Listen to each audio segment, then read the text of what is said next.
Chapter 1152. Above the gray fog, Klein heaved a sigh of relief when he saw that the City of Silver's expedition team had embarked on their return journey without any changes to the Giant King's palace. He leaned back in his chair in exhaustion. After nearly 2 hours of observation, his spirituality was close to its limit. He could at most last another 15 minutes. Regardless, the harvest this time has completely exceeded my imagination. It's only right to give the Silver Night potion formula to the City of Silver. Klein rubbed his forehead as his thoughts began to wander. Grasping these ancient secrets will be of great help to my digestion after my advancement. The problem now is that my Bizarro Sorcerer potion hasn't been completely digested from the feedback I've received over this period of time. I can tell that the spread of all sorts of ghost stories is indeed quite effective. Once Miss Magicians completes the manuscript and publishes it, it should be done after some time. However, she only started writing a few days ago. I wonder when she'll finish writing. Why can't she write for a few more hours a day? When I pick her up, I'll urge her. With this in mind, Klein suddenly recalled something. He hadn't given Anderson the reward for finding Vice Admiral Ailment. I'll wait until he helps Donnas become a conspire. That's one of the agreements, anyway. The advancement ritual of an iron-blooded knight isn't difficult, but it's not simple either. It's especially troublesome for a hunter. This actually requires a hunter who's good at provoking and scheming to form a team of at least 30 people. I have to nurture a deep camaraderie with them, allowing them to become stronger one after another and have great teamwork. They will be able to understand the intentions of a hunter through their eyes and actions, making them nearly one with each other. Then, they will form a ritual. The higher the strength and rapport of the team, the better the ritual's effects. Seeing that the City of Silver's expedition team had returned in an orderly manner without any accidents, Klein finally felt relieved. He left the world above the gray fog, threw himself into bed, and fell asleep.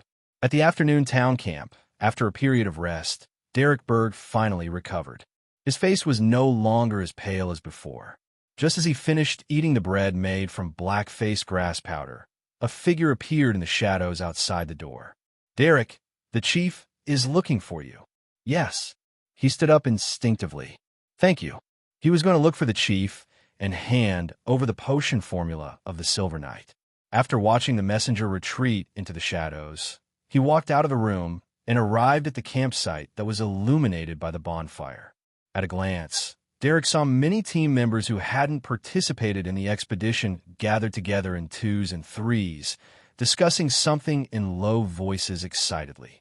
They already knew that the Giant King's court could see the sea, so they knew that it wasn't too far from the sea. As long as they found the right path, it wouldn't take long for them to arrive. This was an important step for the City of Silver to save itself after discovering the outsider, Jack. The residents of the City of Silver, who mainly relied on dawn and the light of dawn, finally saw the light of dawn. The long wait and persistence seemed to be about to pay off. Derek could understand the feelings of his team members because he was the same. However, having heard all sorts of things about the ruins of the Battle of Gods from the world's German Sparrow, he knew very well that the sea wasn't simple. It would probably be extremely difficult to head to the other side of the sea, ignoring everything else. Just Dark Angel Sassurer, who was sleeping in the Giant King's palace and blocking the key path, was a problem that couldn't be overcome at the moment. I can only hope that Mr. Fool will bless me. Yes, for that boy to appear in the ruins of the temple means that there are other paths that can bypass the Giant King's palace and reach the sea. Derek thought hopefully as he circled around the quietly burning bonfire and walked to the chief's room on the other side. Suddenly, he saw a person sitting silently in the shadow of a boulder. It was a man in his 20s, much taller than Derek. He held a pale, gold bracelet with 3 small bells hanging on it, and his eyes were unfocused. Derek wasn't unfamiliar with this man. He knew that he was Antiona's husband, Dolores, a Sequence 6 Dawn Paladin.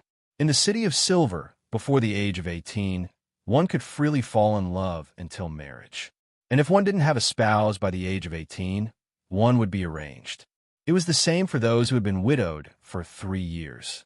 This was a necessary measure to ensure the population of the City of Silver. It seemed against human nature, but for the continuation of the entire race in the land of darkness, this was the only way. Furthermore, this could also ensure that everyone had a certain number of close relatives, preventing them from mutating into terrifying evil spirits after death. As for Dolores and Antiona, they were neighbors who lived on the same street. They had known each other since they were young and had a good impression of each other.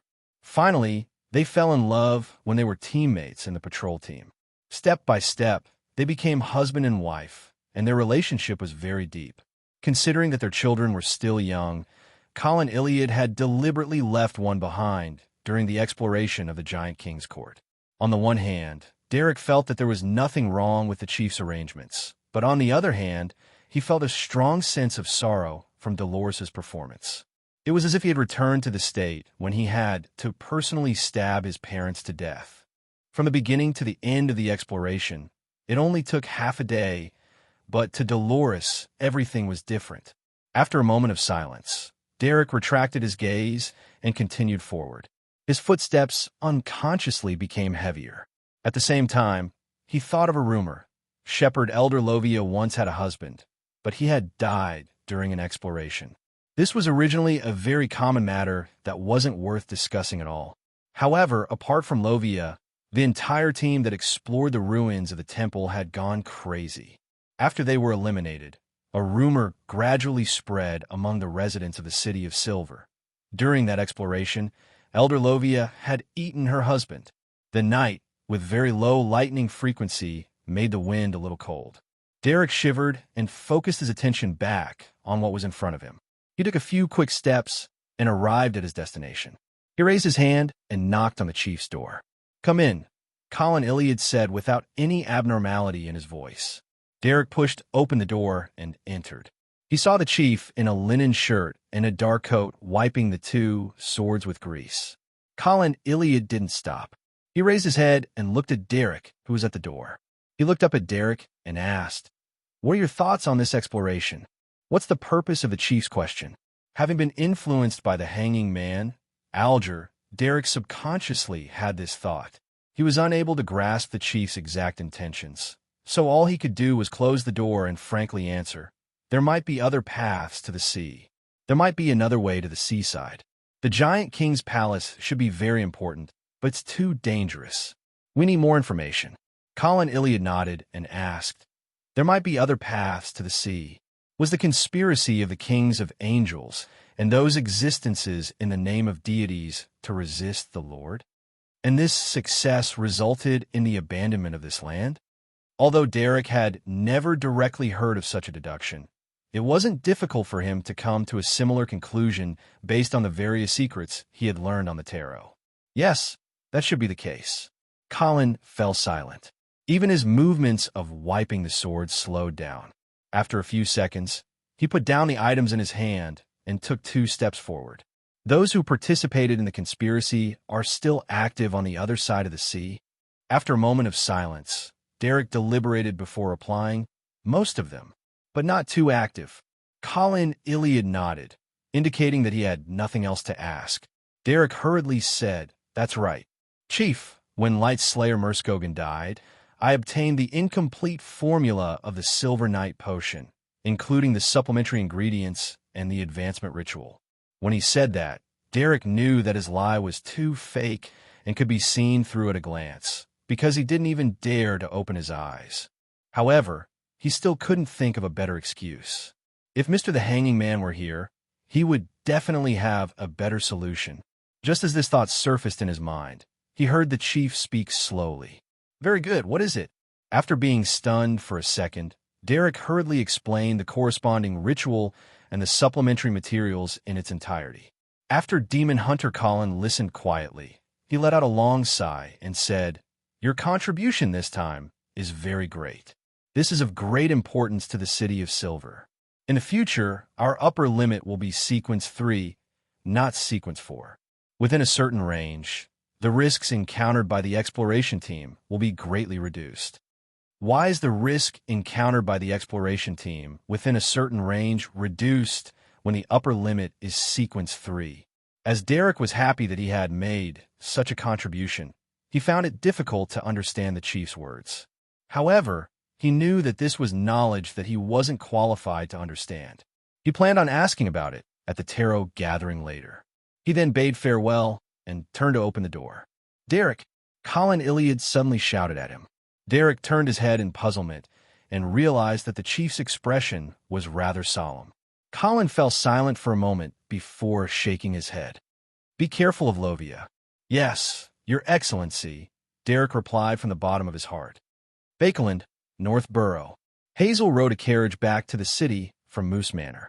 She planned on heading to the Rouen Charity Bursary Foundation to meet Miss Audrey to discuss the donation and help. After interacting with her many times, she had a very good impression of this noble lady. She felt that there wasn't any pressure around her, and the strange emotions that had accumulated in her heart had dissipated quite a bit. She gradually recovered many of her forgotten memories. I should have a teacher. What exactly happened that day? I shudder every time I try to recall it. Hazel cast her gaze out the window in melancholy. Her carriage was passing by Buckland Street. At this moment, a man dressed as a postman rode a bicycle past her in a rather relaxed manner. Hazel casually sized him up and saw a monocle on his right eye. 9 Heavens Divine Emperor. Chapter 1153. Hazel's gaze instantly froze as she felt something rapidly expand in her mind. It tore through an invisible barrier and spewed out. Instinctively, she averted her gaze and curled her body slightly.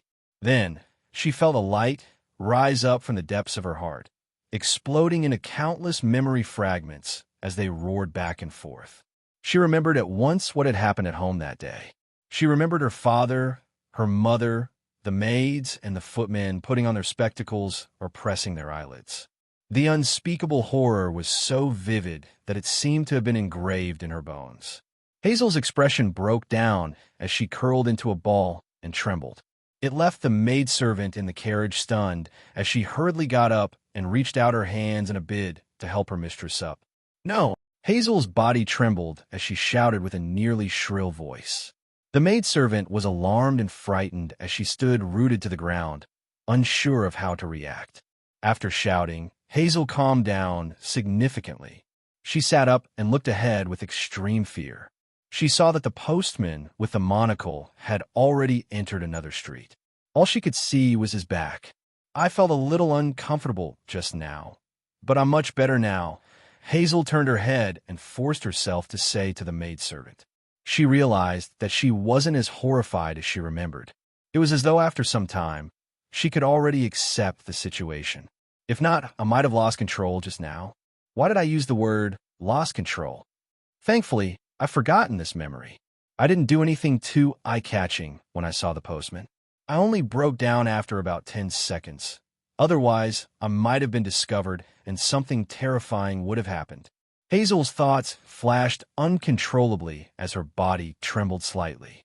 "Miss, do you need to go to a clinic?" the maidservant hurriedly asked. Hazel instinctively shook her head.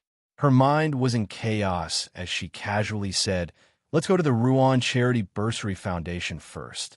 I remember there's a private clinic nearby." "All right." The maidservant turned around and instructed the carriage driver to speed up. "All right." The maidservant turned around and instructed the carriage driver to speed up. Hazel repeatedly took deep breaths in an attempt to adjust her tense, flustered, and horrified emotions. It had to be said that this had a certain effect.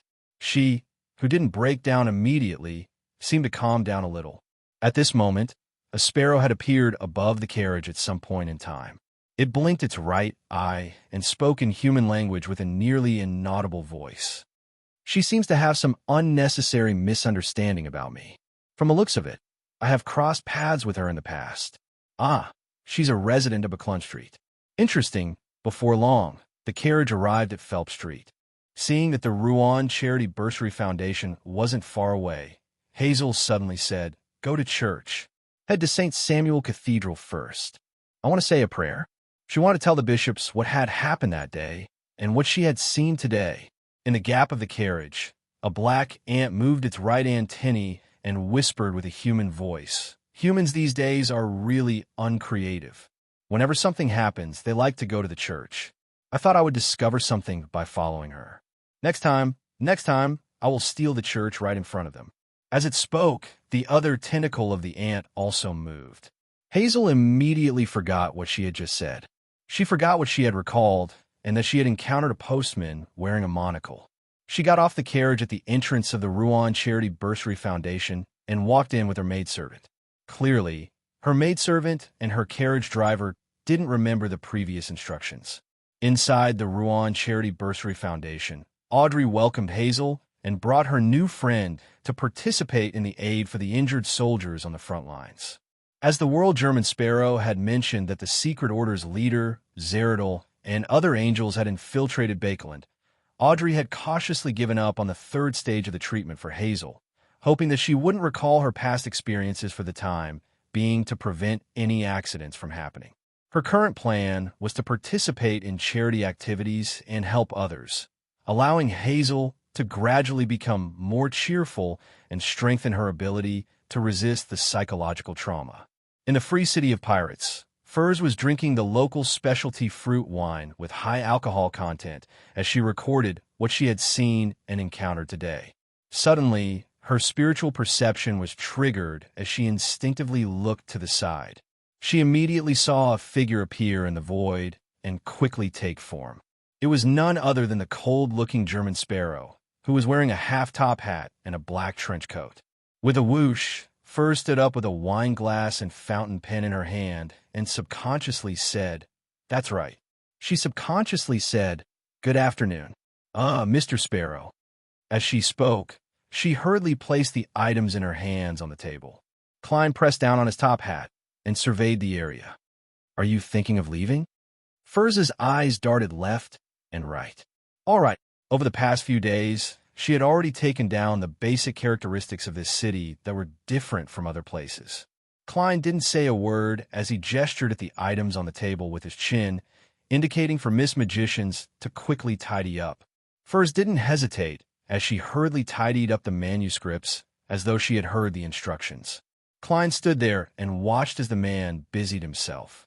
Suddenly, he said, then he suddenly asked, "How's the progress on that thriller story?"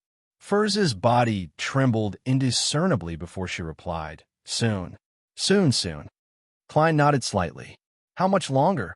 "1 week. No, 5 days, at most 5 days," Furs replied quickly. Klein didn't say anything else. After Furs packed up the manuscripts, pens, half a bottle of wine, and other souvenirs, he took 2 steps forward and grabbed her shoulder. Countless indescribable figures flashed past. Furs was even more relaxed than last time. She was even trying to record this trip. Before long, she returned to Bakeland and returned to the alley where she had disappeared. She heard the world's German sparrow say, "Rest for a few days before departing. Pay attention to your replies. Also, ask your teacher again if he has any information related to Blood Emperor Tudor. It's mainly about the various ruins." "Okay." Furs quickly agreed and thanked him. After separating from German Sparrow, she returned to a particular street in East Borough and entered the room she shared with Zio. Zio put down the newspaper and looked at her friend. "Was it effective?" "It wasn't bad. I went to a free city that belongs to pirates this time." Before Furs could finish her sentence, her expression changed slightly. "Give me my coffee beans and cigarettes." "Why? There's nothing there?" Zio asked in puzzlement. She sat in front of the desk, unfurled the manuscript, picked up a fountain pen, and said without turning her head, "It's time for me to go to the library." Without turning her head, she said, "For the new book, remember to make me some coffee." Zio followed to the bedroom door and opened her mouth when she heard that, but she didn't say a word. Elsewhere in East Borough, in a rented apartment with a similar layout, as Zeridol had already arrived in Bakeland, it was unknown when Amon would be fished over. The Red Angel evil spirit's true motives were unknown, and he still planned on preventing George III from becoming the Black Emperor.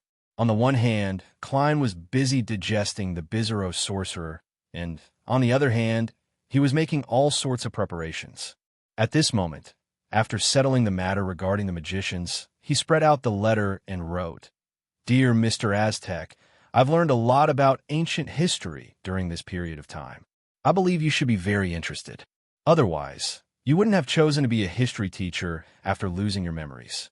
This history involves secrets, so it's not convenient to talk about it in a letter. When you wake up, I'll share with you in person. Also, I can now create a charm called Yesterday Once More. Once you use it, you can find your past self from the historical void and borrow strength from him. This isn't something worth paying attention to. The most important thing is that it can allow you to directly retrieve your memories from your past self. There's no need to use decades of time to slowly awaken them. I believe you will like it. I've included 2 with the letter. If you wake up, you could try the effects. I'm currently in an environment filled with undercurrents. If you come over, please pay attention and observe the situation in advance.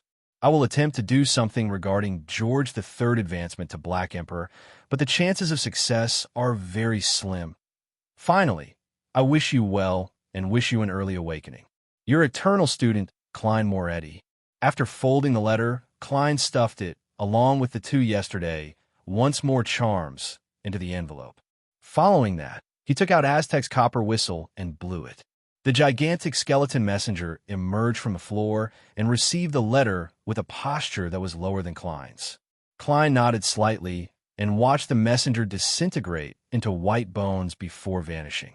After doing all of this, he used 2 fingers to take out the paper crane that Septon had folded from his wallet and wrote on it with a pencil. There's something I'd like to ask. He then placed the paper crane under his pillow and lay down. With the help of cogitation, he entered a deep sleep. In the depths of the pitch-black steeple, Klein once again saw Septon, who was wrapped in silver silk and sitting in a black pram. Without waiting for the other party to speak, he went straight to the point. Do you know who can provide a way to accommodate the uniqueness? What kind of price do you need to pay? If the price is unbearable, forget it, Klein silently added in his heart. Sucking on his thumb, Septon was taken aback. You want me to accommodate the die of probability? Klein nodded solemnly. Regardless of whether I succeed or not, I have to try. Just as he said that, Septon's tears began streaming down his face. The chubby baby beat his side with his hand and sobbed bitterly, he sobbed and said, "It's useless. It's too late. I've already rebooted. I still have to grow for at least 22 years before I can accommodate the uniqueness. Why didn't you say so earlier? I'm really unlucky. It must be that silly snake Ouroboros who stole too much of my luck. P.S. Update first, then change." Chapter 1154. Listening to Septon's tearful complaints, Klein really did not know how to react, so he could only remain expressionless. When the baby wrapped in silver silk calmed down, he asked in puzzlement, "What's going on? Even if I had told you earlier, it would have been useless. When I met you, you had already rebooted." No, at that time, I was still Septon. I didn't have the surname Chris, and I've already rebooted a long time ago. The chubby baby wiped his tears and said, "Although there's still a long time before I reach adulthood, as long as I'm willing to take a certain amount of risk, it's not impossible to accept it. With the luck I've accumulated, that kind of risk can be resolved. But right now, the difference is too great, and there's no way to make up for it." Klein thought for a while and said after some deliberation, "Perhaps I can find a marauder pathway angel to steal your time so that you can grow up earlier." Septon was still sobbing as he shook his head. "It's useless. It's impossible for them to precisely steal my childhood and adolescence. If it's purely about the time of my survival, it won't allow me to grow. It will only reduce the number of years that I'm supposed to live. At that time, Septon's series will die prematurely. He will be born in June 1350 and will die in October 1350 at the age of 4 months. But I've seen examples of accelerated aging due to the theft of time." Klein recalled what he had seen in Amon's mausoleum. The chubby baby still shook his head. "No, that's just a symbolic representation. If it were used on me, it would be the baby starting to grow wrinkles and his hair turning white. If you really want to accurately steal childhood and youth, you can only find Amon, and his true body has to come in person." At this point, the baby wrapped in silver silk and Klein fell silent at the same time. Neither of them spoke for a long time. If Amon were to be found, it might not just be his childhood and youth that were stolen. After a while, Klein exhaled without hiding it. Then let's not think about this matter for the time being. However, I still want to know where I can get a way to accommodate the uniqueness. If there's a chance to get it, I definitely won't miss it. Who knows when it will come in handy in the future? Will Septon put down his hand that was wiping his tears and sniffled. There's no need to ask anyone. I've already gotten it long ago, but I just can't do it. Otherwise, do you think that I'm fake as the chairman of the Life School of Thought? Klein was surprised and curious. Why can't I do it? Will Septon tugged at the little blanket in the pram. There are 3 ways to accommodate the uniqueness. The first is to be born with it, which is equivalent to the activation of the uniqueness and fuse it with humanity. The second is to activate the uniqueness to a certain extent and then forcefully absorb it into the body. Relying on the power of the Creator to suppress it, it will take a long time to wear it down bit by bit, adapt, and achieve balance. The third is to mix the uniqueness into an incomplete potion and consume it with a simplified ritual to become a god. There's no need to mention the first method. This is what people are jealous of about the brothers. The second method was impossible after the ancient sun's god perished. The third method is the only feasible method at present, but for a sequence one of the fate pathway, it can only depend on fate. The first point was mentioned by Roselle the Great in his diary. It was said by Mr. Dorr. Does the second point mean that after the ancient sun's god grasped many authorities, he was actually at least half a level higher than the present true gods, or even 1 level higher? The level of the Creator? Klein asked thoughtfully. What do you mean it can only depend on fate? What does it have to do with me saying earlier that I can help you accommodate the uniqueness? Will Septon's chubby baby face revealed a wistful expression. The fate pathway's apotheosis ritual might be the simplest, but it might also be the most difficult. As long as we can find the right opportunity in the torrent of fate, we can directly consume the potion and attempt to advance. As long as we can find the right opportunity in the torrent of fate, we can directly consume the magic potion and attempt to advance. But the problem is that the exact opportunity can't be divined or predicted. There's no way to lock onto it. All I can do is eliminate certain interferences and patiently experience and search. I've already rebooted countless times. After an extremely long period of time, I still haven't encountered it. At this point, the baby's tears flowed down again. It sounds simple, but in fact, it's all about fate and looks. Klein felt wistful as he asked in enlightenment, "What's the matter?" When I said that I would help you accommodate the uniqueness, did you vaguely grasp the opportunity? The chubby baby cried, even more bitterly. Although I haven't found it yet, I have a feeling. I see. When Will Septon first came into contact with me, other than hoping to obtain the help of yesterday once more, he was also pushed by luck. What charlatan? Klein grunted and said, "Then there's no other way. Only if you give me a few more of those amulets." Will Septon nodded heavily. All right. Klein wasn't stingy with his reply before adding, "You have to fold a few more paper cranes for me."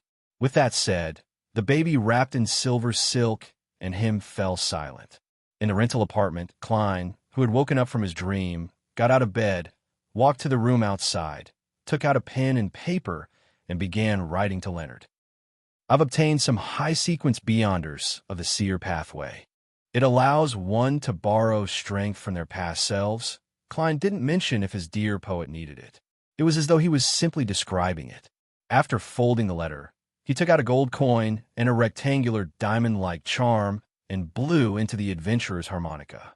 Rionette Tinker, who was wearing a dark and complicated dress, walked out of the void with 4 blonde, red-eyed heads in hand. All eyes were cast on the yesterday, once more charm. The 4 heads spoke one after another. This time, who are dealing with against how direct? Klein sighed and smiled. I haven't confirmed it yet. I'm going to attempt to foil George III plans next. I might need your help at a critical moment. Rionette Tinker's 4 blonde, red-eyed heads immediately replied, "This sounds very dangerous. Want more payment, more of these charms?" The corner of Klein's forehead twitched as though he was experiencing the soul-tearing pain again. 3. Rionette Tynker's head, which hadn't spoken a second time, bobbed up and down. Klein forced a smile and said, "No problem. However, it will take 1 to 2 weeks. Firstly, he had recently separated many worms of spirit and made many yesterday charms. It made him feel that he was approaching his limits and needed to rest for a period of time.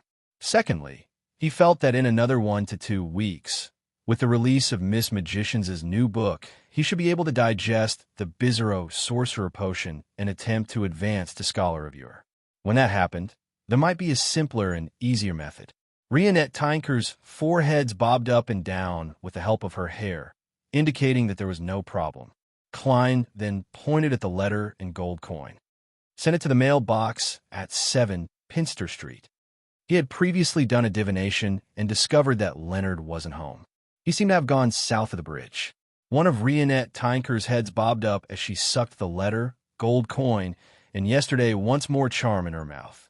Seeing Miss Messenger step into the void and disappear from the room, Klein pondered for nearly a minute before setting up the sacrificial and bestowment ritual. Since the Bizarro Sorcerer Potion was about to be completely digested, there was no doubt that he had to prepare the various ingredients for Scholar of Yore ahead of time.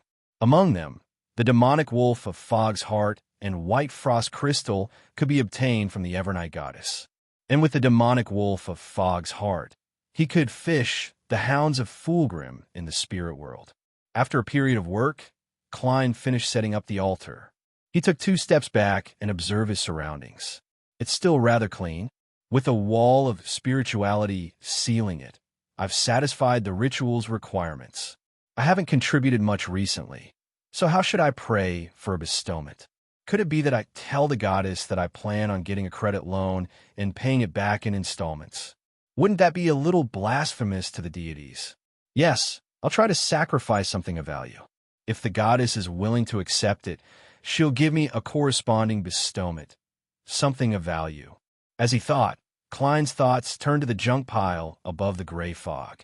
He really wanted to pack the biological poison bottle, the interrogator beyond her characteristic, the lunatic beyond her characteristic, the aura of a blather, the blood of a 1,000-faced hunter, the eyeball of a 6-winged gargoyle, and the powder of a spirit world plunderer to the goddess in exchange for the ingredients for Scholar of Yore. However, he felt that this would make the goddess look like a trash collector, so he had no choice but to give up on the idea. It has to be something of similar value. Gu Rosel's travels won't do. It hides quite a lot of secrets, and it might be of great use. By the way, the next time Little Sun and company explore the Giant King's Court, I can give Rosel's ashes to them. This time, I don't know how far they can explore. I'm worried that they will return before they truly enter the Giant King's Court. Sea God Scepter? That's even more important. Not only is it my most powerful sealed artifact at the moment, but it also involves the believers of the Sea God. That will be my anchor for a period of time in the future. When I have more anchors, I can bestow them to Mr. the Hanging Man. Vin Rambies is beyond her characteristic. I've already promised it to Miss Justice. After some thought, Klein realized that he didn't have many choices. One was Life Scepter, and the other was the Flaring Sun Charm, Fate's Siphon Charm, Yesterday Once More Charm, and Control Spirit Bullets. The latter are all one-time items. Even if they are added together, their actual value can't compare to the main ingredient of a Sequence 3 potion. Besides, when my ability to transfer wounds improves again, I can also take on a portion of Life Scepter's functions. After some hesitation, Klein finally made a decision. P.S. Update first before making any changes. Chapter 1155. After bringing the wood-colored cane back to the real world from above the gray fog, Klein immediately began the ritual. He lit the candles and burned the corresponding essential oils and herbal powder. He then took 2 steps back and skillfully chanted the goddess's honorific name. Finally, he said, "I offer this cane, which is filled with the power of life, to you. I hope to receive your favor." He didn't directly mention the demonic wolf of Fog's Heart and white frost crystal. This was equivalent to an equivalent exchange, not offering items and praying for a bestowment. The other aspects of the ritual didn't need to be too detailed, but Klein believed that he still needed to pay attention to such a fundamental problem of attitude. As Klein's words ended, two of the three candlelights swelled up and intertwined, forming an illusory and dark, mysterious door. The door slowly opened, bringing with it a strong, invisible wind. They swept up life's cane and made it pass through the gap in the illusory door, disappearing into the scene of the endless starry sky. Right on the heels of that, with a flash of light, two items passed through the barrier and landed on the altar without making a sound. One of them was a strange heart formed from white fog, and the other was a frost crystal that emitted a cold aura. Klein was delighted as he hurriedly lowered his head to thank the goddess for her bestowment. When he raised his head again, the dark and mysterious door had already closed and was rapidly fading away. The altar area had completely returned to normal. Phew, I really succeeded. Klein heaved a sigh of relief. He took 2 steps forward and put away the demonic wolf of Fog's heart and white frost crystal. At this moment, the relaxed him couldn't help but have a thought that he absolutely couldn't say out loud. If I had known that it would go so smoothly, I wouldn't have needed to use life's cane. I have such a large pile of miscellaneous items. Perhaps it's enough. Perhaps the goddess will bestow it even if I don't offer anything. The current situation shows that she supports me becoming a scholar of yore. Of course, this way, I'll receive too many gifts. I wonder what price I'll have to pay in the future. It's better to use life's cane to exchange for it. Yes, from the looks of it, before I advance to sequence 2 and obtain the status of an angel, the goddess will likely still favor me. After that, it's difficult to determine what kind of development and changes will occur. Thinking of this, Klein collected his thoughts, ended the ceremony, and tidied up the altar. Then, he began to plan how to deal with the hounds of Fulgrim, the so-called Sapphira Castle Guardian. The magicians would never perform unprepared. South of the bridge, Rose Street, Leonard changed into a black and white checkered police uniform and wore red gloves. He led his team members and the real police to the only cathedral of the Church of Earth Mother in Bakeland. The epaulette he wore corresponded to a high-ranking inspector, but in fact, with his sequence rank and his identity as a Red Gloves team captain, he should be equivalent to a superintendent, or even a chief superintendent. However, a police officer at that level wouldn't take on such missions. Wearing the corresponding epaulette to the Harvest Church would easily arouse the suspicion of the citizens. After passing through the door, Leonard swept his gaze and discovered that it was empty. There were only 2 figures. One of them was the mountain-like Bishop of Fasak, who was sitting in the front row and focused on praying. The other was a handsome man with black hair and red eyes who was wearing a priest robe. He was cleaning the ground. Emlyn White. Leonard nodded to himself as he walked along the aisle to Bishop Utravsky's side. He then coughed twice, causing the half-giant bishop to open his eyes and look over. "I'm a senior inspector from the Bakeland Police Department." Leonard showed his identification. "I need you to go back and assist in the investigation." Father Utravsky slowly stood up and asked in a calm tone, looking down from above, "What is it?" "The residents nearby reported your abnormal behavior. It's possible that you're a spy from Fasak or Fainapotter," Leonard said, the reason he had long fabricated. At the same time, he was prepared to forcefully pull Bishop Utravsky into a dream. Once he resisted, he would try to control this blessed in the shortest amount of time possible.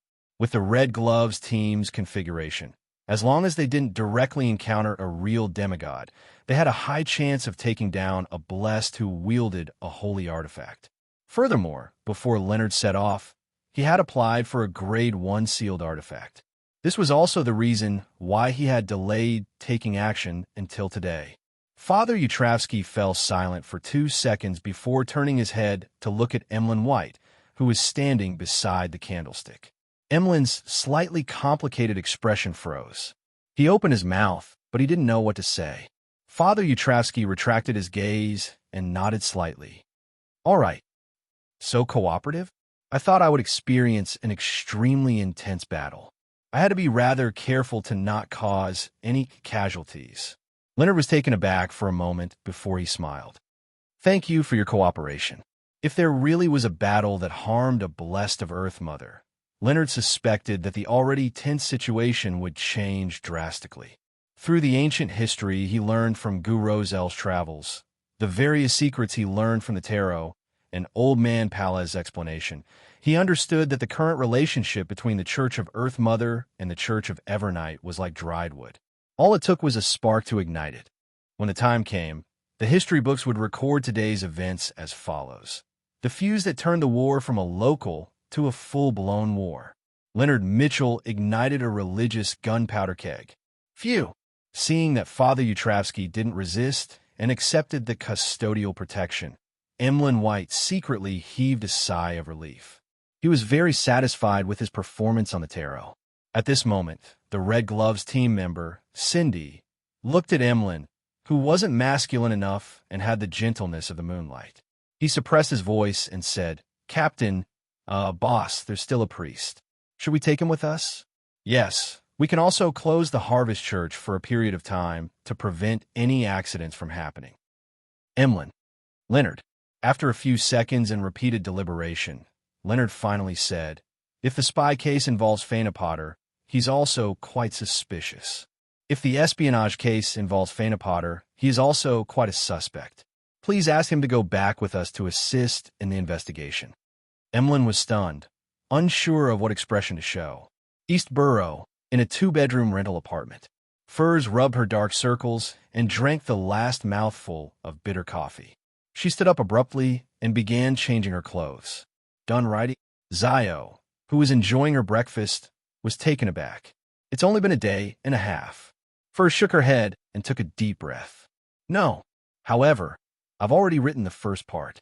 I can show it to the editor of the newspaper. If it's going to be serialized, there's no need to finish writing it all now." Zio thought for a moment and said, "This is indeed a good idea. This is indeed a good idea. It can effectively reduce the pressure on you." Furz's expression warped as she closed her eyes. "I hope so." In another rental apartment a few streets away, after a period of work, Klein, who had made his preparations and plans, put on creeping hunger. His body quickly turned transparent as he entered the spirit world. Looking up at the 7 pure lights of different colors that blanketed the sky, Klein released his 2 marionette's arms and took out a box. He removed the wall of spirituality on the surface, allowing the aura of the demonic wolf of Fogg's heart to spread out. Then he pulled a Nuni, and Nuni pulled Kona's. The 3 of them quickly teleported deep into the spirit world. Along the way, all sorts of strange spirit world creatures passed by them, as though they were an oil painting depicting hell. After an unknown period of time, Klein's premonition for danger was triggered as he quickly outlined a scene in his mind. At the place where red, black, white, blue, and other colors overlapped, a slender figure abruptly emerged. It looked like a hound, and its entire body was covered in short, pitch-black fur. Its eye sockets were 2 burning dark red flames, and the corners of its mouth extended all the way to the back of its head. It clearly existed there, but it gave off an illusory and surreal feeling. The Hound of Fulgrim. Klein immediately turned around and faced that direction. He released his 2 marionettes at the same time, letting them wander in different directions. In an instant, the Hound of Fulgrim appeared. This monster that wasn't too deformed, but was definitely terrifying, turned its 2 dark red flames and looked at Klein. Right on the heels of that, its figure turned increasingly illusory and instantly vanished, as though it was a projection from history. It ran away just like that? As Klein muttered to himself in surprise, he became even more vigilant against any possible ambushes. More than 10 seconds later, 2 figures appeared at the same spot. They were both Hounds of Fulgrim covered in black fur, with burning eyes and the corners of their mouths that stretched to the back of their heads. However, there was only a dark red flame left in the eye sockets of these 2 monsters. The remaining flame was in their claws. Without waiting for Klein to react, the 2 Hounds of Fulgrim laid down in the void of the spirit world and wagged their tails. They wagged their tails. Klein's mouth was half open as he suspected that he was dreaming. P.S. First updated before making changes. The number of words is a little short. It'll be normal tomorrow. Chapter 1156. When the two burning dark red flames swayed from the hounds of Fulgrim and landed in front of Klein, he snapped to his senses. He felt puzzled and relieved. Why would they take the initiative to harm themselves and give me a pair of eyes? There's also thick, sticky blood flowing around them. If this was their trap, I would have already stepped into it. To think that I was stunned for a few seconds. This is a fatal mistake in a battle between Bizarro sorcerers. However, no matter who it is, it's inevitable that they will have a similar reaction when encountering such a thing for the first time. A terrifying enemy that they have schemed to deal with will kneel and beg for mercy the moment they see you, wagging their tails to curry favor. It's like a dream. This behavior is very similar to Erode's. Could it be that the great existence above the spirit world can really show its uniqueness in the spirit world? As his thoughts raced, Klein looked at the two hounds of Fulgrim that were prostrating in the void and wagging their tails. He extended his left hand and caught the two dark red flames and a large amount of thick, dark red blood. The moment he came into contact with these items, Klein suddenly heard familiar ravings and roars. They were sometimes sharp, sometimes deep, sometimes manic, sometimes alluring, sometimes crazy, and sometimes ethereal. Right on the heels of that, an illusory, grayish-white fog appeared in front of him. The fog spread in all directions, with no end in sight. Above it, one could vaguely see a majestic palace that looked like the residence of a deity. This was a scene that Klein was very familiar with. This was because every time he entered the mysterious space above the gray fog, he would pass through a similar place. In the beginning, when he took 4 steps counterclockwise, it was very difficult for him to notice his surroundings. However, with his adaptation and the advancement of his sequence, he could easily seize the opportunity to observe. And at this moment, Klein didn't chant the names of the celestial worthy of immeasurable for blessings, nor did he take 4 steps counterclockwise. This made Klein abnormally vigilant. Then, he saw several blurry figures appear in the endless gray fog. They overlapped with the gray fog at times, and at other times, they separated. They were hounds of Fulgrim with dark red flames burning in their eyes and short, pitch black fur covering their bodies. The 2 hounds of Fulgrim who had lost one, I returned to their companions and merged into the darker spots in the gray fog. All the phenomena vanished as Klein, who was floating in the depths of the spirit world, discovered that there were no longer any hounds of Fulgrim around him. There were only his 2 marionettes and the strange spirit world creature wandering in the distance. Klein lowered his head and looked at the eyeball and blood in his hand. By sensing their existence, he confirmed that what he had just experienced wasn't an illusion. The Hounds of Fulgrim are also known as Sapphira Castle Keepers. They live in the historical void in the spirit world. I just saw them active in the gray fog, fusing with the darker spots. Combining what he had seen and heard, Klein gradually made a bold judgment. Perhaps Sapphira Castle refers to the mysterious space above the gray fog, referring to that strange door of light. And the gray fog is a symbol of all the history in the spirit world. There's a void in it. Every time I enter the mysterious space through the gray fog, I will leave a certain mark there, making the Hounds of Fulgrim no longer unfamiliar with me. They view me as the owner of Sapphira Castle. Therefore, the moment they saw me, they immediately offer me the items I needed, wagging their tails and begging for mercy. After planning for an entire day, asking about the situation, and inviting helpers, they ended up targeting their own guards. With this in mind, Klein felt a baffling sense of absurdity. It was as though the fool above the gray fog had reached out his hand in an attempt to fleece some wool, only to end up fleecing him instead. Phew! Sapphira Castle. Although this development makes me increasingly terrified, no matter what, I'm finally beginning to understand the owner of the gray fog and that mysterious space. The unknown is the most terrifying. After standing silently in the depths of the spirit world for a moment, Klein slowly exhaled and summoned his 2 marionettes back.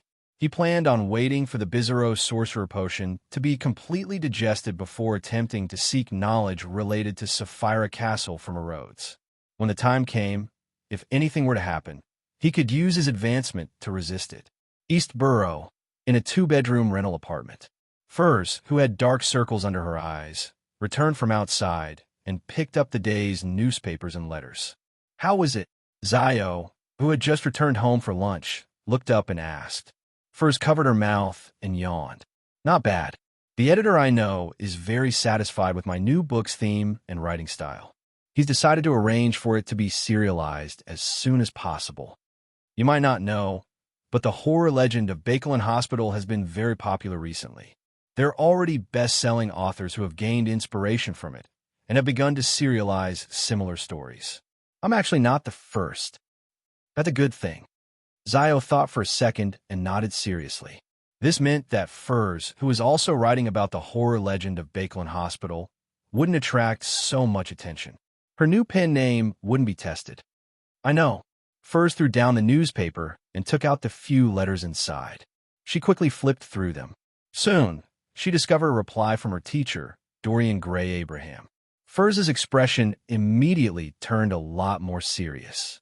She quickly tore open the envelope, unfolded the letter, and began reading it. Benjamin Abraham was a person with intus. He lived during Roselle's era.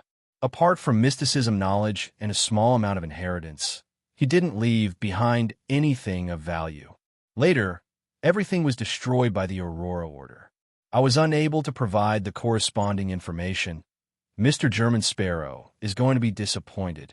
Furs pursed her lips and performed a magic trick, burning the letter in her hand to ashes. Then, she began writing a reply, asking if her teacher knew of the secret ruins of Blood Emperor Alistitutor. The clue to Benjamin Abraham has been severed. It's all the fault of those lunatics from the Aurora Order. Klein came above the gray fog and listened to Miss Magician's prayers. He also learned of the news of the horror legend of Bakelin Hospital being serialized. After returning to the real world, Klein was just about to head out for a meal when he suddenly saw Miss Messenger walk out of the void with 4 heads in hand. One of the heads had a letter in its mouth. Who sent it? Klein asked in puzzlement. Rionette Tinker's remaining 3 heads answered one after another. You've been seduced by idiot. Who is this? Klein turned even more confused as he took the letter and unfolded it. The mastermind behind those matters is George III. His goal is to become the Black Emperor. Are you interested in sabotaging this matter? Trissy. This demoness actually dared to write me a letter. Isn't she afraid of being caught by Miss Messenger on the spot? Right, Miss Messenger just said that the sender is a tempted fool.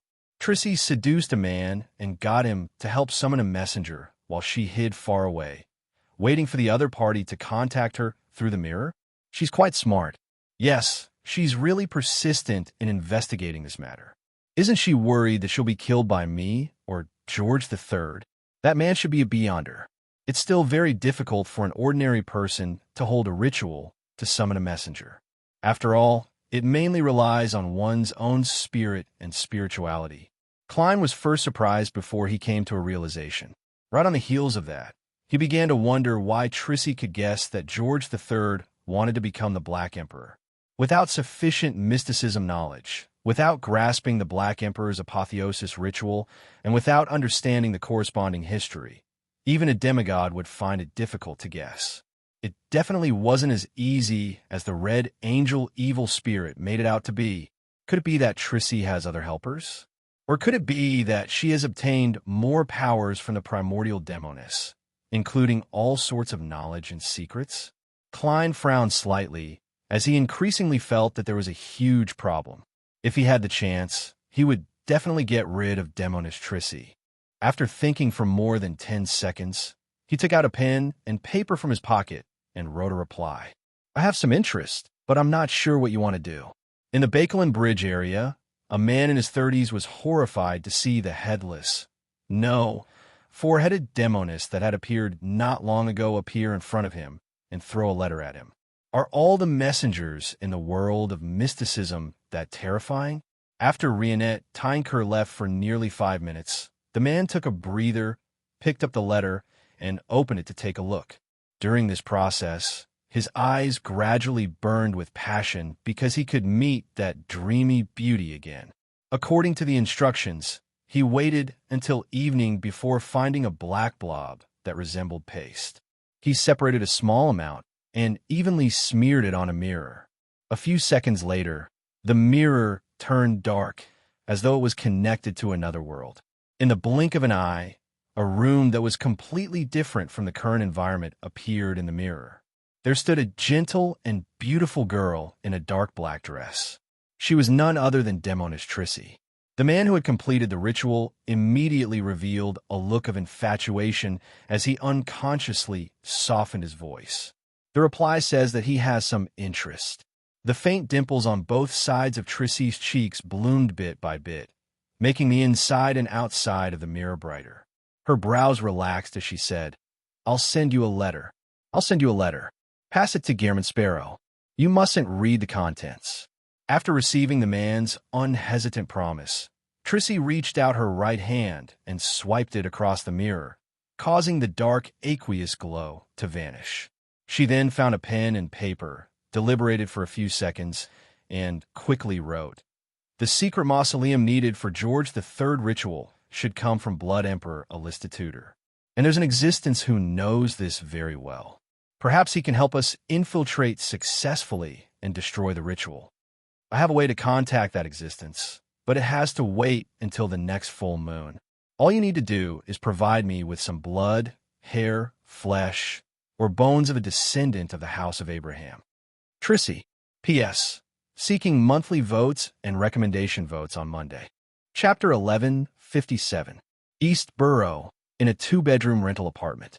Klein received Demonis Trissy's reply from Miss Messenger Rionette Tynker and pulled a chair to sit down before reading it.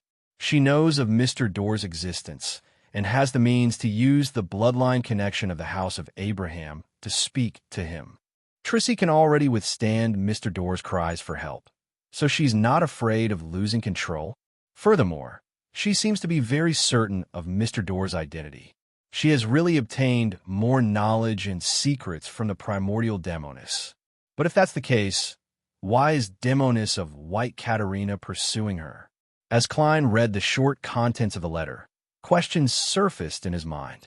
As the matters that Trissy had vaguely mentioned were within his understanding, he believed that she wasn't lying in this regard. Furthermore, she had indeed provided a very feasible solution.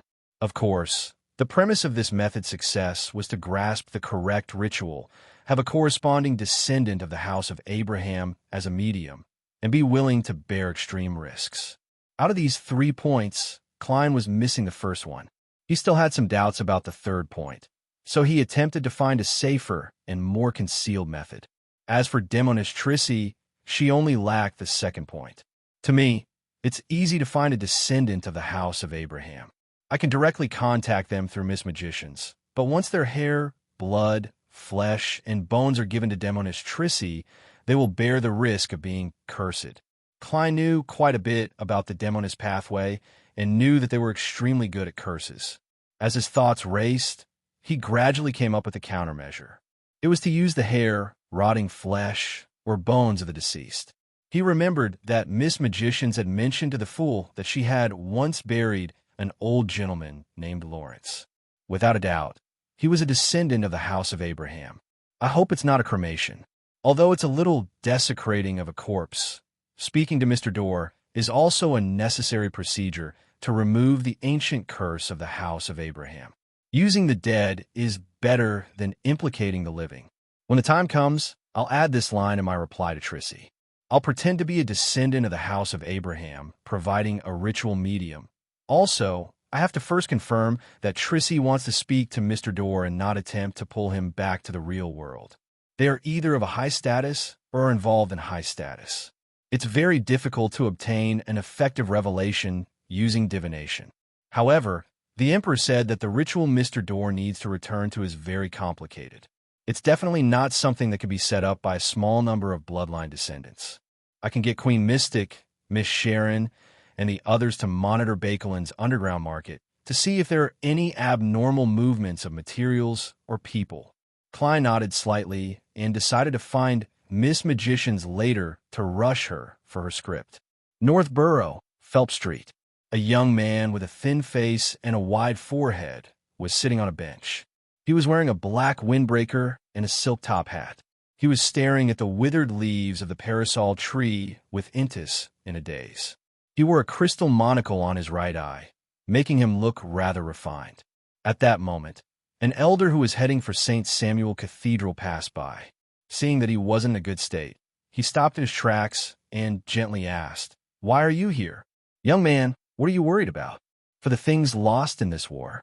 He suspected that the other party's relatives, lovers, and friends had died in the previous air strikes or in the fierce battles at the front lines. That was why he was sitting on the street with a lost expression. The young man raised his hand to pinch his monocle, sighed, and shook his head. "I'm just thinking about some complicated problems.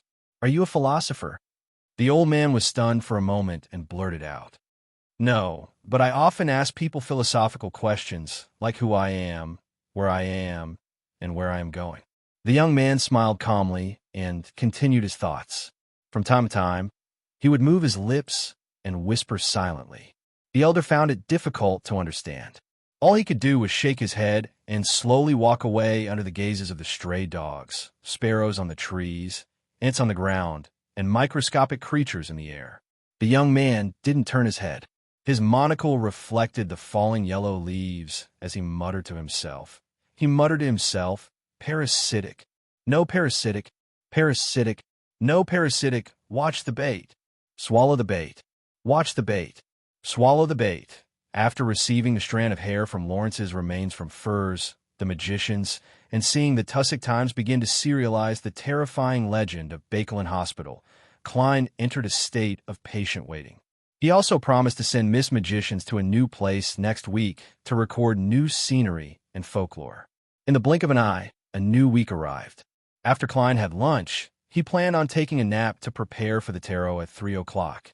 At this moment, Rionette Tynker, who was holding 4 blonde, red-eyed heads, walked out from the depths of the void. One of them had a linen bag in its mouth. Who sent it?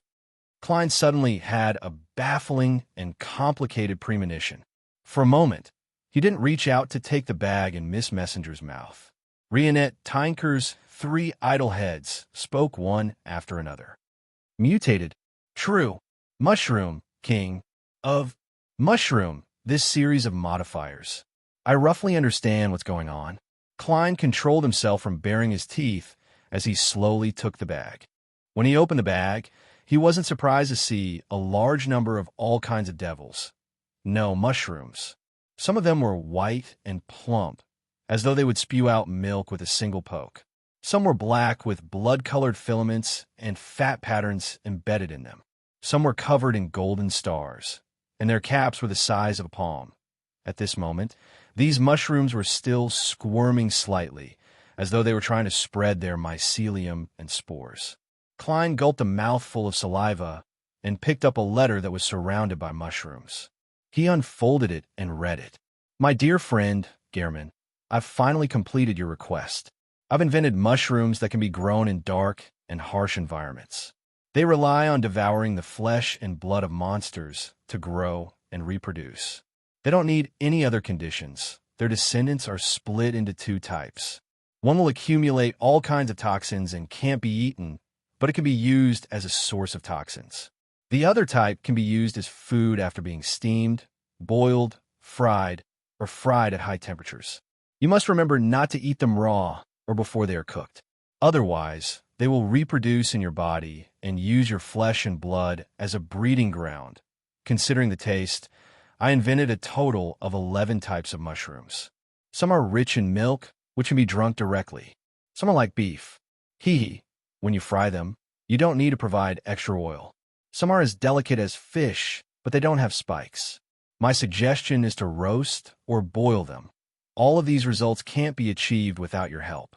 If I hadn't advanced to a druid, I might have needed a few more years, or even more than a decade, to solve the various problems I encountered in the experiments. If you have any other ideas that suit me, please be sure to share them with me. Your forever friend, Frankly." Klein held the letter and fell silent for a while. When he looked up, he realized that Miss Messenger was still waiting. He sighed silently, walked to the desk, took out a piece of paper and a pen, and slowly wrote, "I'm glad that you succeeded. These mushrooms have helped me tremendously. They will effectively reduce famine in certain areas. I'm currently busy with some things, so I don't have enough novel ideas for now. Your friend, German Sparrow. After folding the letter, Klein looked at Miss Messenger and hesitantly asked, Miss Messenger, how's Frank Lee's current state? Rionette Tinker's head, which hadn't spoken before, spoke first. Excited, the other three added one after another. Active, happy, satisfied. Following that, the forehead spoke again, no longer afraid of being buried in the soil. Why? Klein subconsciously pressed. The four blonde, red-eyed heads in Rionette Tinker's hand said word by word, can absorb from soil nutrients and oxygen. After Frank became a druid, he has indeed evolved quite a bit. Klein was momentarily unsure if he should be happy for his friend or mourn for the crew of the future. After watching Miss Messenger leave, Klein used cogitation to force himself to sleep. Then, he woke up at 2:30 in the afternoon to prepare for this week's tarot gathering. At 3:00, rays of crimson light rose from the ancient palace above the gray fog and solidified into corresponding figures. Audrey immediately stood up, lifted her skirt, and bowed towards the end of the long bronze table. Good afternoon, Mr. Fool. As a senior psychiatrist, she had an extremely strong ability to control her emotions. Furthermore, she did not encounter any problems this week. She was mainly collecting donations, contacting pharmaceutical companies, and organizing volunteer medical staff. However, compared to the past, the carefree and cheerful feeling that came with her greeting was clearly much weaker. The Fool Klein nodded slightly in response to the greetings from the tarot members before casting his gaze at the hermit. He still owed the woman 8 questions. Catlia bowed her head and said with a perfect attitude, That's right, Honorable Mr. Fool. There are still 2 questions this time. After getting his approval, she continued. The first question is, what's the current state of the devils in the abyss? Queen Mystic first suspects that the Emperor's mausoleum is hidden in the abyss. This is in line with the Emperor's train of thought, as expected of his biological daughter. Unfortunately, there aren't any citizens that can be ordered around. The Fool Klein muttered inwardly as he replied, without a change in expression. Most devils can't even survive in the current abyss. P.S. Seeking recommendation votes for Monday. Chapter 1158. The current abyss is a place where most devils can't survive. Upon hearing Mr. Fool's answer, Catlia and company couldn't help but feel a strong sense of shock. In mysticism, the abyss was publicly recognized as the filthiest, most depraved, and most chaotic place. It was the residence of devils, and now, most of the natives were unable to survive there. Is the environment of the abyss worsening, causing the devils to be unable to adapt, or is the filth, chaos, and depravity there improving, making it no longer suitable for the devils? The hanging man Alger quickly had 2 guesses, but he didn't know which one it was.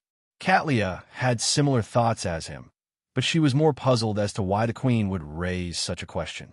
As for the deeper meaning behind Mr. Fool's answer, it was of no help to the queen's desire to understand the secret she wanted to do. As for Audrey, she suddenly thought of the Church of Knowledge's prophet demigod. He had once said that the apocalypse would come in 1368 of the 5th epoch. This was a publicly acknowledged fact by all beyonders who were good at prophecy.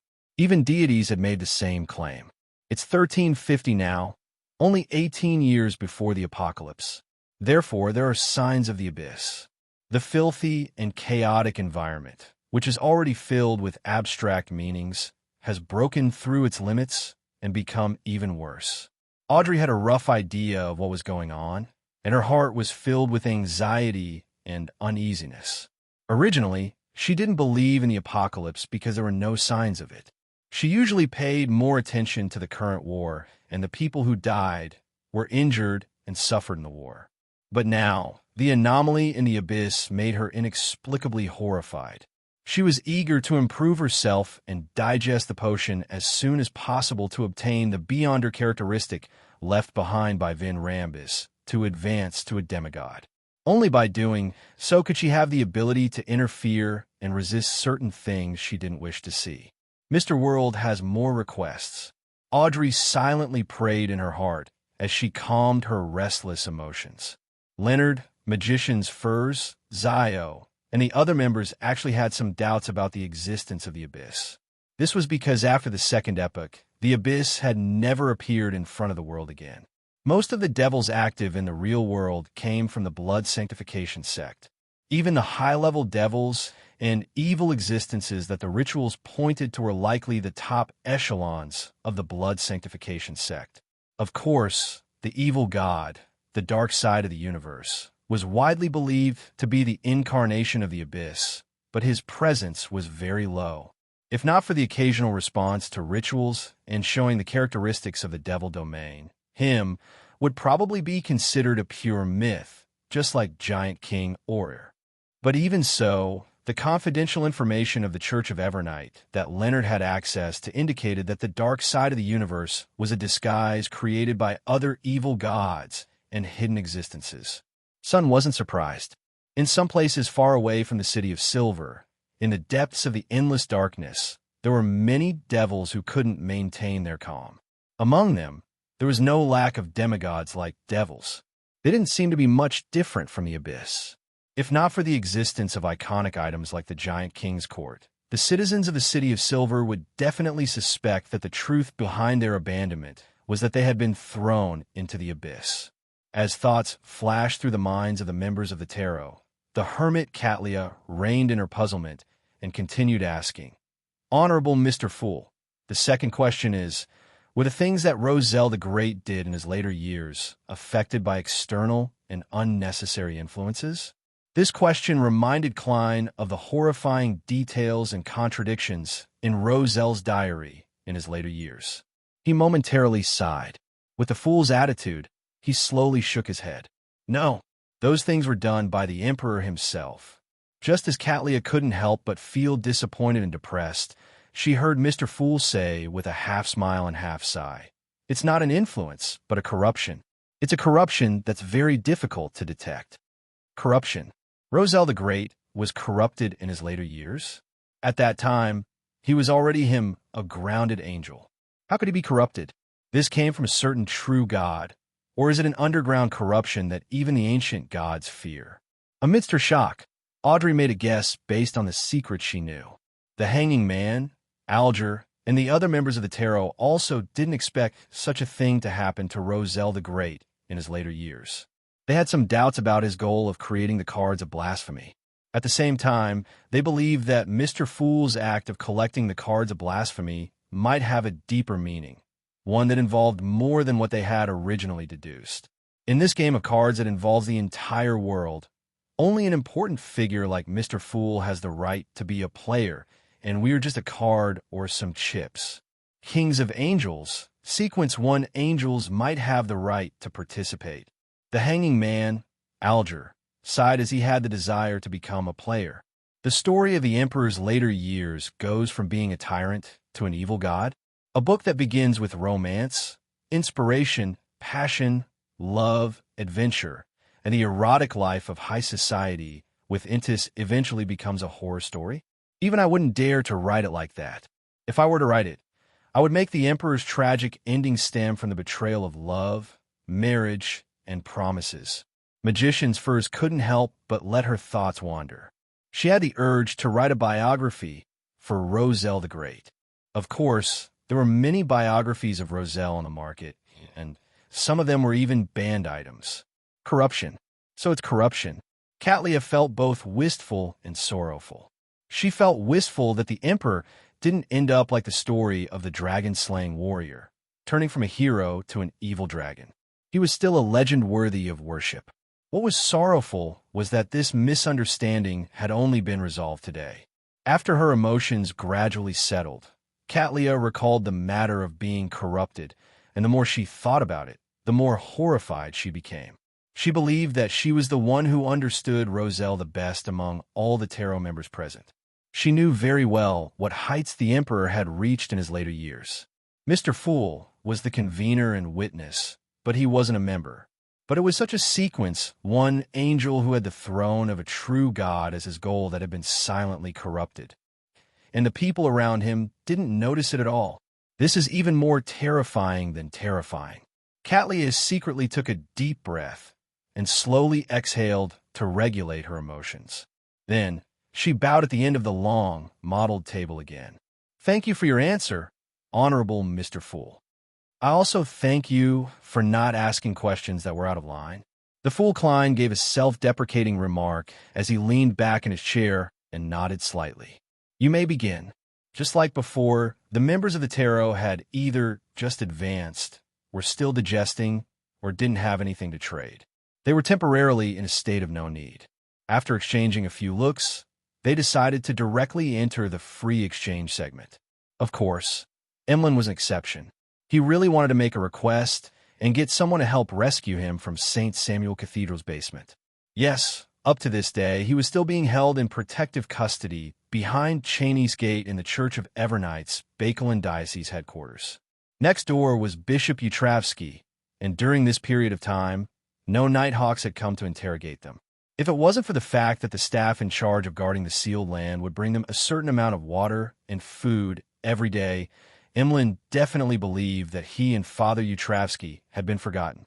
The dark and silent environment isn't too bad, just a little cold. But without puppets, newspapers, books, or historical documents, this life is meaningless. Besides, the Nighthawks only provide ox blood. It tastes terrible, and the effects aren't too good. "I'm already weak." Emlyn opened his mouth, but he didn't say a word. This was because he felt that it was a very embarrassing matter. After all, he was the one who had asked the Star to push for protective custody. In the end, he had also been protected custody. "I hope that fellow hasn't forgotten me and is thinking of a way to release me." Emlyn glanced at Leonard and maintained his silence. Leonard maintained a rather upright sitting posture and didn't respond to the moon's gaze. He didn't have a good solution for the time being, because he was the one who had suggested protective custody in front of the Archbishop. As for Emlyn White, he was a vampire viscount, equivalent to a sequence 5 Beyonder. He was a moving human-shaped bomb, and he believed in Earth Mother. There was no reason for him to release him now. "I can only wait for the Sanguine to protest to us through other channels before I have room to maneuver." Leonard decided to apply for a private exchange later and get Emlyn to think of a way to get the upper echelons of the Sanguine to contact the Church of Evernight. Their interaction was noticed by Audrey, and she immediately thought of the question Mr. Moon had asked her previously. She suspected that something had gone wrong during the protective custody, but it didn't seem too serious. "I heard that the priests of the Harvest Church saved many people during the Great Smog of Bakeland. I hope nothing happens." Audrey nodded slightly and cast her gaze at Little Sunday. Apart from her, the other tarot members also cast their gazes at Sunday. They all knew that the City of Silver was scheduled to explore the Giant King's court last week, and the results should have been out by now. Derek sat up straight, glanced at Mr. Hangman, and said self-consciously, "That's not the case." He said very consciously, "We completed the first exploration of the Giant King's court. 3 died, 1 went missing, and 5 survived. We first arrived at the main entrance of the King's Court and saw 2 Silver Knights in unknown states guarding it. This is the name of the Giant Pathways, Sequence 3, Divine Emperor of the 9 Heavens." Chapter 1159. 2 Sequence 3 Demigods guarding the main door. As expected of the Giant King's Court, the divine kingdom of an ancient god, the members of the tarot felt the same way. As for Sun, he didn't stop as he continued narrating. To him, he was rather shocked when he first discovered that the 2 Silver Knights were guarding the main door of the Giant King's Court. However, the series of events that followed made it appear extremely ordinary. It was no longer able to stir his emotions. According to the information shared by Mr. World, we circled to the back of the Giant King's Court through a rather concealed path. The monsters we encountered along the way were mainly wraiths, which were restrained by the unshadowed crucifix. After arriving at the Waning Forest, I attempted to explore it and discovered that the remnant will of the Giant King had combined with the power of the divine kingdom to form an evil spirit. It was guarding his parents' mausoleum, Sun skillfully recalled his experiences along the way. As for Justice Audrey, the hanging man Alger, and the other tarot members, they quickly pulled their thoughts back from the Silver Knights and listened attentively. They were all very interested in the secrets hidden in the waning forest. They wanted to know what the ancient god, the giant king, couldn't let the queen and children know. Recalling the scene he had seen back then, Sun paused for a moment before saying, "After purifying the evil spirit, we came to the mausoleum of the giant king's parents. After purifying the evil spirit, we came to the mausoleum of the giant king's parents." There was a stone tablet there, indicating the identity of the owner of the tomb. The tomb and coffin had long been opened by someone, revealing the corpses inside. Those were two human corpses. Human corpses? There are human corpses buried in the tomb of the giant king's parents? Godfather and godmother? No, there wasn't any religion back then. As a demigod who had grasped a lot of mysticism knowledge, the hermit Catlia's first reaction was that the two corpses had another identity. Right on the heels of that, she recalled something that the queen had mentioned. It was a question that Roselle the Great had asked as though he was muttering to himself. Why do ancient texts and historical materials call giants, elves, and vampires humanoid creatures or humanoid creatures? Why are humans called giant-like, elf-like, or vampire-like creatures? Could it be that all humanoid creatures originated from humans? Giants, elves, and vampires are mutations brought about by beyonder characteristics that can be inherited? Catlia instantly composed herself and seriously considered the possible reasons. At this moment, she felt that after returning to the real world, the potion would definitely be digested to a certain extent. This was because the sequence 4 of the Mystery Prior pathway was mysticologist, and the ancestor of giants and the source of humanoid creatures was undoubtedly extremely valuable. It was mysticism knowledge that ordinary demigods had no way of knowing. The giant king's parents were humans? It must be fake. The hanging man Alger immediately suspected that someone had faked the scene. However, when he thought about it, not only did he need to take away real skeletons and human corpses, but he also needed to prepare a suitable coffin so that the tomb didn't look like it belonged to a giant, and this kind of forgery was meaningless. It wouldn't have much of an impact on reality, so Alger felt that no one would do such a boring thing. To be able to enter the giant king's court, suppress a powerful evil spirit, and approach the two tombs was at least a saint. It was long past the age of pranks. Could it be true? The ancestors of humanoid creatures were all humans? This includes elves? As he had seen too many shocking things on the tarot, and he had experienced a collapse of faith due to the contents of the murals on the primitive island, the hanging man Alger didn't have any intense emotions. He just couldn't help but raise his hand and touch his dark blue hair. Mr. the Hanging Man connected this matter to me? The giant king's parents were actually humans. From the looks of it, most of the creation myths that are currently circulating are fake. They were deliberately fabricated by later generations. However, there are also some hidden metaphors. Mr. Moon doesn't seem to be able to accept this matter. Mr. World seems to have long known about it. Audrey used placate and other psychological powers and techniques to quickly control her state as she instinctively observed the reactions of the other members. At that moment, Emlyn was the most agitated one. His mind was filled with thoughts of impossible and impossible. If the ancestors of the giants were humans, then what about the sanguine? Could it be that we are monsters that mutated due to our beyonder characteristics? Impossible. We were clearly created by the ancestor. He has the authority of life and creation. We are completely different from barbaric deities like the giant king and the elf king who only know how to fight. As Emlyn's thoughts churned, he had a baffling feeling that his pride was cracking apart. His intuition, his rationality, and his brain told him that Sun had no motive to lie about this matter. The possibility of the other existences faking the scene was extremely low. Therefore, he subconsciously removed the giants and elves from the ranks of humanoid creatures, treating them as a branch of humanity. Leonard, magician's furs, and Zio quickly accepted the possibility revealed by Sun's words. To them, it didn't matter if the giant ancestor was a giant, a human, or even a curly-haired baboon. At most, it would indicate that many Beyonder creatures were the result of the accumulation of Beyonder characteristics in ordinary creatures. But this didn't mean much in reality. Derek calmed himself down, and in the strange silence, he continued, "Don't worry." After leaving the waning forest, we entered the giant king's court through the barren tunnel. Along the way, there were remnants of the powers of degeneration and concealment. We had to make the right response in order to pass through. That palace has a mural that contains the power of the cycle of fate. As a result, we were affected and transformed into participants of the gathering. We repeated a very short process, and this process was the establishment of Rose Redemption. Having said that, Derek looked around and saw that all the members had temporarily extricated themselves from their previous state. They showed great interest in the organization, Rose Redemption. They all knew that this was an extremely secretive and ancient organization that followed and believed in the true creator.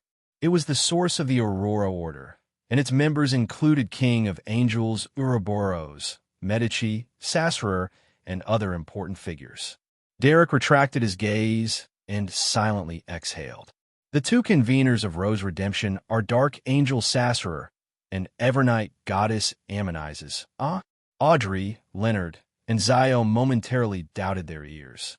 They were all believers of Evernight, so they never expected that the goddess would be a member and convener of Rose Redemption.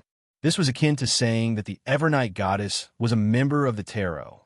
If it wasn't for the fact that Little Sun knew what kind of person he was and that he wouldn't lie, they would have definitely suspected the authenticity of this matter. And now, they were momentarily speechless.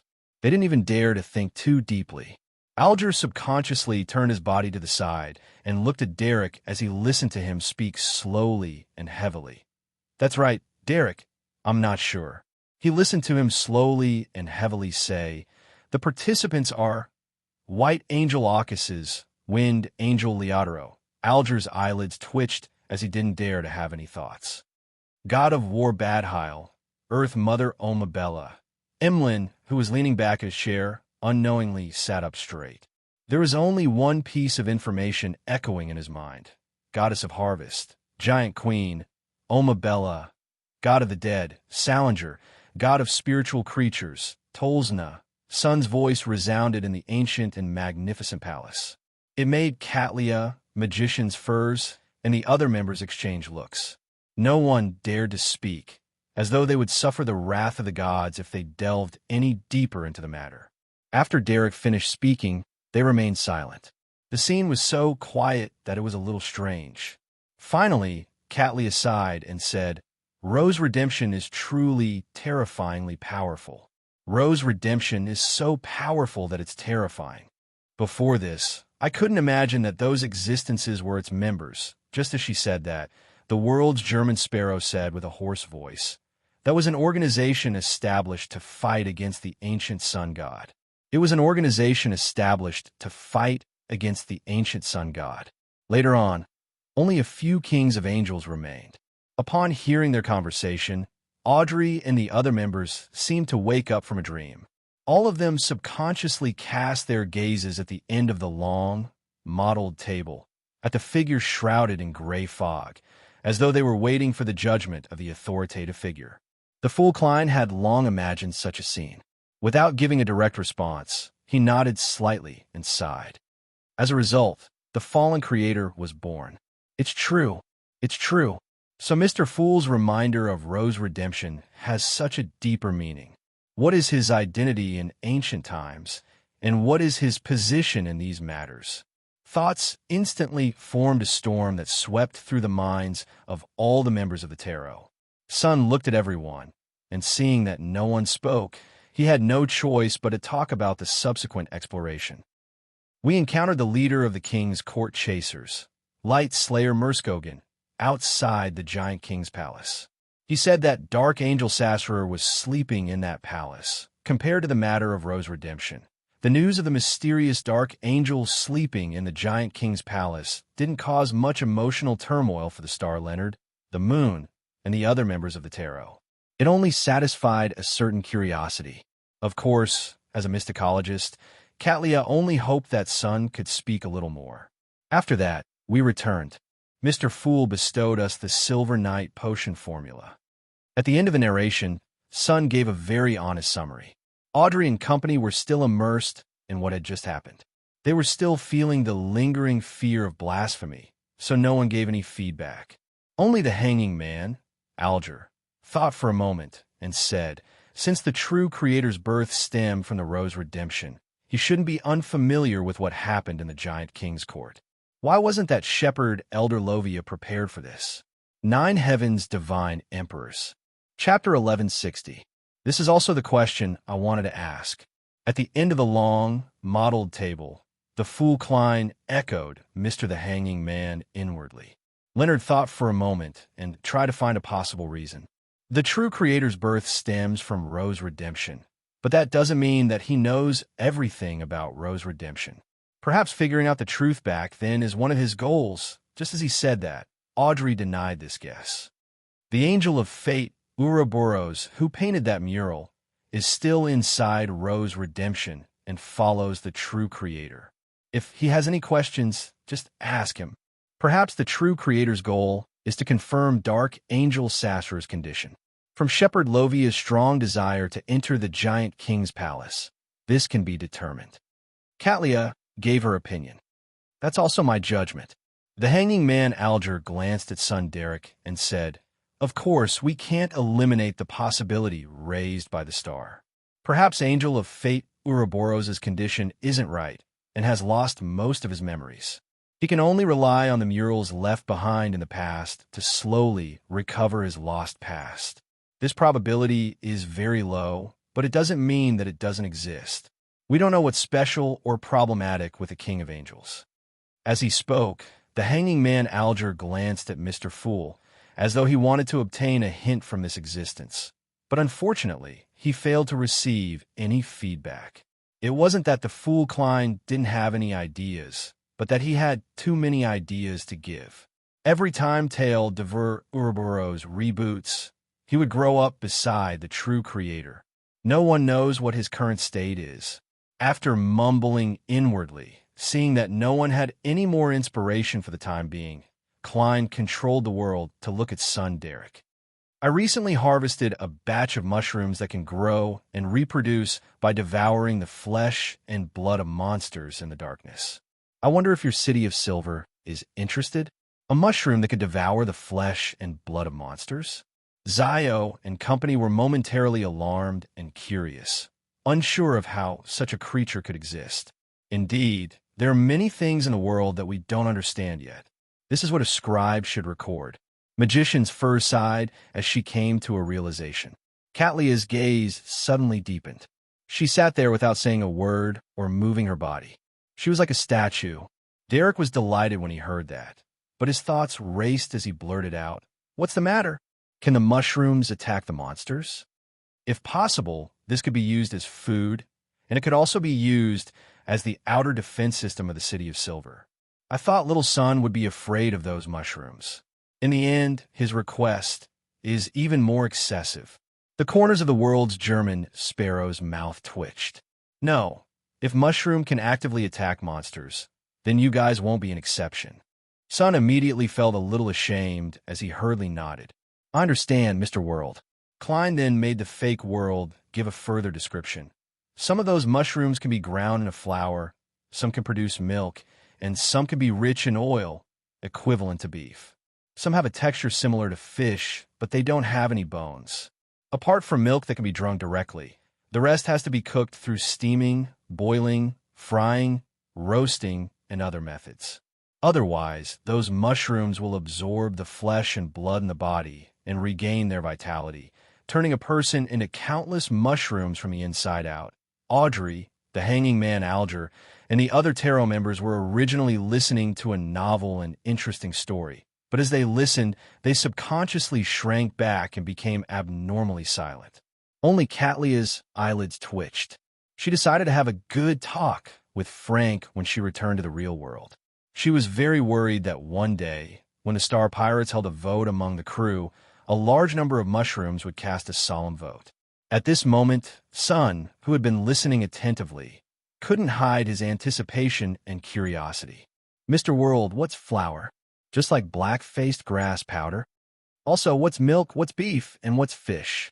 In fact, he had seen fish before, but he didn't think that they were fish.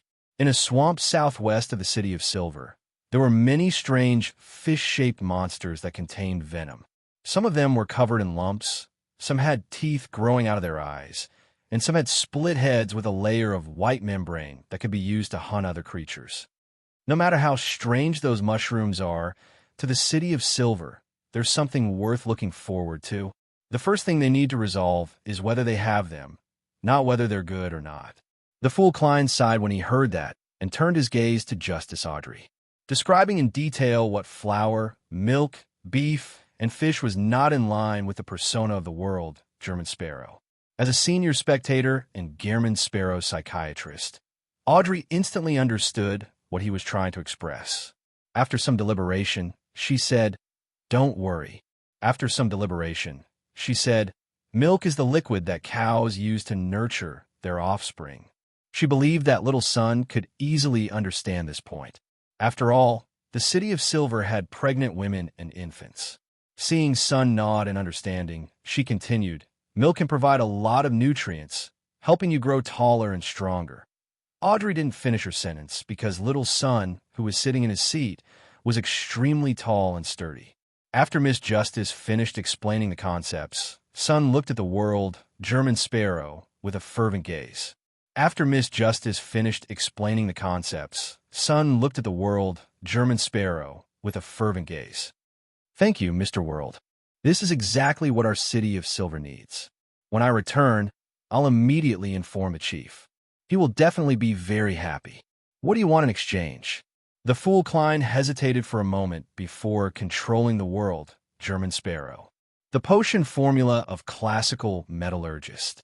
No, Katlia subconsciously wanted to stop him, but she ultimately held back her urge. She secretly glanced at Mr. Fool, and seeing that the mighty existence didn't say anything, she immediately felt a lot more at ease. "Yes," agreed Derek cheerfully. After exchanging these matters, Leonard requested for a private conversation with the Moon Emlyn. "When will I be released?" Emlyn asked the moment the other members of the tarot were blocked. Leonard maintained his posture and said, "This is something I can't decide. My suggestion is that you get someone to contact the upper echelons of the Sanguine as soon as possible and get them to think of a way to get you out. These two fellows even caused an accident with a simple protective custody." The fool Klein, who was listening by the side, wanted to laugh, but he held back. Emlyn's expression sank. After a few seconds, he said, "That's right. What's the point of looking for the higher-ups of the Blood Clan? The goddess is the Lady of Crimson. She still cares for you fellows who belong to the Moon Domain, even though you don't believe in her," Leonard said in a perfunctory manner. The real explanation in his mind was, an ancient race like the Sanguine that had lived for several eons definitely had some sort of connection with the various churches, especially back when the Sanguine Queen was the Empress of the Night Emperor. And back then, the Church of Evernight supported the Night Emperor. Emlyn also thought of this and nodded slightly. "I'll try entrusting it to Mr. World." This was the most reliable candidate he could think of. Just as he said that, Emlyn and Leonard suddenly said at the same time, "That's right. That's not right." "You thought of it too?" Emlyn then glanced at the star beside him. Leonard chuckled. "It's such a simple question." Emlyn replied with a scoff. "But you just suggested that I contact the upper echelons of the vampires. I've already been imprisoned in the Church of Evernight for several days. They must have long known what they should know. They didn't attempt to rescue me probably because they want to observe who else will help me, so as to find my accomplices." Leonard's gaze was elsewhere. "That might be the case. Therefore, you can only continue to stay behind Cheney's gate. Perhaps in a few more days, they will lose their patience and get you out." Emlyn was at a loss as to what expression to show in response. After the man and Sanguine finished their private conversation, the world German Sparrow looked at Magician's furs. "Give me the meeting place and time. After the gathering, I will find you and take you to a new place." "All right." Magician's furs hurriedly applied to Mr. Fool and conjured the time and location on a piece of goatskin. When she handed over the piece of paper, she hesitated for a moment before asking, "Mr. World, what should I pay attention to this time?" "Keep warm," the world's German sparrow replied simply. "Keep warm." Magician's furs was momentarily stunned, unsure of what he was trying to say. After reading the goatskin parchment, the world German sparrow surveyed the area and said, "Everyone in Bakeland, please pay close attention to your surroundings. Firstly, it was very likely that Zeradol would fish Amon over. Secondly, Demonis Trissi might help Mr. Dorr prepare the ritual. Thirdly, it was unknown when George III would begin the final step of becoming the Black Emperor. All right. Audrey and the other tarot members in Bakeland nodded one after another. They recalled the recent situation and didn't find anything abnormal. After communicating for a while, the other members asked Miss Justice to use hypnosis to help them forget a portion of their memories. With that, the tarot gathering came to an end. One figure after another disappeared above the gray fog, leaving only the Fool Klein behind. After sitting in silence for more than 10 minutes and thinking about other problems, Klein returned to the real world. He teleported to the agreed location and waited to meet Miss Magicians. It was almost winter, and the sky was dark at 4 in the afternoon. The clouds were gray, and the gas supply was restricted due to the war, so the street lamps hadn't been lit. Chapter 1161. In the alley where few people walked, the environment turned darker. A cold wind blew past, and although it wasn't like a blade that could scratch one's face, it seemed to have magic that slowly but surely seeped into one's clothes. Klein, who had transformed into German Sparrow, raised his hand to press down on his top hat. He saw Miss Magicians wrapped in a dark scarf and a thick coat. She carried a seemingly heavy suitcase as she warily walked into the alley. In the kingdom of Rouen, due to the influence of the Church of Evernight, many of the clothes that were considered only for men also had women's styles. Just like in Intis, the ladies of high society often sat sideways on their horses and had special saddles. However, in Rouen, the ladies had their own knight's clothes. Klein took out his left hand, which was wearing creeping hunger, from his pocket and spread his fingers. "Are you ready to save the manuscript?" Furs suddenly felt a cold wind blow at her neck as she subconsciously shrank back.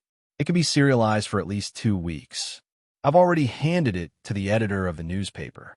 Without waiting for German Sparrow to ask again, she hurriedly added, "I brought a pen, ink, and paper." "I brought a pen, ink, and paper." Klein nodded slightly, took 2 steps forward, and reached out to grab Miss Magician's shoulder. Furs immediately focused as an illusory, slowly flipping book appeared in her eyes. Her surroundings immediately turned dark and colorful. The reds turned redder, the blacks turned blacker, and the browns turned browner.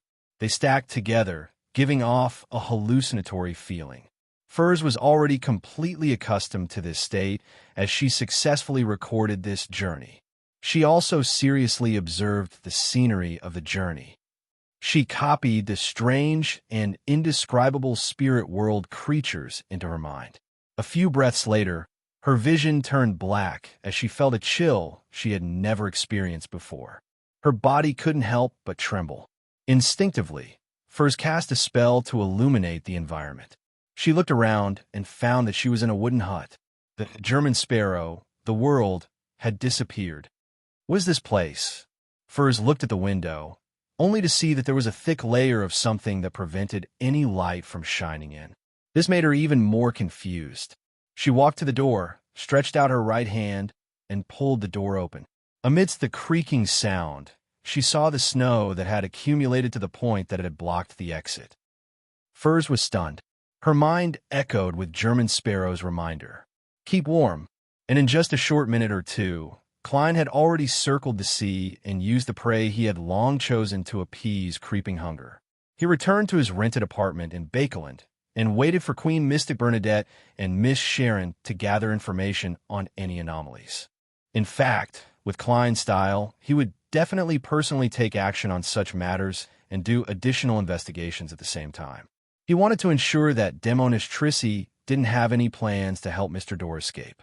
However, considering that Zeradol was already in Bakeland, he was cautious and gave up on the idea of wandering out. Under the influence of the law of convergence of beyonder characteristics, he felt that if he were to wander around Bakeland, he would sooner or later encounter Zeradol or even Amon. Sigh. I've already thought of how to disguise myself. I'll buy a bicycle, get a uniform, and ride around different streets as a postman. This way, it'll be the least likely to arouse suspicion. Klein drank a mouthful of the guru tree sap he had brought back from the sea and leaned back in his chair, allowing his marionettes, Inuni and Konas, to massage his shoulders and legs. Afternoon town camp in the forsaken land of the gods.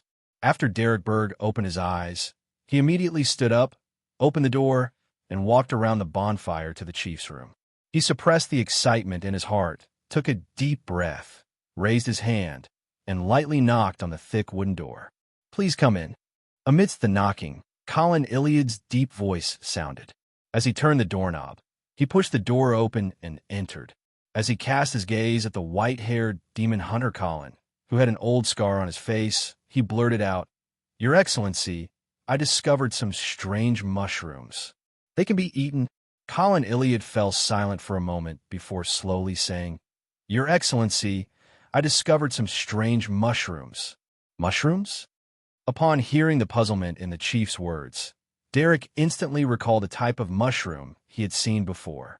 It came from the abandoned temple of the fallen creator. It looked especially bright and appetizing, but it was essentially very dangerous. His mood immediately calmed down a lot. He nodded and said, I'm not sure. Yes, mushrooms, different species of mushrooms. They could devour the flesh of monsters to grow and reproduce. Derek described the uniqueness of the mushrooms in detail and earnestly explained what milk, beef, fish, and flour were. Finally, he solemnly emphasized that the mushrooms had to be fully cooked before they could be eaten, and that they had to pay attention to distinguishing the types of poisonous mushrooms. Colin Iliad listened quietly and didn't show any emotional fluctuations. After some thought, he said, "That's right. What other dangers do they have? Or should I say, what do I need to pay attention to?" Derek's face suddenly turned red. "I'll go and do some research." Without waiting for the chief to speak, he turned around, opened the door, and ran out. After returning to his room, he took a deep breath, sat down, and began praying to Mr. Fool, asking him to convey the question to Mr. World. Above the gray fog, Klein sat on the high-backed chair belonging to the Fool. He tapped the armrest with his index finger and silently muttered to himself, "That's right. What other dangers are there? Although Frank's imagination, actions, and creativity leave me a little fearful, he's still a Sequence 5 druid after all. How dangerous can the mushrooms he creates be? With the City of Silver's years of experience in the dark, they can easily deal with those mushrooms. The shocking abnormalities of the future producing milk in the ruins of the Battle of the Gods and the pirates' heads growing watermelons are because of the remnant aura and divine powers of Earth Mother. The true murderer is the Deity and not Frank. Man, if the birth of the forsaken land of the gods has something to do with the death of the ancient sun god, due to his betrayal, the Battleback then wouldn't have only left behind the powers of Evernight, concealment, degeneration, and storm. Perhaps certain areas have the influence of sun and earth. Klein thought for a moment before conjuring the world German sparrow and getting him to tell him the truth. If they encounter the divine power of the earth domain, those mushrooms might undergo an unknown mutation. After getting a response, Derek dashed out of his room again and sprinted to the first seat's door. This time, there was no need for him to knock. The door opened naturally. Derek turned back to look at his teammates by the bonfire, entered the room, and closed the heavy wooden door behind him. The divine power of the earth domain may have caused the mushrooms to mutate in unknown ways, he stated frankly, without explaining how he came up with it. Demon Hunter Colin's expression didn't change as he repeated the key phrase in a low voice. The divine power of the earth domain. His voice gradually lowered and finally fell silent. After about 10 seconds, he said, "After we return, We can designate an area to plant them and see how they turn out. So what's the price? Derek immediately replied, "That's right. Classical alchemist's potion formula." Colin Iliad nodded slowly. "This has to be decided by the six-member council. Once we return to the city, I'll push for this matter as soon as possible." Their expedition team was supposed to return to the City of Silver in the next 2 days. Firstly, after the previous exploration, the survivors and the ones who had lost their loved ones needed some time to adjust their mental states. Secondly, the amount of food left in the camp was limited, and the area around Afternoon Town couldn't plant blackface grass. They could only rely on hunting monsters to replenish their supplies. Therefore, one of the expedition team's responsibilities was to transport safe food. They had to rotate every once in a while. "Yes, Your Excellency." Derek didn't rush him. He was already used to such a process. After he left the room, Colin Iliad came to the window and looked at the bonfire in the middle of the camp. The flame burned quietly, and in the deep darkness, a faint yellow light shone over the entire camp. On top of it was a disgusting vampire with pus oozing out of his body. A few days later, Klein received the corresponding feedback from Queen Mystic Bernadette, charismatic Order Patrick Bryan, and Miss Sharon. He confirmed that Bakelin hadn't had any abnormal movements of materials or personnel recently. From the looks of it, Demonis Trissy only plans on speaking to Mr. Dorr for the time being. Furthermore, this seems to be the first time they've established contact. Regardless, I still have to warn you beforehand. This requires sufficient skill.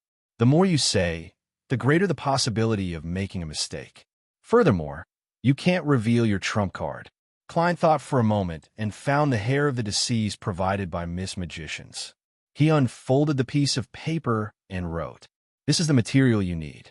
Hair from a descendant of the House of Abraham. The provider has a request. It's to help ask that existence a question. The question is how they can escape the curse on them. Finally, a reminder. Be careful of Mr. Dorr." Klein folded the letter and placed the clump of hair inside. He took out the adventurer's harmonica, brought it to his mouth, and blew into it. After a brief silence, Rionette Tynker walked out of the void with 4 bright-looking heads in her hands. "Give this letter to the fool who was tempted," Klein instructed as he handed over the letter in his hand. Just as he said that, his heart stirred as he hurriedly added another question. "Can you locate him?" "Yes." One of Rionette Tynker's heads answered the question before biting the letter. Klein's eyes narrowed slightly. "P.S. I had something to do in the morning. I'll update first before making any changes. I'll make up for the draft at night. Divine King of the Nine Heavens." Chapter 1162. In the Bakelin Bridge area, Klein found a man who had been tempted by Trissy to help her send and receive the letter according to the location provided by Miss Messenger. However, Klein didn't enter the apartment, nor did he disturb his target. He stuffed his hands into the pockets of his black trench coat and continued walking forward. Under the illumination of the gas street lamps, he came to a crossroads and turned into another street. During this process, inside a certain building, a rat that was stealing food suddenly trembled. It then abandoned the piece of cheese and followed the usual passageway that it used to pass through, walking with its back facing Klein as it approached the target area. Then, the rat opened its mouth in a hidden corner and let out a human voice. "Blessed of the sea and spirit world, protector of the Rorstad archipelago, ruler of the undersea creatures, controller of tsunamis and storms, the great Cavituous." Just as the rat finished speaking, Klein, who had already turned into another street, vanished.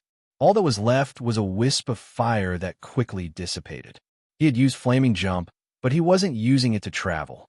Instead, he was entering a hotel room he had booked and rendezvous with one of his marionettes. Therefore, he wasn't too worried about being sensed by Zeridal and encountering an accident. After all, his target was clear, and the distance was very short. Furthermore, he had protection. In the room, under the gaze of his marionette, Inuni, Klein took 4 steps counterclockwise and arrived above the gray fog. As he sat at the end of the long bronze table, he drew the sea god scepter and used the prayer light to observe the target situation through his true vision. The man who had helped Demonis Trissy relay the news. A few minutes later, Rionette Tinker appeared in the apartment as promised. She took the gold coin and left the envelope on the table. The man trembled in fear again, but he finally overcame his fear. He picked up the letter and weighed it in his hand. 15 minutes later, he took out the black paste carefully, separated a small piece, and smeared it on the surface of the mirror. Soon, he saw the girl in the dark mirror that occupied all of his sweet dreams. He quickly said, "You're not the only one." He hurriedly said, "That crazy adventurer just sent a letter. It seems to contain something else. According to your instructions, I didn't open it." At this moment, Klein, who was above the gray fog, began to see something magical. In his eyes, the mirror itself had become blurry, closer to a dark and illusory channel. It was connected to similar objects in the surrounding area, forming a complicated and abstract spiderweb that interweaved into a profound and strange world. With the gray fog's true vision, Klein could barely make out the general situation, but he was unable to distinguish the details. He didn't know that there were strange and terrifying creatures lurking inside the world. In mysticism, mirrors are often given the symbolic meaning of leading to another kingdom. Furthermore, they're often related to horror and horror. This is the world in the mirror? My Beyonder powers don't involve this domain at all. That's not it either.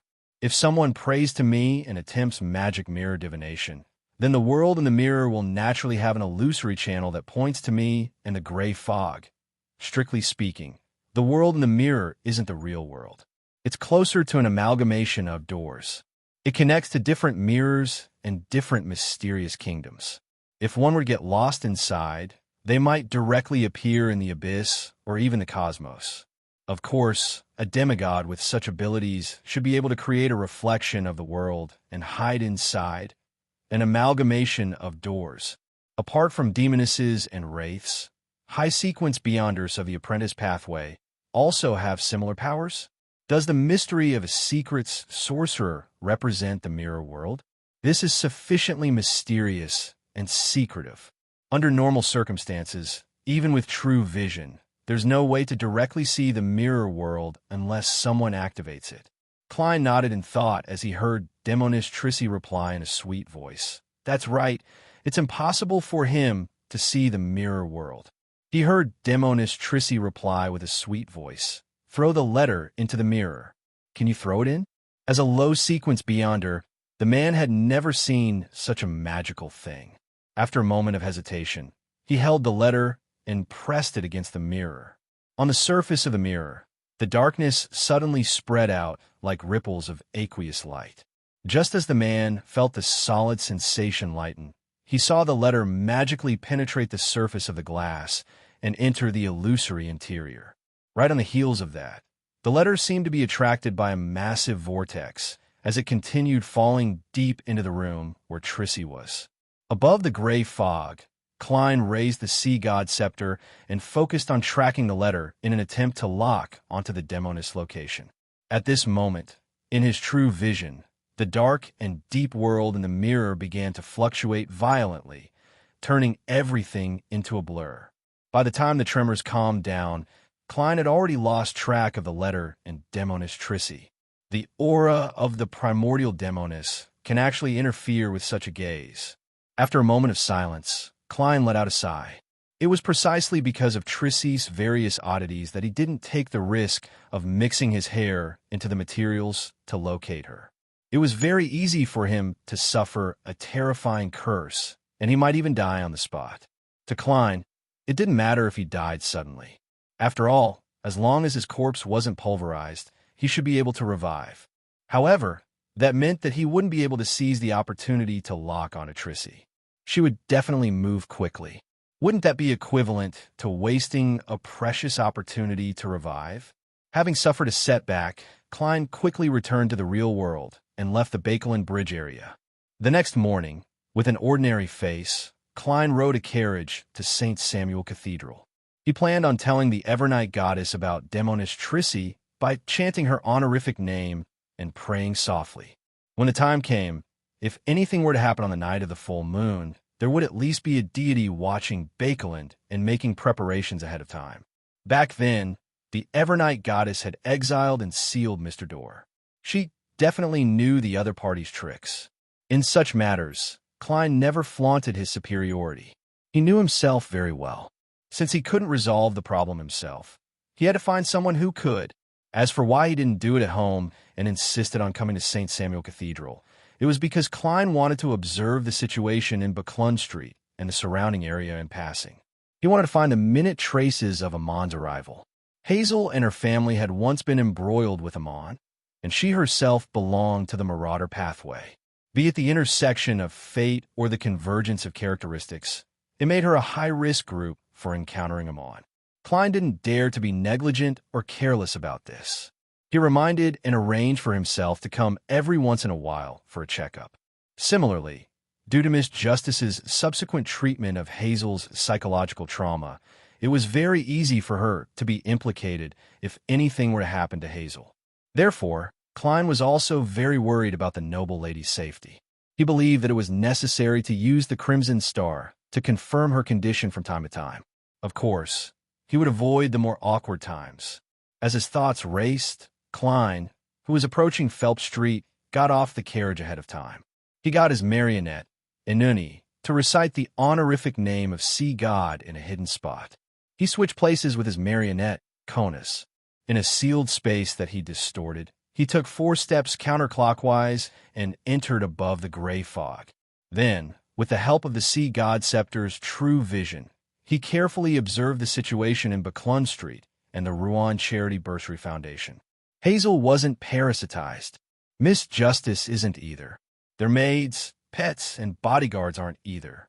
The residents of Buckland Street and the staff of the Charity Bursary Foundation aren't either. There aren't any signs of Amon's activities in any of the streets in this area. Klein heaved a sigh of relief and returned to the real world. Following that, he approached St. Samuel Cathedral, passed through the door, and found a seat in the dark and serene prayer hall to sit down. After softly reciting the honorific name of the Evernight goddess, Klein gave a simple description. Demonis Trissi has obtained the hair of a descendant of the house of Abraham. She plans on contacting a certain hidden existence on the night of the full moon. Her exact goal cannot be determined. After sitting in silence for a while, seeing that the goddess didn't respond and the archbishop didn't come out, Klein wore his silk top hat and slowly walked out of the cathedral. At night, he changed locations and controlled a rat as his marionette. He recited another honorific name. The great god of war, the symbol of iron and blood, the ruler of chaos and strife, I wish to meet you. Just like before, the rat lost its life the moment it finished praying. Klein then distanced himself from it. He wanted to meet the Red Angel and chat about Mr. Door and Dark Angel Sasser. After waiting for a few minutes, with the help of another rat marionette, Klein saw the previous one burst into flames, spewing out blinding white flames. The flames quickly outlined a short sentence on the ground. I don't want to see you. The muscles on Klein's face twitched indiscernibly. After some thought, he rationally gave up and left the area. After dozens of seconds, the remaining blazing white flames formed new words. Beg me. And at this moment, Klein had already left. In a particular house in a certain area of Bakeland, the pale Saron Einhorn Medici, who was wearing a black robe with red patterns, stood up from the sofa. He frowned slightly and muttered to himself, "Who's disturbing me?" In the blink of an eye, Bakeland welcomed the night of the full moon. In a room illuminated by crimson light, Demonis Trissi stood in an altar. Around her were rubies, sapphires, emeralds, diamonds, pearls, lapis lazuli, and other ritual materials. After some complicated preparations, she lit the hair in her hand and placed it into the cauldron. When the flames were dyed with a layer of darkness, Trissi took 2 steps back and chanted in Jotun with a solemn expression. The great door of all doors, the guide of the endless cosmos, the key to all the mysterious world. Chapter 1163. As Trissi chanted, the gems around her emitted cracking sounds as they shattered into powder and floated up. They shimmered with red, blue, green, or resplendent glimmers as they quickly converged into a torrent that was cast towards the candlelight on the altar. At the same time, the burnt strands of hair in the cauldron also joined the ranks. The flames swelled and intertwined, turning darker as though it was an illusory door that led to another world. Trissy immediately felt the surrounding temperature drop rapidly, as though countless dangers were seeping out from the flames. A sentence flashed across her mind. It was a warning from German Sparrow. Be careful of Mr. Door. As expected of someone with a messenger of that level, his understanding of Mr. Door and his grasp of my plans might be deeper and more precise than I imagined. Trissy slowly took a deep breath and patiently waited for the subsequent changes. In the blink of an eye, she felt that the void in the room had become a lot thinner. Many places were filled with shadows, as though a large number of indescribable, strange, and dangerous creatures were hiding behind them. The dark and expanding flames slowly spun, turning into a huge, deep, crimson vortex. As the vortex spun, an ethereal voice that could pierce through a spirit body finally sounded from the bottom. Cheek. Upon hearing this voice, the blood vessels on Trissy's forehead throbbed. It was as though her head had been stabbed with countless steel needles that were frantically stabbing and stirring. Her black hair fluttered without any wind. Every strand became thicker, and the skin on her face turned transparent. Her blood vessels protruded out one after another, densely packed like a spiderweb. After spending a lot of effort, Trissy finally controlled herself. She heard the voice that was enough to make most Beyonders gradually lose control and chuckled. From the looks of it, its cheeks blessed. Back then, we looked at the second blasphemy slate together and were able to surpass Sequence 1. The only ones left alive should be Artisan, Cheek, and me. Trissy ignored Mr. Door's sigh as she spoke with an unconcealable warped expression. Honorable Mr. Door, I have something to ask you. Speak. Being lost in the darkness and trapped in a storm for years is too boring. It's rare to have someone to chat with me. The terrifying voice replied without much change in the slowly spinning vortex. The muscles on Trissy's face twitched a few times. She still couldn't get used to the voice that sounded like the ravings of an evil god. She paused for a few seconds before saying, I want to know if there's any abnormal way to enter the 9 secret mausoleums that Blood Emperor Tudor built to advance to Black Emperor. It was unknown where he was, but Mr. Door's voice sounded across the endless void as he let out an ethereal laugh. So, it's because of this, that's not difficult. I'll give you a symbol. Gather the blood of Beyonders of different pathways and mix them together. Tint it with spirituality. In front of the mausoleum, draw the symbol in the void, and you'll be able to open a secret passageway that leads inside. As the being spoke, sparks separated from the dark vortex and formed a rather complicated symbol in midair. It was like a series of doors stacked on top of each other in a disorderly manner, with no end in sight. Trissy endured the tearing pain of her spirit body and memorized the symbol before seeking confirmation. All 22 Beyonder pathways? Every pathway only requires the blood of one Beyonder, regardless of their sequence. How much blood does each pathway require? Mr. Door continued to reply in the same delirious state as before. Yes, I don't need too much. A small tube will do. I guarantee that I can finish drawing the symbol. Although Trissy's expression was contorted from the pain, she couldn't help but curl the corners of her mouth after obtaining crucial information. She revealed a smile. This, combined with her overall expression, was very strange, making her look like a lunatic. After accomplishing her main goal, Trissy asked again in order to have a smooth cooperation with German Sparrow. The House of Abraham wants to know how to get rid of the ancient curse. The dark vortex fell silent for a few seconds before sighing. Set up such a ritual, using a demigod of the seer, apprentice, and marauder pathway as a sacrifice. Once I escape the storm and penetrate the darkness, the curse will no longer exist. Trissy wasn't interested in how the House of Abraham could get rid of the ancient curse. After receiving the answer, she couldn't hold it in any longer. As she thanked Mr. Door, she began to stop the ritual. As for Mr. Door, he didn't attempt to bewitch, threaten, or corrupt her. After the dark vortex of flames collapsed and the ritual ended, Trissy began cogitation. She spent nearly an hour to calm the effects of Mr. Door's ravings on her. After doing all of this, Trissy found a pen and paper and copied the symbol provided by Mr. Door. She described the answers to the 2 questions in detail. She knew that she was being pursued by Saintess of White Katarina, and that there seemed to be an even more terrifying hunter waiting behind her. It was very difficult for her to quickly gather the blood of Beyonders from different pathways, so she planned on leaving this matter to German Sparrow.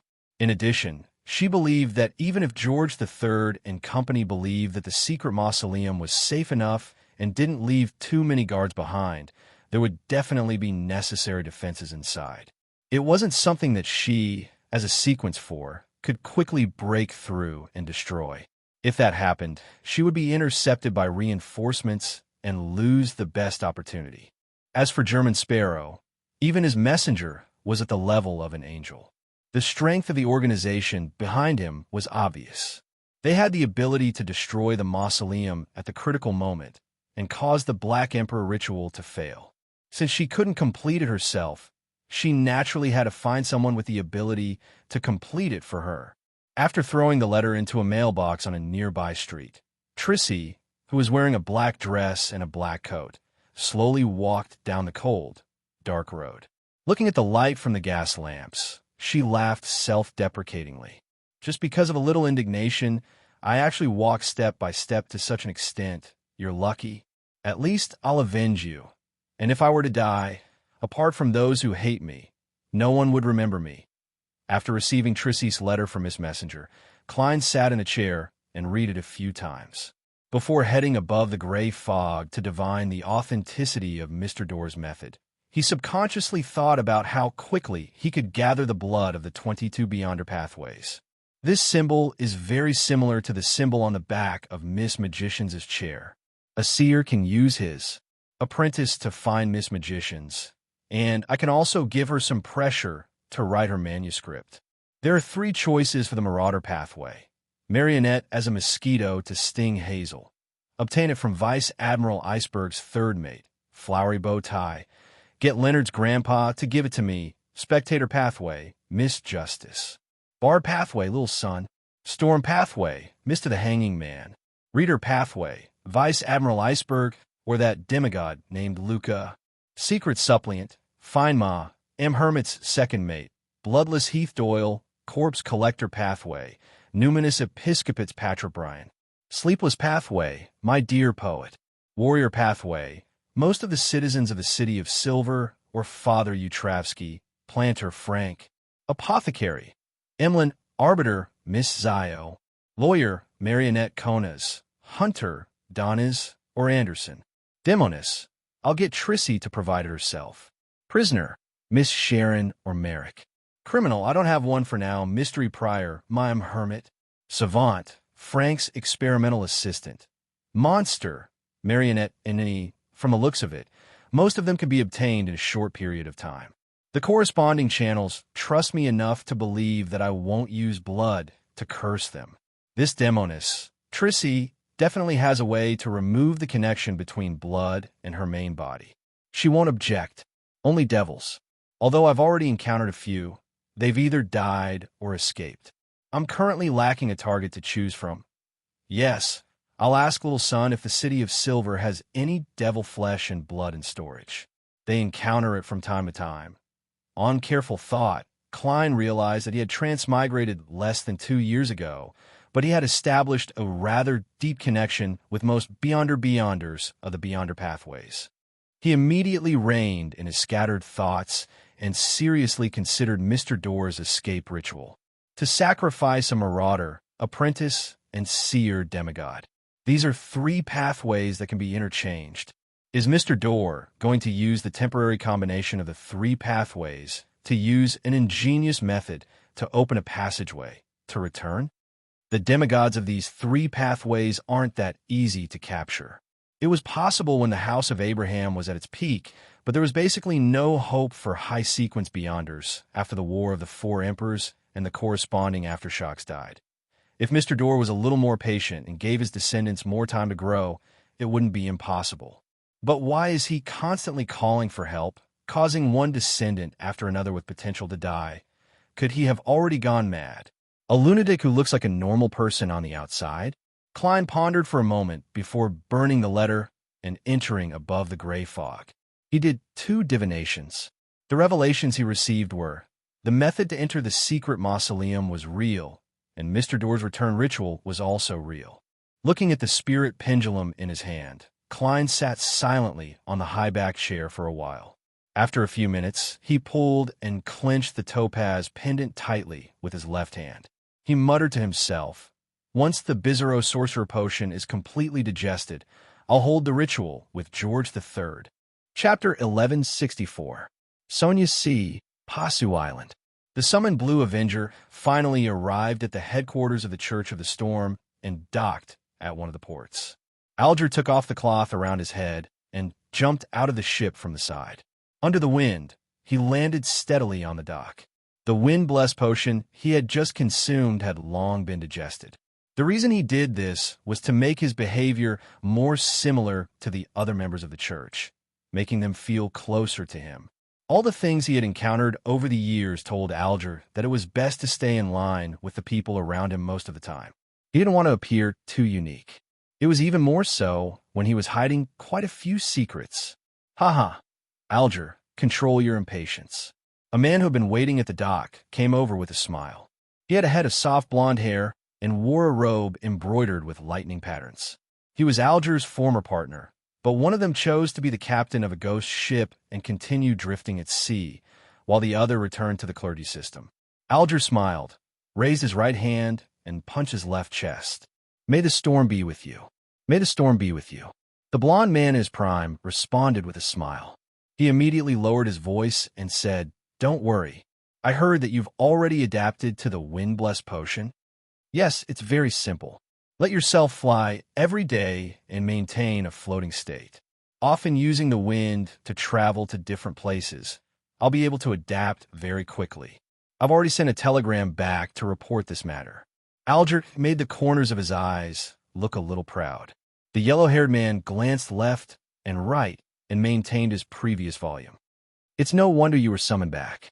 I heard that due to the ongoing war, there's a shortage of manpower in all aspects. The Council of Cardinals has decided to organize a group of Wind-Blessed to advance to Sequence 5 as soon as possible. You should be among them. How enviable. I just became a Wind-Blessed, so I don't have such a chance.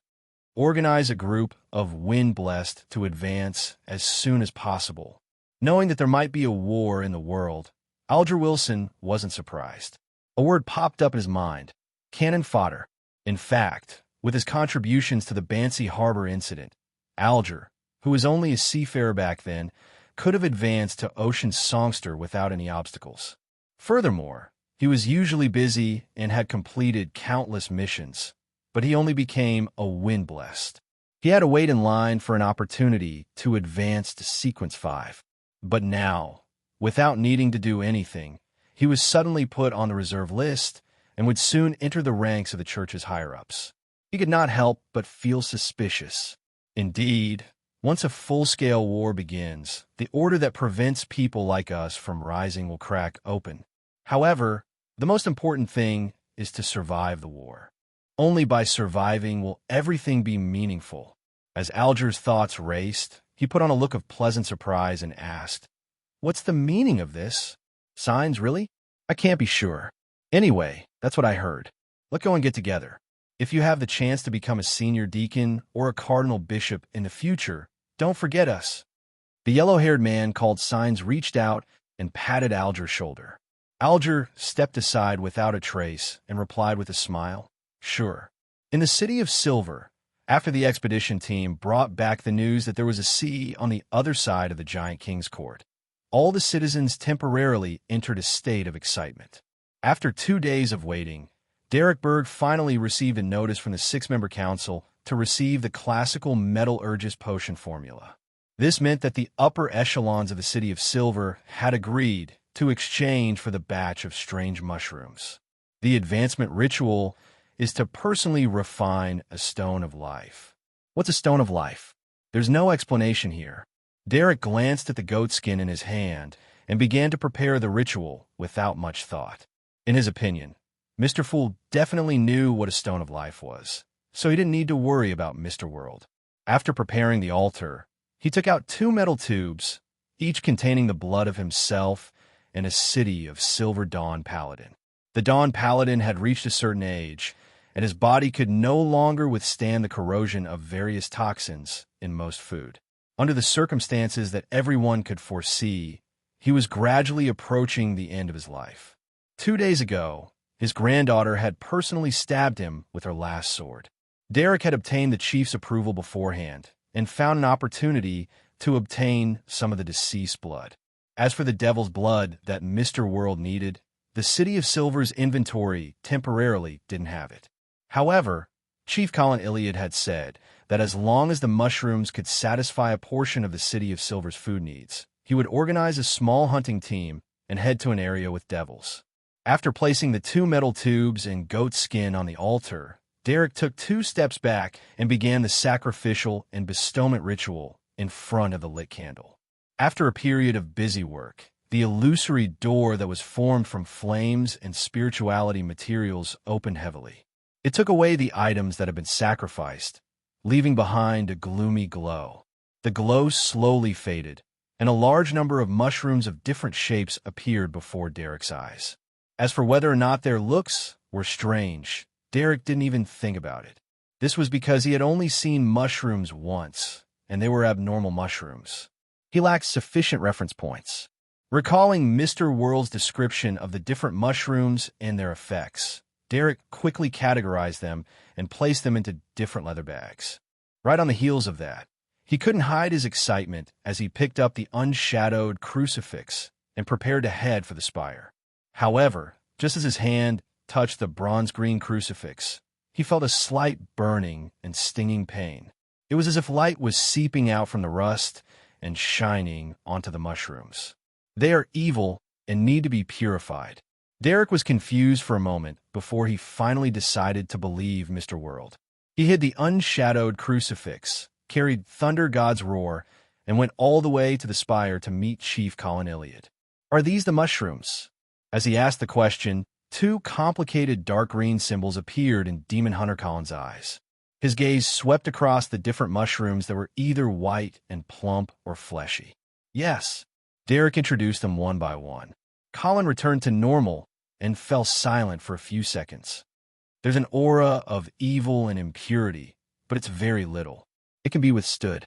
This should have settled down after devouring the flesh and blood of monsters." He paused and said, "Let's test their reproductive abilities first." With this sentence, some of the members of the City of Silver, who had long been prepared to welcome the mushrooms, carried a few monster corpses into the chief's room and sprinkled a bit of different mushrooms on them. As soon as the mushrooms came into contact with the flesh and blood, they immediately grew mycelium and pierced into the flesh. About 20 to 30 seconds later, they began to swell crazily and produce spores. After a while, the corpses of the monsters were densely covered in mushrooms. However, the mushrooms didn't stop growing. They kept jumping up, and in the end, some of them were even taller than Derek Berg, looking down at him. Mr. World didn't say that they would grow this big. Besides, this speed of reproduction is way too fast. Derek watched in a daze, but he didn't think it was a problem. Colin Iliad's expression didn't change. When the monsters were only left with skeletons and dregs, he looked around and said, "It's better than I expected. Better than I expected.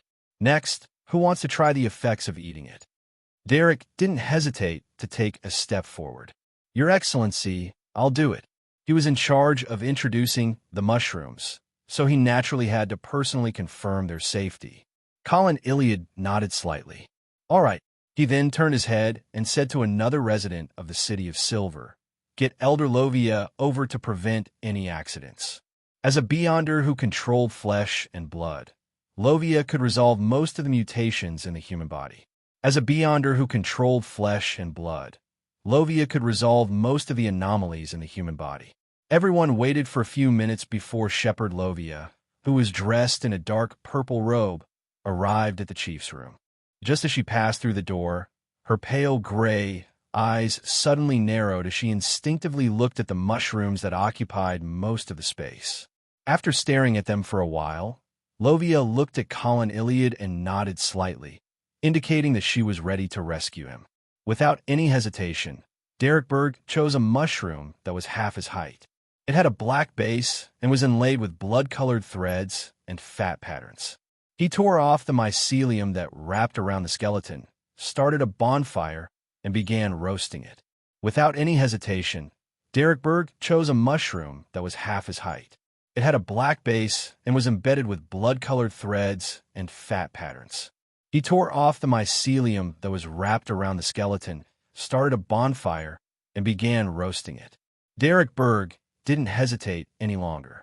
He chose a black mushroom that was embedded with blood-colored threads and fat patterns. It was half his height. He tore off the mycelium that was wrapped around the skeleton, started a bonfire, and began roasting it. Their Adam's apple moved, and they swallowed their saliva instinctively. The bonfire emitted a sizzling sound, and then the aroma became even stronger. This wasn't an unusual smell that seemed to make one's soul yearn for it. It was a type that everyone was familiar with. It was a natural desire that they had after returning to the City of Silver after not eating blackface grass for a long time. As the sizzling sounds became more and more intense, and as the fire grew brighter, they felt as if a hand had reached out from their stomachs, wanting to reach out and grab the food. Unknowingly, the other residents of the City of Silver, who were doing other things in the spire, followed the fragrance and gathered at the door. It took a lot of effort for Derek to control himself from tasting the mushroom midway. He waited until its outer shell was completely charred before retrieving it and blowing at it. At that instant, everyone's eyes were on him, including Colin Iliad and Shepherd Lovia.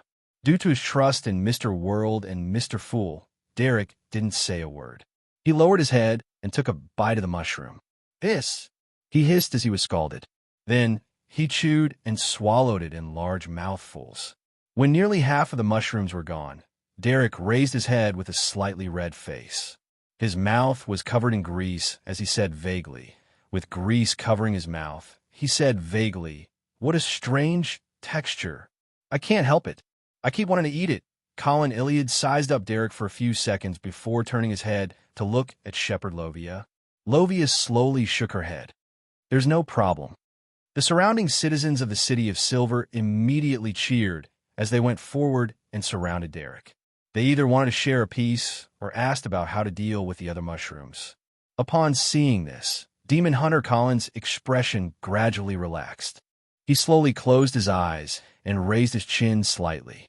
He took a deep, deep breath of the smell that filled the room. The City of Silver is holding a mushroom sacrifice? Isn't that a little strange? Also, what's a stone of life? Yes, the people from the Church of Earth Mother definitely know about it. Frank is no exception. Above the gray fog, Klein listened to Little Son's latest report as he opened the goatskin he had previously received but hadn't had the chance to read in detail. The reason why he had rushed back to the real world after the sacrificial and bestowment ritual was because the horror legend of Bakelin Hospital, which had been serialized in several newspapers, had reached its climax. Therefore, he had received a lot of feedback over the past few days. He had just been at a critical moment when the Bizarro Sorcerer Potion was about to be digested. And now, he had completed this step. He was already prepared to advance to Scholar of Yore. Chapter 1165. Putting down the classical metallurgist potion formula in his hand, Klein cast his gaze at the 2 tubes of blood that Little Son had sacrificed. Then, he beckoned for a ceramic jar that was wrapped in layers of paper figurines. This was the blood of Beyonders from different pathways that he had previously gathered. He had placed it above the gray fog and sealed it with Paper Angel. This was to slowly fuse with the aura of this mysterious space and eliminate the connection between the blood and himself. It was to prevent any accidents from happening when drawing the symbol to open the door and affect the provider. To Klein, it was fine if it backfired on him. After all, there was at least one more chance for him to revive. If it would affect those who believed in him and gave him their blood, he would rather not do it. After removing the paper figurines that sealed the jar's mouth and pouring the 2 tubes of blood into it, Klein conjured a glass rod and reached in to stir it a few times. Right on the heels of that, he used paper angel to seal it again. I'm only short of prisoner, devil, and demoness. After I complete the ritual, I'll personally visit Miss Sharon. It's better to make a request in person for such matters. It's too impolite to ask for it by letter. Only Miss Magician's is a little special. Clearly, she would rather me write a letter than meet German Sparrow. Heh, she actually used the excuse of the low temperature to freeze the ink to delay the draft. Are all the tricks she knows fake? Thankfully, my potion has already been digested. There's no need to rush me any further. As Klein mumbled inwardly, he threw the ceramic jar that was wrapped in paper figurines back into the junk pile. After leaving the gray fog, he didn't immediately prepare to advance to Scholar of Yore. Instead, he took out a pen and paper and drew a complicated symbol that was a mixture of concealment and prying. This was something he had originally planned on doing before consuming the potion, to ask Rhodes about Sapphira Castle. As the symbol took form, the interior of the room, which was already poorly lit, became even darker. It was as though a cloud had floated past, blocking out the sun.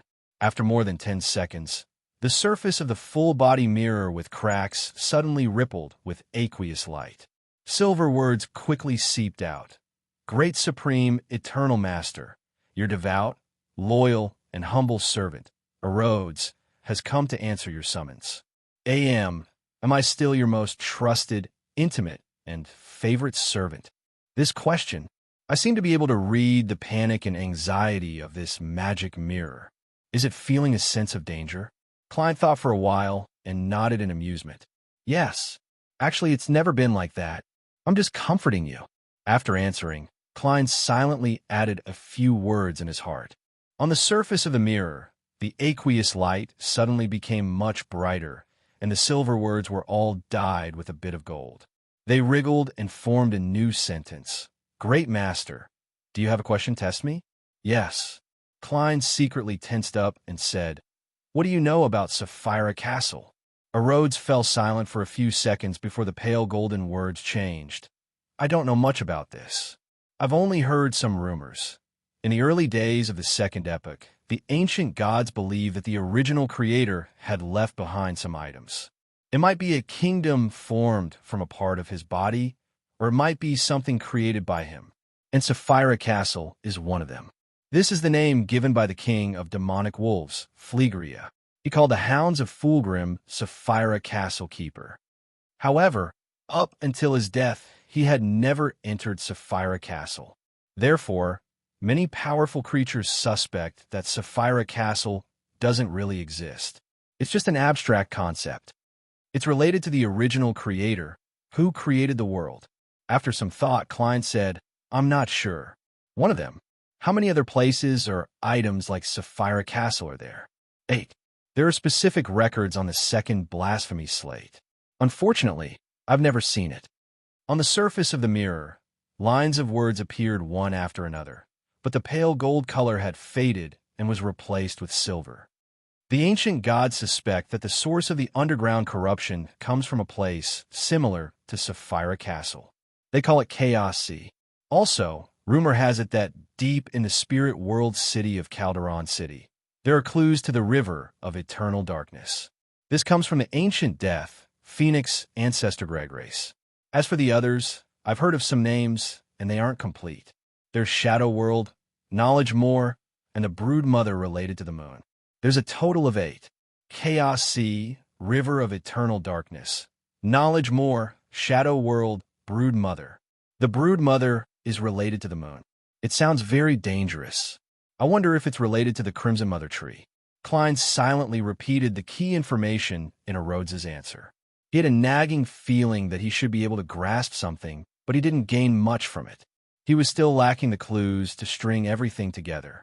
Seeing that Rhodes had only heard some rumors and didn't have any actual knowledge, Klein sorted out his thoughts and casually smiled. From the looks of it, you might come from Chaos Sea. That's not important. What's important is that I'm now your loyal, humble, and obedient servant. Rhodes presented an entire sentence in one breath. Obedient this choice of words, Klein lampooned and asked, "What's the origin of Dark Angel Sasser? What's the origin of Dark Angel Sasser?" On the surface of the mirror, silver words formed one after another. I similarly can't see it, but back then, there was a legend that said that when the ancient god of the sun was born, he was born with light and darkness as one. After all, he calls himself the creator, so he definitely had to be comprehensive without any flaws. Later, he separated the darkness in his body and used it to create the first angel with his rib. That's Dark Angel Sasser. This rib, I can completely imagine that the ancient god of the sun personally fabricated and spread this legend. Brother Amon, your wife has become a dark angel. Klein was first alarmed before many strange thoughts surfaced in his mind. As his thoughts settled, he began to analyze the truth that might exist in this legend.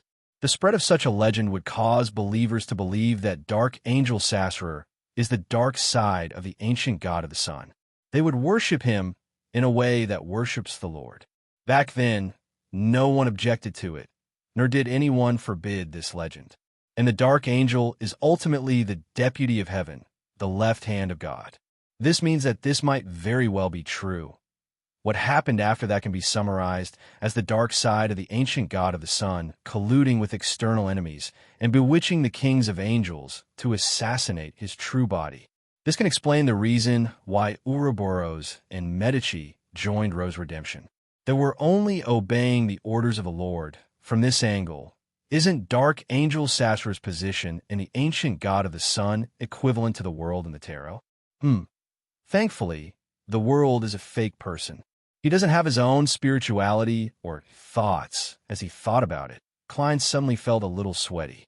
He was rather glad that he was a seer and not some other pathway.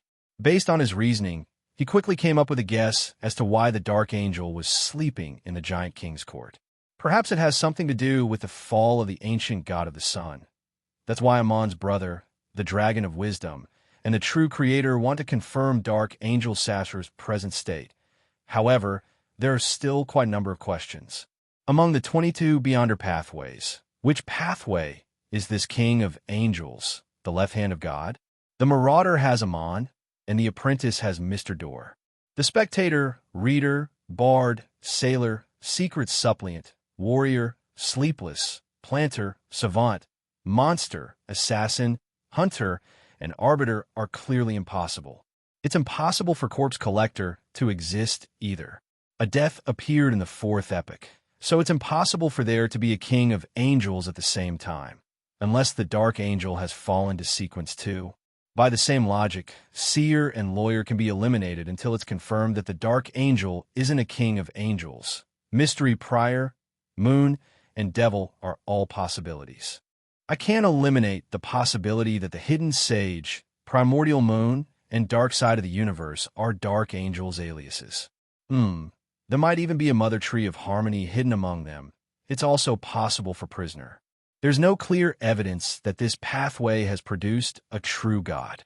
The chain god back then might not even be a king of angels. Klein thought for a moment and said to Rhodes, "It's your turn to ask. It's your turn to ask." On the surface of the full-body mirror with many cracks, silver words twisted and combined together, stretching into a new sentence. Great Master, can I guess what you want to ask next? Great Master, can I guess what you want to ask next? Sure. You wish to ask about Sasser's current state. My answer is, I don't know. I can't see it. Behind the silver words was a simple, smiley face. Not bad, Klein praised. Then, let's end it here for today. I might summon you again at any time in the near future. Yes, Great Master, your loyal servant, Rhodes, is always ready to serve you. On the mirror's surface, the smiley face turned into a waving cat's paw. After the mirror returned to normal, Klein took out a pen and paper and wrote down what he had just learned. This was one of the documents he had prepared for the scholar of your ritual. In the past few days, he had already written a large amount of ancient history. Following that, Klein brought the information and 2 marionettes and teleported to the southern continent. He didn't dare advance in Bakeland. If anything were to happen, Amon and Zeradol would definitely sense it and come knocking on his door. Chapter 1166. In the Berserk Sea, on a barren and uninhabited island. This place wasn't far from the southern continent, but geographically, it didn't belong there. The reason why Klein chose this island as the place to advance the Scholar of Year was firstly to avoid Amon and Zeradol as much as possible, and he didn't want to enter the area where the Mother Tree of Desire had extensive influence. Secondly, it was because the Berserk Sea was enveloped by the power left behind by death. It was equivalent to the Evernight goddess's kingdom. If the ritual really caused any huge commotion, it could be effectively concealed. Furthermore, this place is very desolate. There aren't many creatures here, so there's no need to worry about any accidents affecting the innocent. Klein surveyed his surroundings and began setting up the ritual. He brought the corresponding ingredients from above the gray fog back to the real world. Right on the heels of that, he flipped through the thick, ancient historical records and pulled out the parts of the records that he couldn't determine if they were real or fake using divination. Ha! With a flick of his hand, scarlet flames rose and devoured the stack of paper. The supplementary ingredients needed for the Scholar of Your potion were a large number of real ancient historical records. Therefore, Klein didn't want to take the risk of using those he couldn't be sure of. He would rather use fewer. After making his selection, he first poured the Hound of Fulgrim's blood into the cauldron. Then, he placed a few white frost crystals that he had previously weighed into it. As soon as the two supplementary ingredients came into contact, a thin fog immediately rose. It enveloped the vessel and was half a person's height and an arm's width. Klein glanced at it and, following his spiritual intuition, temporarily gave up on adding the last supplementary ingredient. He first got his marionette, Inuni, to grab the demonic wolf of Fog's flocculent heart and throw the white fog into the cauldron. As the white frost condensed on Inuni's arm, the fog that emanated from the vessel became extremely thick. It began to shrink and expand, as though it had a life of its own. The heart was slowly beating. Without any hesitation, Klein controlled Inuni to pick up the pair of eyes of the Hound of Fulgrim and stuff the two dark red flames into the thick fog that seemed corporeal. The color of the fog quickly darkened, and Klein couldn't see the cauldron at the core at all. He didn't panic as he very calmly got another marionette to throw the pages of real ancient history to the dark fog. The thick fog gradually collapsed. After digesting the historical records, it finally fell back into the cauldron like water vapor, turning into a mass of dark red liquid the size of a baby's head. Upon seeing this scene, Klein removed the spirit pendulum from his left wrist and used divination to confirm if the potion had been successfully concocted. This time, he received the revelation that the mass was rather dangerous, but barely bearable, and this meant that the potion was successfully concocted. Even if I concoct it strictly according to the formula, a sequence 3 potion is equivalent to poison. If I can survive it, I'll advance. If I can't, I'll go crazy, lose control, or even die. Klein stared at the topaz pendant that was spinning rapidly in a counterclockwise direction for a few seconds. He pulled up the silver chain and wrapped it around his left wrist again. His gaze then cast at the potion floating in the cauldron as thoughts flashed through his mind. Apart from the keywords horror, director, and incomprehensible powers, a Bizarro sorcerer's acting should also have the elements of mystery, the unknown, complexity, and the elusiveness of fate. Only when the two are combined will it be a complete Bizarro sorcerer. One is his behavior style, and the other is his attributes. And to me, my origins are so mysterious that I haven't figured out the truth myself. My experiences are so complicated that I've already stopped the descent of a true deity and scared a king of angels. Fate is so elusive that even a snake of Mercury can't figure it out. Therefore, it can be considered that I've long acted ahead of time. I naturally digested that portion of the potion, and there's no need to summarize the principles. This is the true embodiment of the word Bizarro. Yes, the ritual of a Scholar of Year requires me to be completely separated from reality for at least 300 years. I need to consume the potion after I've become history and no longer belong to the present era. My life of being sealed in a cocoon and hanging above the gray fog is satisfying and more than enough. But after becoming Klein, I've experienced too many things in the past year. I've already left a mark on the present era. Will it affect the ritual's effects? It should be. Fortunately, it hasn't even been 2 years, so the mark won't be too deep. It's barely acceptable. After all, it's impossible for me to hang myself for another 300 years before consuming the potion. There's still more than 10 years before the world's apocalypse. Furthermore, the ancient history I grasp is definitely far better than any bizarro sorcerer. It can be considered an extremely effective acting ahead of time. I'll definitely be able to avoid quite a lot of danger. As his thoughts raced, Klein took a deep breath and stopped thinking.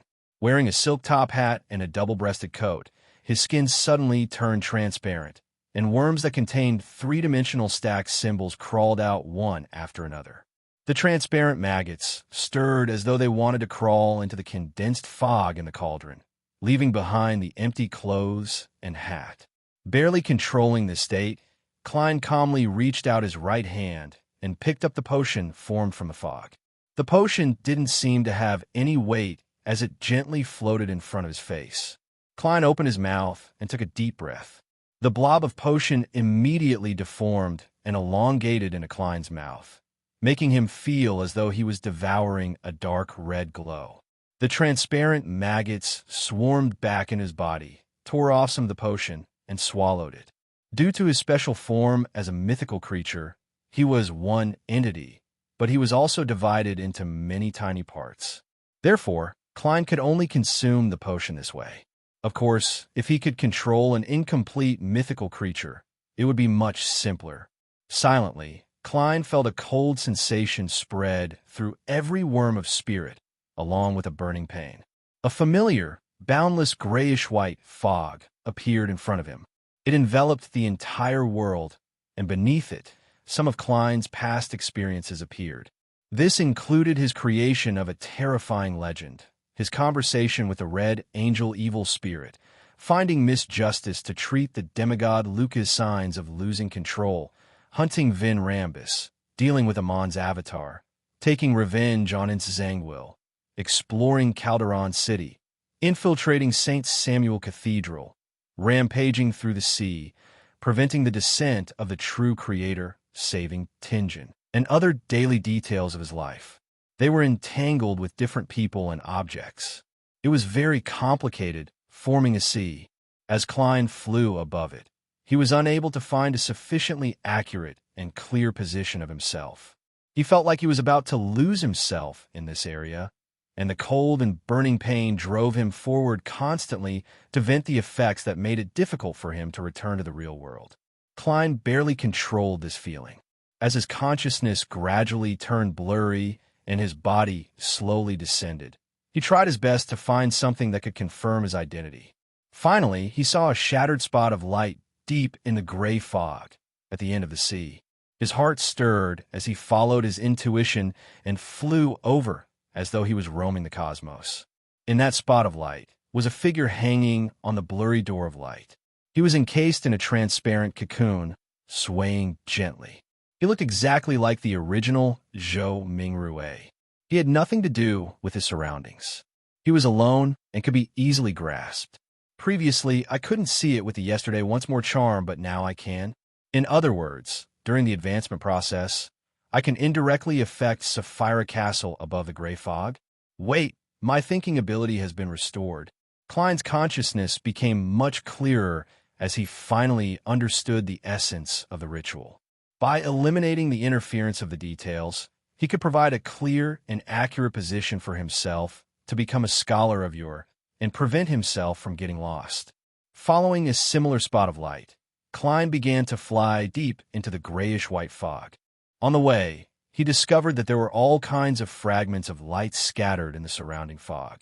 They were from the colonial period, Roselle's reign, the Battle of the Violated Oath, the White Rose War, the 20-Year War. These were all the history of the fifth epoch that Klein knew. As Klein passed through them, he naturally split his consciousness and completed an invisible connection, making his position even clearer. The Pale Era, the War of the Four Emperors, the Tuluan-Sastal Empire, the Tudor Dynasty, the United Empire, Solomon's First and Second Empires, the fall of the Red Angel, the Blood Emperor becoming a god, the return of the Black Emperor, and other historical fragments appeared in different places in the endless gray fog as Klein constantly traced back. They were like stars in the black night sky, illuminating the traveler's return. As he traveled, Klein felt himself become more and more lucid. The coldness and burning sensation from every worm of spirit became weaker and weaker. He could have long turned around and returned to the real world, but he didn't stop. He continued flying forward happily. Rose Redemption's fatal attack, the three angels of pure white, Storm, and Wisdom eating the ancient sun god, the giant king's court's conspiracy, and the Church of Evernight, Earth, and the Church of the God of Combat hiding as secret organizations flashed through the grayish-white fog. The more he moved forward, the more comfortable he felt. He felt like he was about to fly after running. At some point in time, a group of terrifying dog-like creatures with dark red flames burning in their eye sockets and bodies covered in pitch-black short fur had appeared beside him. They ran wildly through the bottomless gray fog and followed by Klein's sides, as though they were his companions and guards. Among them, two of them had only one eye. Klein looked around and smiled. He didn't stop as he continued traveling deeper into the gray fog. Portions of the Second Epic's twin era and the glorious era of fire flashed past him, pointing out the path ahead for him. Finally, Klein stopped in front of a lonely fragment of light. Inside was a withered forest and a normal-sized tomb. He looked forward and saw that the grayish-white fog was quietly covering the area. It was unknown where the fragments of light were floating. Sensing his spirituality being drained, Klein didn't search for it. His consciousness connected to his starting point as he suddenly plummeted. As the gray fog rapidly dissipated, Klein sensed his body and saw the cauldron in front of him. He didn't have the time to experience his current state as he subconsciously raised his head and looked into the sky. He saw the gray fog and the ancient and majestic palace above it. The mysterious space was trembling gently. In Bakeland, a postman on a bicycle stopped. He turned his head slightly and pressed on the monocle on his right eye. He then muttered to himself, "Sapphira Castle." After a few seconds of surprise, the thin young man curled the corners of his lips and smiled. His expression was filled with anticipation. In the East Borough of the same city, in a rental apartment, figures hanging in midair gently swayed as they spoke at the same time, "Sapphira Castle." In the basement of St. Samuel Cathedral, Leonard Mitchell, who was assigning missions to his team members, suddenly heard a slightly aged voice in his mind. "Sapphira Castle. P.S. There will be an update today. 9 Heaven's Divine Sovereign." Chapter 1167. In the Highlands, on an altar embedded with eyeballs, arms, heads, and organs, a dark red light that resembled blood surged out like a tidal wave, distorting into a deformed tree-shaped phantom. Amidst the buzzing sound, the human bones, candles, silver plates, golden boxes, and other items trembled as though they could scratch a spirit body. The surrounding prayers instinctively lowered their heads and prostrated themselves on the ground. Then, they came to a realization at the same time. Berserk Sea, Reef Island. Upon seeing the ancient palace above the gray fog and feeling the gentle trembling of the mysterious space, Klein felt that he had a deeper, invisible connection with the so-called Sapphira Castle that was difficult to grasp. At this moment, he truly had the understanding that the place would gradually belong to him. In just a few seconds, all the abnormalities disappeared. Klein didn't delay as he got his 2 marionettes to put away the items that still had value and destroy the rest. He took out a paper figurine and casually shook it. With a snap, the paper figurine ignited with scarlet flames as dense, illusory wings appeared on its back. Klein was taken aback when he saw this. He never expected that the simple interference of paper figurine substitutes would have some hints of Angel's Embrace. He then grabbed his marionettes, Konas and Innuni, and with the help of teleportation, he disappeared from the island formed by reefs. After passing through a few islands in the Sonia Sea and making a huge detour, Klein finally returned to his residence in East Bakeland. During this process, he had used paper figurine substitutes, which had undergone several qualitative changes, to interfere with divination, prophecy, tracking, and observation. Phew, I never expected that I would really trigger a change in Sapphira Castle, producing an unconcealable phenomenon. Thankfully, I was careful enough and wasn't careless. If I had advanced in Bakeland or the surrounding areas, Amon and Zeradol would definitely have seen me. Klein heaved a sigh of relief as he hurriedly took 4 steps counterclockwise and went above the gray fog to do a divination. After confirming that he was in a safe situation, he didn't stay any longer and immediately returned to the real world. With the help of cogitation, he converged his dissipating spirituality. After finishing this step, he took off his clothes and leaned back on the bed, falling into a deep sleep. Typically speaking, a Bizarro sorcerer wouldn't be as exhausted as him after successfully advancing to Scholar of Ur. They definitely had the energy to check their condition. However, when Klein traveled through history, he relied on his imprint to allow him to go back very far. He relied on the fact that he grasped ancient secrets that far exceeded his current level to rush to the beginning of the second epoch or the end of the first epoch when the Giant King's Court was established. This in itself was equivalent to digesting the potion. After several hours of deep sleep, Klein slowly opened his eyes and woke up. He fumbled to sit up, pulled a pillow behind him, and raised his head to rub his forehead. After 10 minutes of rest, he was completely awake and began to inspect himself. Most of the potion has been digested, at least 4/5 of it.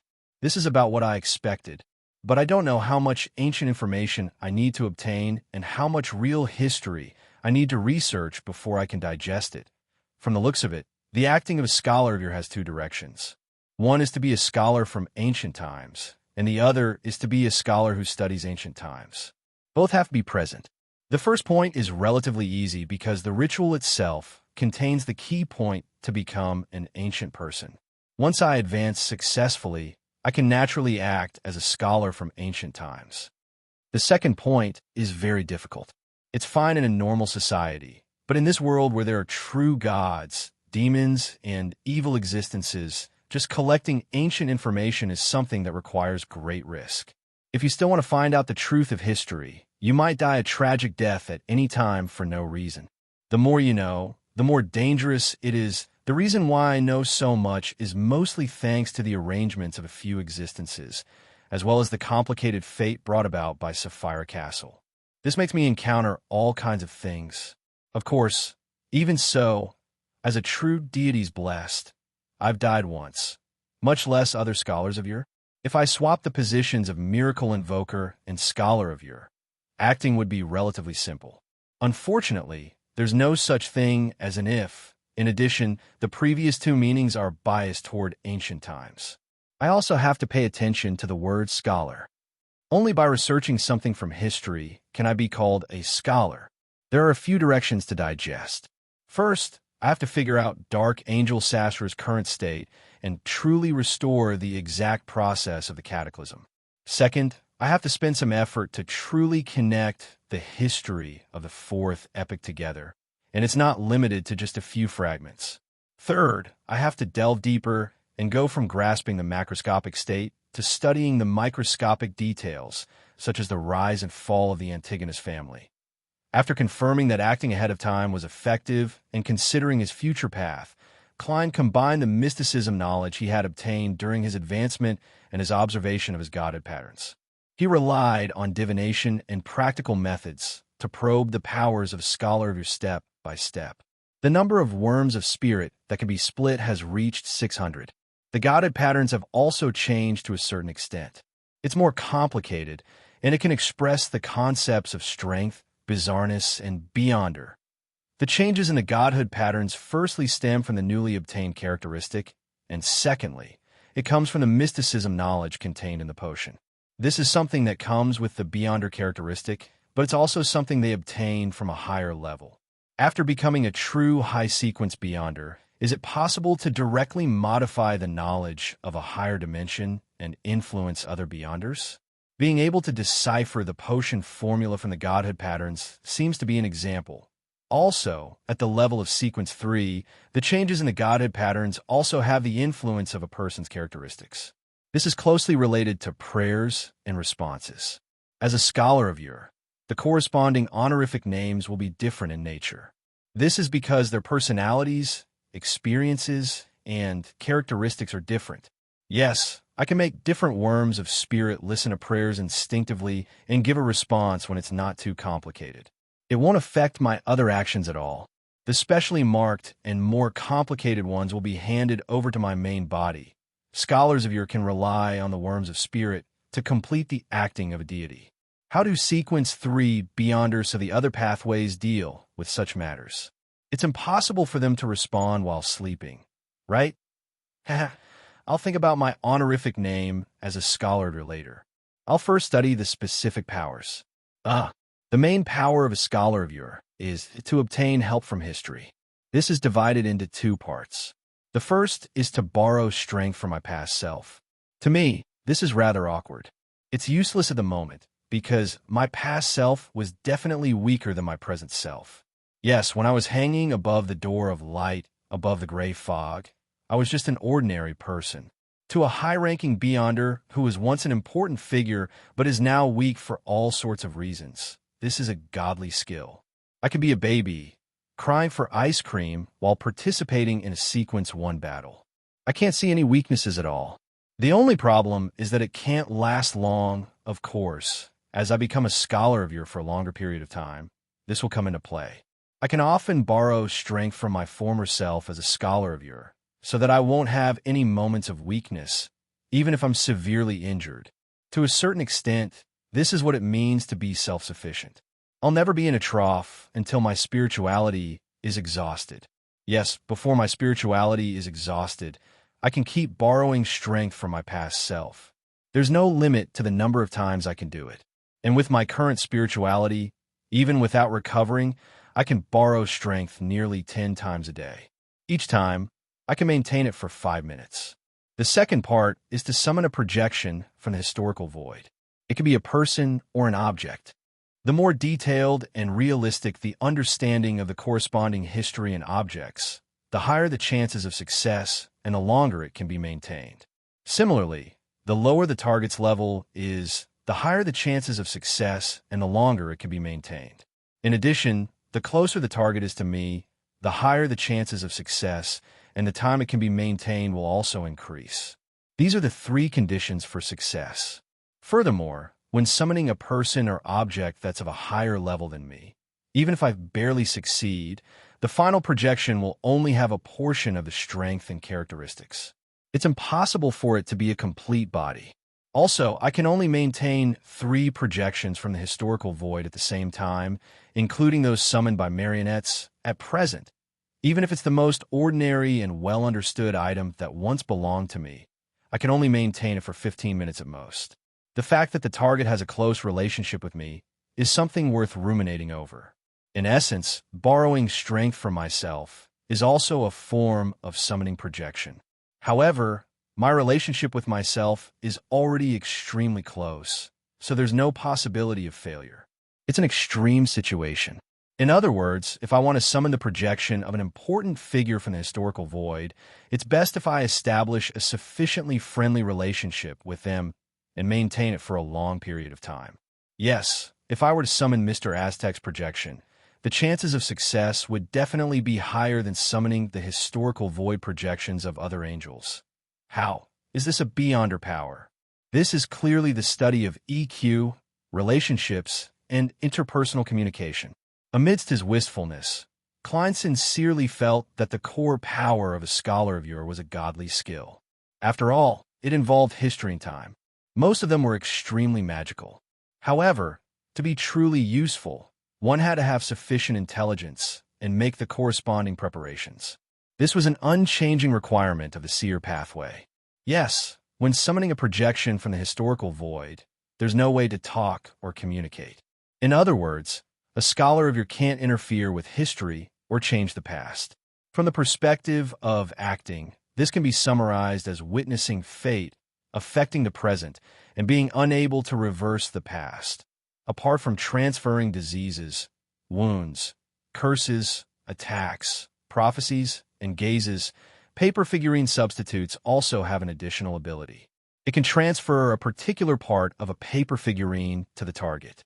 Before the target realizes that it's fake, it can operate as though it's real. Heh. If anyone were to encounter me after losing their heart and their brain hasn't died, I can give them a paper heart. It can obtain the power to beat and circulate blood from history. The initial control time of spirit-body threads is reduced to 2 seconds, and the complete transformation into a puppet is 10 seconds. The range of the above two types of control is 500 meters. When driving a marionette, the limit of switching positions is 5 kilometers. Flaming jump is also 5 kilometers. The air cannon can be freely controlled, and it's at most equivalent to a coastal defense cannon. It can transform into a creature whose size doesn't exceed a certain limit. Some of the organs produced can be used, while others are just decorations. Phew, this is a scholar of yore. A scholar of yore who has already digested most of the potion. After examining himself, Klein slowly stood up. He prepared to enter the world above the gray fog to check on the changes in Sapphira Castle. P.S. First place in October's monthly votes will be updated. Chapter 1168. Above the endless grayish-white fog, Klein's figure appeared in the ancient palace. Just by looking around, he discovered several differences. Among them, the most obvious point was that the state and layout of the mysterious space had been completely projected into his spiritual body. Even though he was far away, he could still see the grayish-white clouds and the weird door of light in midair. Apart from the palace I conjured and the door of light that originally existed, there's nothing here. It's empty, boundless, and filled with high-level powers. As Klein muttered, he sat down, raised his right hand, and gently pushed upwards. In the blink of an eye, the entire gray fog was boiling. The mysterious space that it carried also shook inexplicably, emitting rays of slightly dark brilliance. These beams of light gathered together, and according to Klein's thoughts, they condensed into a translucent angel with illusory wings on its back. It was an angel with the corresponding level and power, a dignified, holy, and extremely oppressive angel. There's no need to add the Dark Emperor card, Tyrant card, or Red Priest card, nor do I need to use the Sea God Scepter. Just by myself, I can stir the power of this mysterious space to the greatest extent, allowing the Fool's Angel to become a true Sequence 2 angel. Of course, this angel can't respond to prayers, nor can it be maintained for too long. It only exists in a hug and a few attacks, possessing some powers of the miracle domain.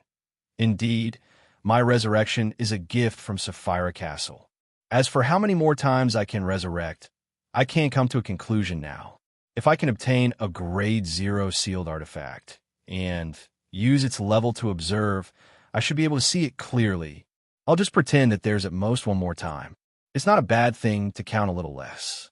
This reminds me to be sufficiently cautious and careful. This is the way of survival for Beyonders of the Seer pathway. Unfortunately, this kind of miracle can only be used on me for the time being. Yes, it mostly refers to the present.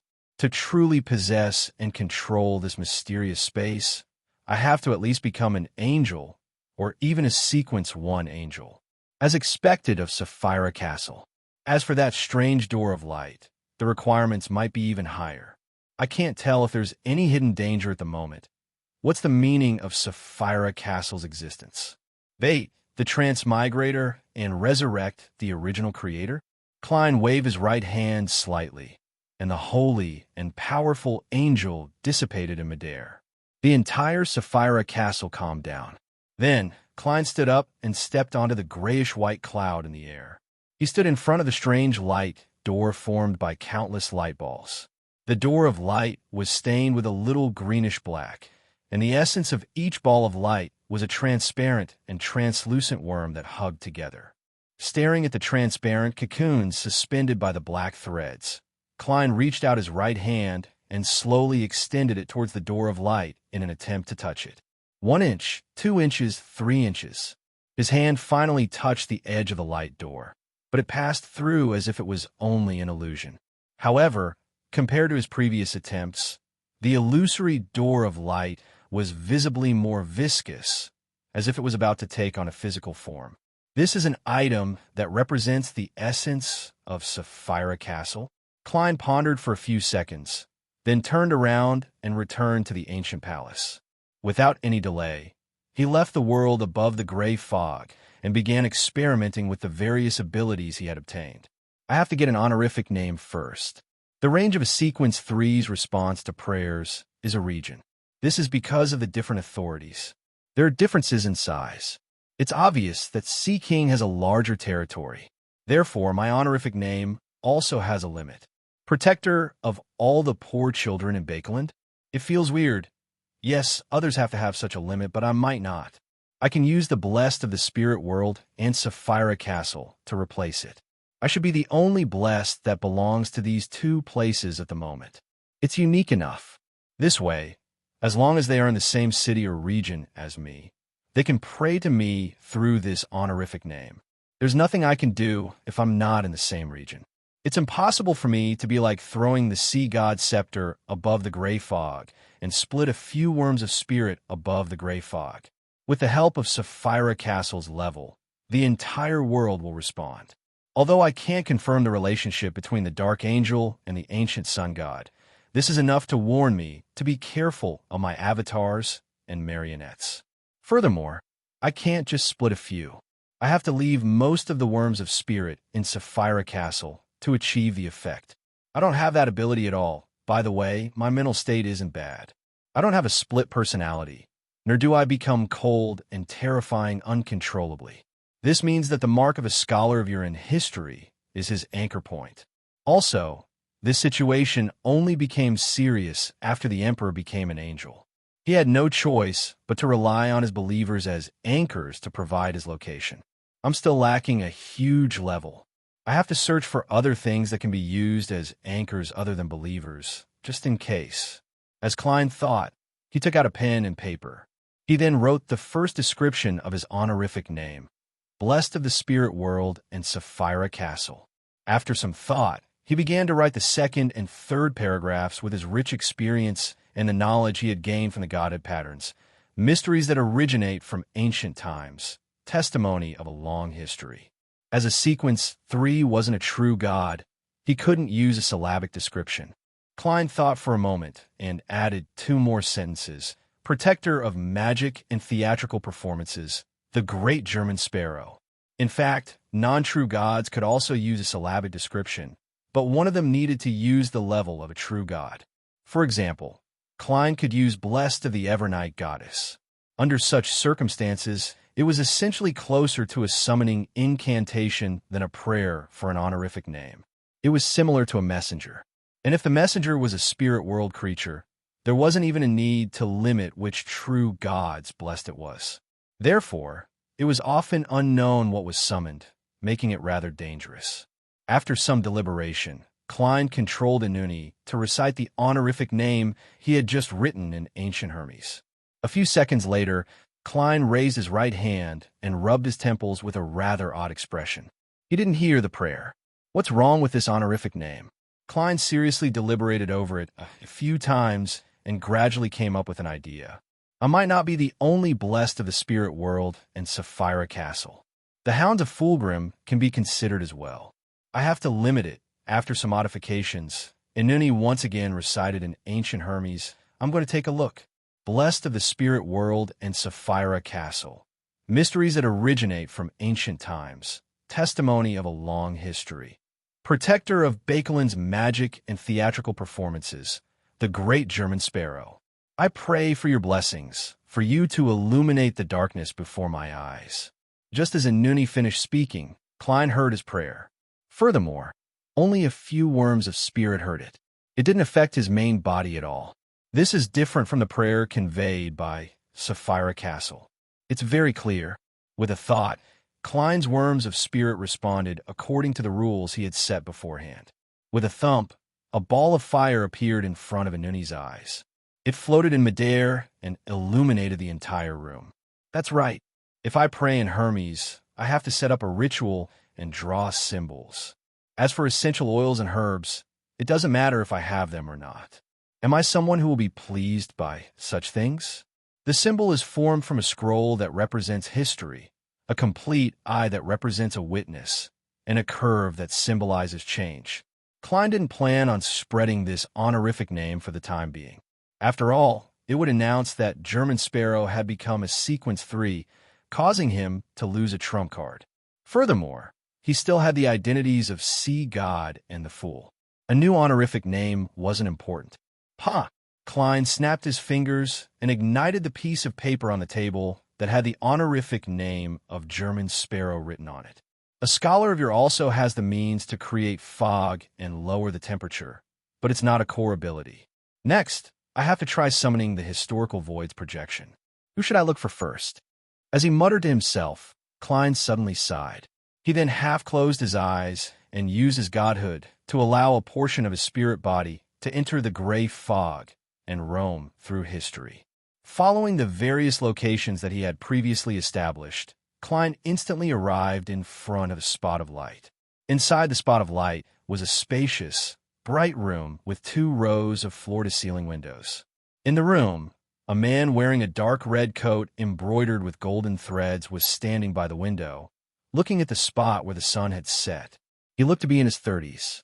He had long, chestnut-colored curly hair, blue eyes, a high-nosed bridge, thin lips, and a neatly groomed beard. He looked rather good. Roselle Gustav. On a street in Northborough, a young man with a thin face, a wide forehead, and a monocle was sitting in a cafe by the side of the road. He held a fountain pen and was in serious thought. He raised his other hand and pinched the monocle. Finally, he wrote a paragraph. Blessed of the spirit world and Sapphira Castle. Then, the fountain pen paused again, as though it hadn't thought of what to write next. East Borough, in a 2-bedroom rental apartment, Klein took out his golden pocket watch and opened it. He had already made an appointment with Miss Sharon and Merrick to meet in an uninhabited house that night. After some thought, Klein raised his right hand and grabbed at the air in front of him. A simple and unadorned brass key instantly appeared in his palm. This was the master key that had once helped him defeat Wraith Steve and prevent the true creator from descending. It allowed people to hear Mr. Door's ravings on a full moon night. Now, Klein had summoned it from the historical void, and it could last for 10 minutes. Ha! To a scholar of yours, as long as it's an item that has been used, regardless of whether it's sold, returned, destroyed, or lost due to various reasons, it's not really lost. It's just a form of accompanying a scholar of yours. Looking at the master key in his hand, Klein sighed in satisfaction. With this item, if Klein could grasp the corresponding ritual, he could also speak directly to Mr. Door. Putting away the master key, he put on his double-breasted tweed coat and silk top hat, picked up his golden-laid cane, and walked out of the room. 9 Heaven's Divine Emperor. Chapter 1169. Bakeland, East End, 7, Pinster Street. After a busy day, Leonard finally had the chance to ask his question. Old man, what's Sapphira Castle? The slightly aged voice in his mind was silent for a few seconds before replying with a The place where you gather every Monday might very well be Sapphira Castle. Leonard didn't expect to hear such an answer at all. His mind went blank for a moment.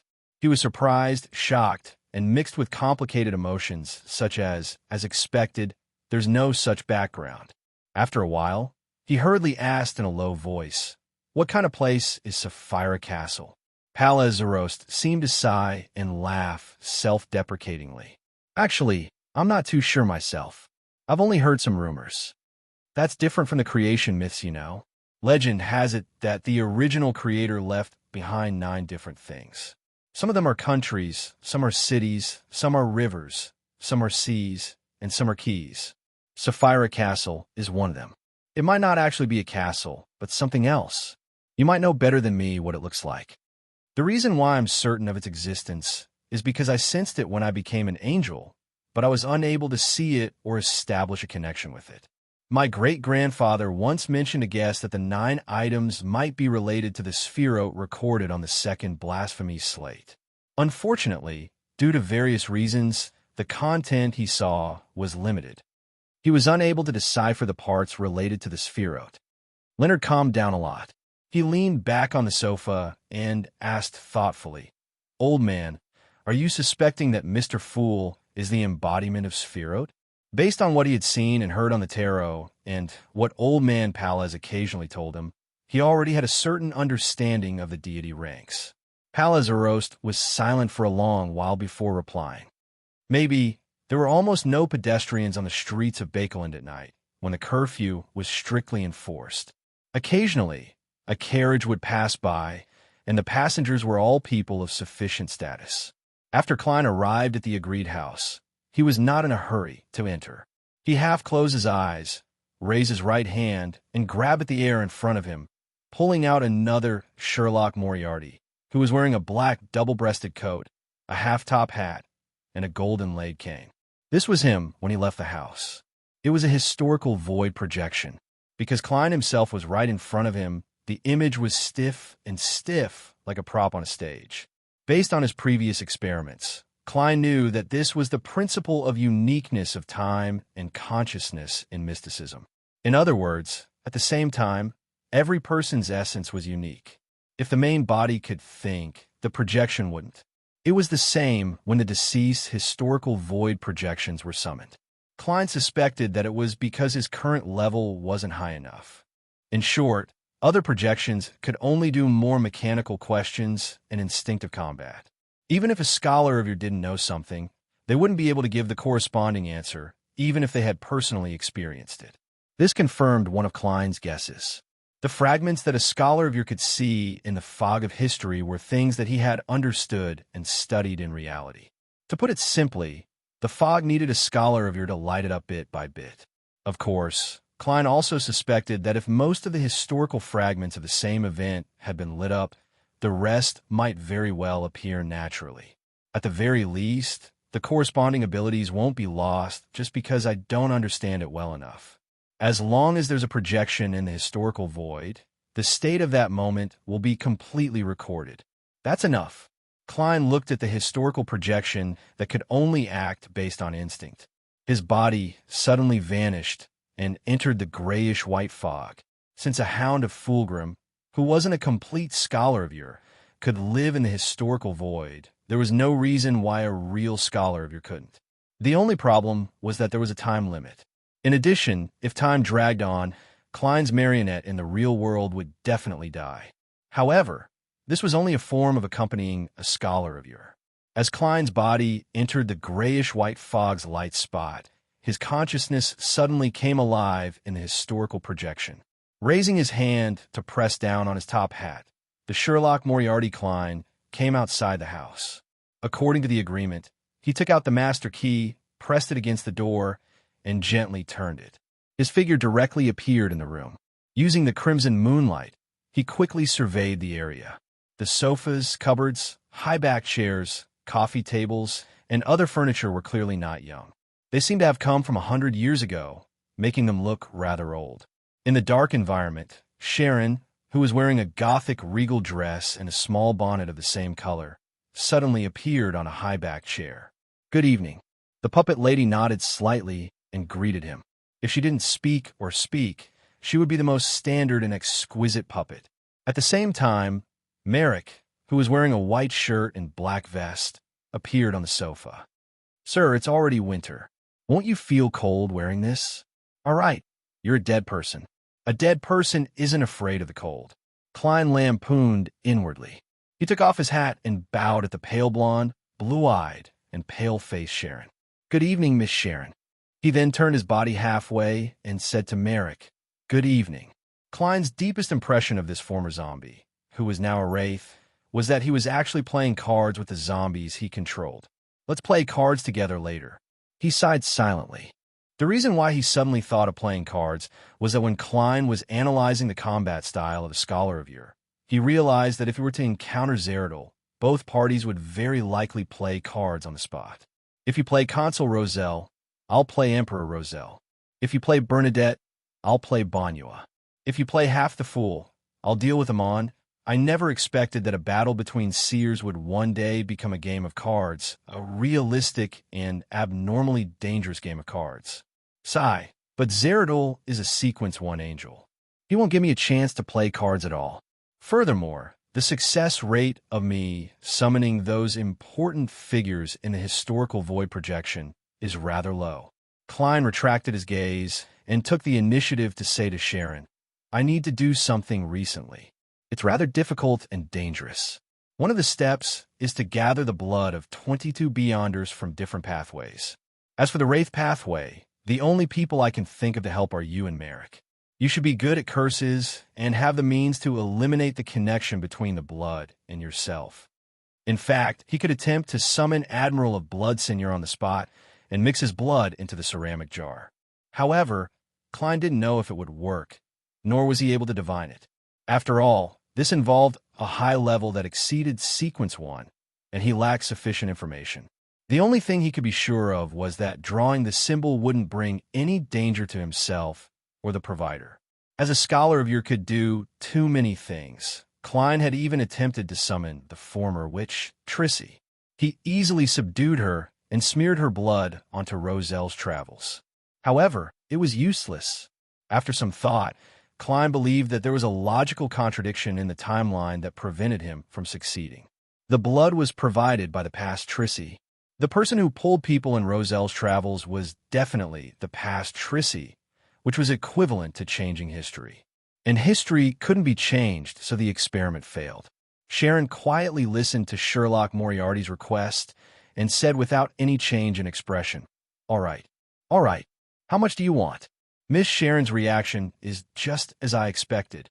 Klein took out a thin glass tube. This tube is enough. Sharon, who was wearing a Gothic regal dress, raised her right hand gently. The glass tube seemed to have a life of its own as it automatically left Klein's palm and flew over. Right on the heels of that, the doll-like lady's right hand landed on her left wrist. Her fingernails suddenly grew long and abnormally sharp. With just a gentle swipe, a wound appeared on her wrist. Bright red blood seeped out, but it didn't drip down. Instead, it floated up and entered the glass tube. When the tube was filled, Sharon's wound instantly healed, leaving no traces behind. As for the stopper, it suddenly jumped to the mouth of the tube, spun a few times, and closed automatically. During this process, Sharon, whose face wasn't as pale as before, didn't have any change in expression. It was as though she was suppressing all her feelings to the bottom of her heart. Looking at the tube of blood in her hand, Sharon reached out her left palm and touched it, slowly sliding it down from top to bottom. This was removing the connection between the blood and her body. After doing all of this, the tube of blood leaped up and flew back into Klein's hand. Is there anything else you need help with? Sharon sat on a high-back chair and said calmly, Not at the moment, thank you. Klein shook his head and snapped his fingers, igniting a scarlet flame in his palm. The flame rapidly rose up and enveloped the glass tube. When the scarlet dissipated, the tube of blood was gone. This was a new change of flaming jump. It allowed him to transfer items on him to his marionette or body. Apart from this, all of Klein's Beyonder powers from before had corresponding enhancements and changes. Having familiarized himself with his powers, he looked at Sharon again and casually asked, How's the digestion of your puppet potion? When he first met Miss Sharon, he felt that she was like a puppet. He believed that regardless of whether it was her nature or her abstinence, it was a form of acting in advance. It would definitely be of great help to the digestion of the puppet potion. Not bad, Sharon replied calmly. I should be able to digest it in 1 or 2 years. It's been 1 to 2 years. Indeed, no matter how fast it is, it's still counted in years. Only I haven't even been here for half a year. This isn't something to be proud of. It's been arranged clearly. Of course, if I count the time I've been hung above the door of light, it's counted in thousands of years. Miracle Invoker. If I can escape this fate, perhaps I could be considered to have created a miracle. Klein sighed inwardly and nodded gently. What are your plans for the near future? Sharon said, I hope I can restore Teacher's body. Merrick, who was sitting on the sofa, immediately added, "But didn't you say that the leader of the secret order, Zeradol, is in Bakeland and has close ties with Rose School?" "Yes." Klein smiled and said, "Wait patiently. There will always be a chance." This was actually a form of relief. Even though he had become a scholar of Ur and could find many helpers, he currently didn't have any thoughts of dealing with Zeradol. A complete sequence 1 was definitely unimaginably terrifying. Furthermore, the further he walked down the path of a seer, the more Klein realized how terrifying and difficult it was to kill Zeradol. After stopping George III from becoming a god, Klein planned on leaving Bakeland to give himself more time to grow. P.S. Seeking recommendation votes and monthly votes on Monday, Divine King of the Nine Heavens. Chapter 1170. Sonia C., Pasu Island, Abyss of Storm Cathedral. This was the headquarters of the Church of the Storm's headquarters, a holy temple within a holy temple. It was a place blessed by the deities. Here, azure, silver, green, golden, and other colors outlined the murals. Although they looked rough, they gave off a sacred and dignified feeling. Coupled with the dome that was over 100 meters high, people could feel their own insignificance just by standing here, and they could not help but lower their heads. Alger Wilson had already passed the ritual and truly became a Sequence 5 ocean songster. At this moment, he was here with the same batch of ascenders, waiting to listen to Pope Jared II's teachings. Indeed, it's easy to lose control by overdosing on potions. I've already digested all the potions in the past, but I still nearly couldn't take it. After I leave Pasu Island, I'll borrow the unshadowed crucifix from Sun and eliminate the excess characteristics. This could be exchanged for money, and I can also secretly nurture some Beyonders who are loyal to me. With the reflection of the blue stone tiles on the ground, Alger saw that the color of his hair had turned darker and thicker. At this moment, the sound of a thunderous musical instrument sounded, exploding in the hearts of every Beyonder, spreading immense fear. Pope Jared II walked out with his scepter in hand. He ascended the steps and faced the crowd, speaking in a deep voice that reverberated in the air. He said in a deep voice, "Congratulations, everyone. You are one step closer to the Lord." He wore a trident embedded with sapphires, emeralds, and other gems. He wore a dark blue robe that was nearly black. On it, there were patterns of lightning, storms, and oceans embroidered with gold and silver threads. His aura was deep and dignified, as though a huge storm was about to strike. This grounded angel, the spokesperson of the Lord of Storms, was a middle-aged man who looked to be in his 40s, but everyone knew that Jared II had been in charge of the Council of Cardinals for nearly 100 years. As a blessed of a deity, this level of longevity wasn't strange in the eyes of his believers. There was nothing to be afraid of. It was a very normal thing. Upon hearing the Pope's congratulations, Alger didn't have any thoughts. He clenched his right fist and struck his left chest like the other ocean songsters. He shouted, "Holy Lord of Storms." For the next 15 minutes, they quietly listened to Guard 2's sermon. After going through this process, Alger received his mission from a high-ranking deacon: head to Sonia Island and lie in ambush in the surrounding waters. He was to find an opportunity to attack the harbor, the supply fleet, and the Faceac merchant ships. Bakeland, Empress Borough, inside the Hall family's luxurious villa. Audrey had just put on a blue cloak and was about to go to the Rouen Charity Bursary Foundation on Phelps Street with Susie, her maid Annie, and the others when she saw her father, Earl Hall, coming in from the main entrance. "Dad, good morning. You didn't come home last night?" Audrey was a little puzzled and looked up and down a few times. "You can tell." Earl Hall touched his beautiful mustache and asked with a smile. Seeing that her father was in a good mood, Audrey smiled and said, "There's a strong smell of cigarettes on your coat. This means that you haven't taken it off for a long time, and it's an outfit for going out."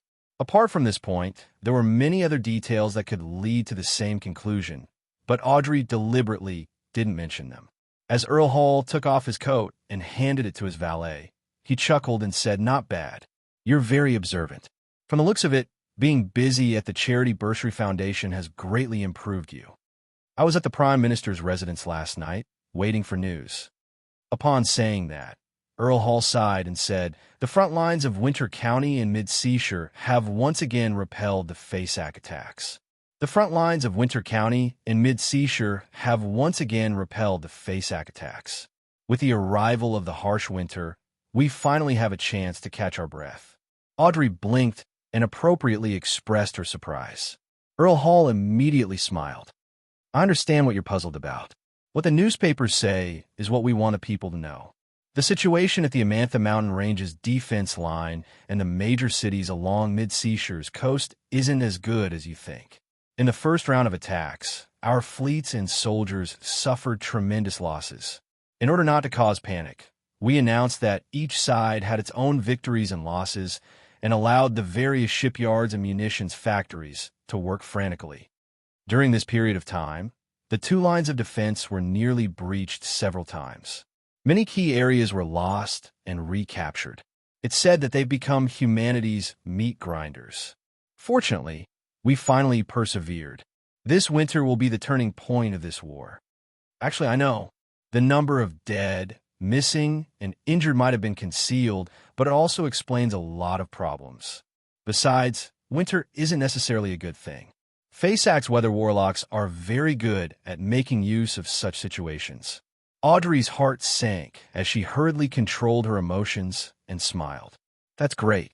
I hope peace can be restored as soon as possible." Earl Hall was taken aback for a moment before he said, "His Majesty plans on giving a speech to the people of the country on Saturday. His Majesty plans on giving a speech to the people of the country on Saturday, telling them that we will definitely win. When the time comes, we will organize people in the various cities and villages to gather in the square and use the latest technology to let everyone hear it. The latest technology. Let the people gather in the various squares to listen to the king's speech." Audrey suddenly thought of Mr. World's reminder and decided to inform him of this matter. Organizing a large number of people to the square to listen to the speech. This is the corresponding sacrifice, right? George III is about to hold the Black Emperor ritual. Klein, who had received the latest news from Miss Justice, returned to the real world. His expression clearly turned solemn. He paced back and forth in his rented apartment and didn't delay any further. He took out a pen and paper and quickly wrote, "I've already gathered the blood of Beyonders from 20 pathways.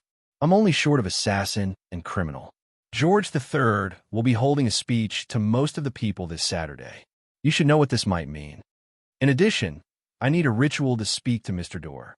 After folding the letter and getting Rionette Tynker to send it out, Klein slowly exhaled. He couldn't help but have all sorts of thoughts race through his mind. The Demoness blood shouldn't be a problem.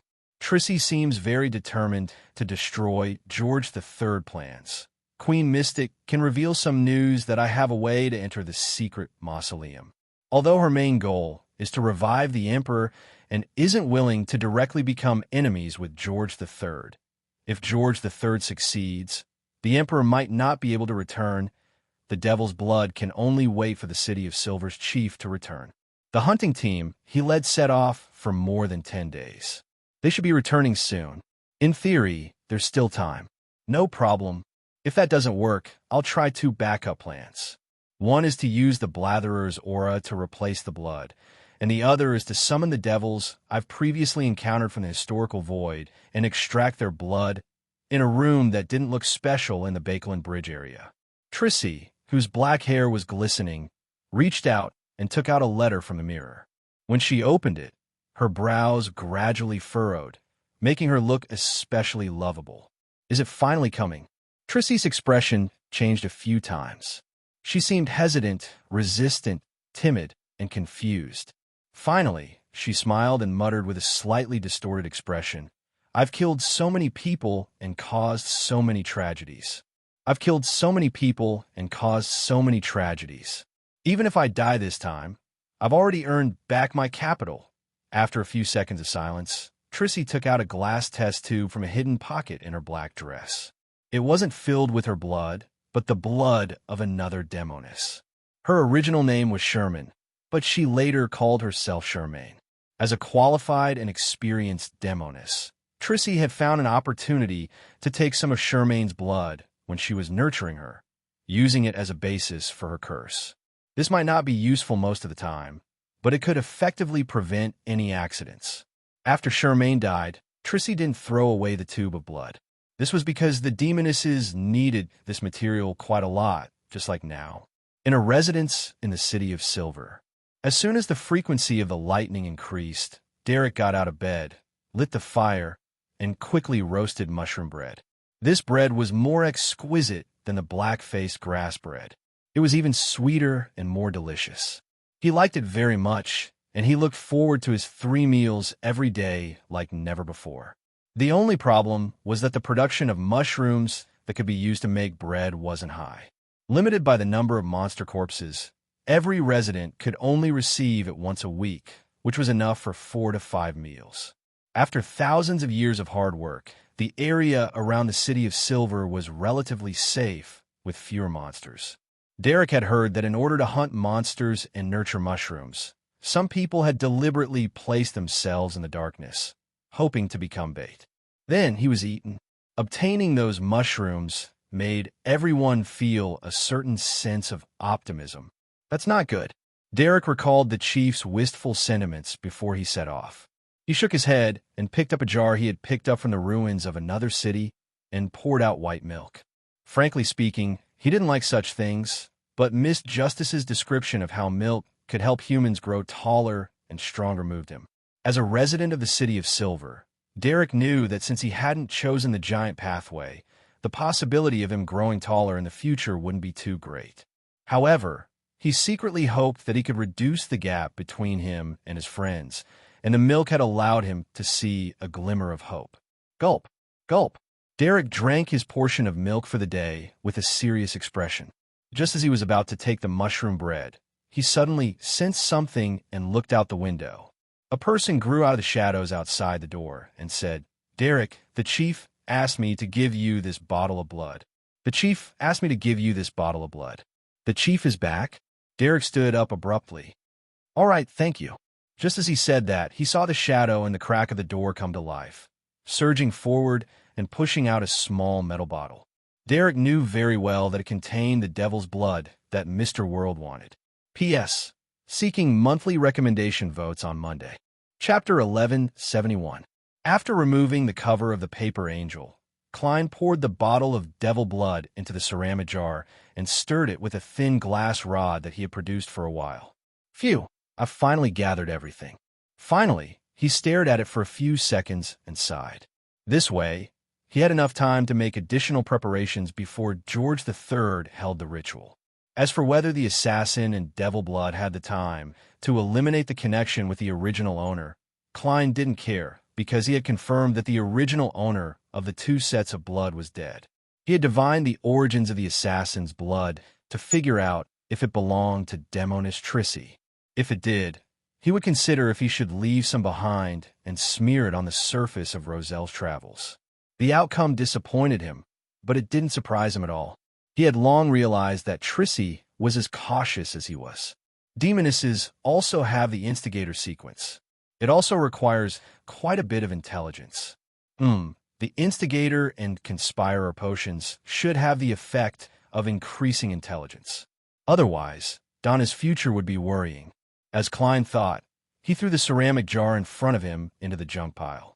He then returned to the real world and browsed through the detailed ritual provided by Demoness Trissy. This was a ritual that could help Klein speak to Mr. Door during the full moon. A total of 9 gems. Isn't this too extravagant? As he read, Klein muttered in passing. As a tycoon who had donated quite a bit of money, he still had nearly £30,000 in cash, £14,000 in notes, £15,000 worth of gold bars, 35 gold coins, and some change. It wasn't that he couldn't afford to buy gems, but he felt that it was too wasteful. After thinking for about 10 seconds, Klein decided to try and see if he could use the historical void images as a replacement. After all, he had no intention of pleasing Mr. Door. After the ritual ended and the gems disappeared, Mr. Door wouldn't be able to do anything to him. If it doesn't work, I'll consider buying it from a jewelry store. Klein stood up and set up the ritual in the room outside the rental apartment. After finishing the other preparations, he stretched out his right hand and slowly and heavily grabbed at the air in front of him. He grabbed a simple brass key out of thin air. This was the key item to summon Mr. Door, the master key. Then, Klein made a grabbing motion in front of him and pulled out an item from the void. This object exuded a tranquil radiance and was in the shape of a full moon.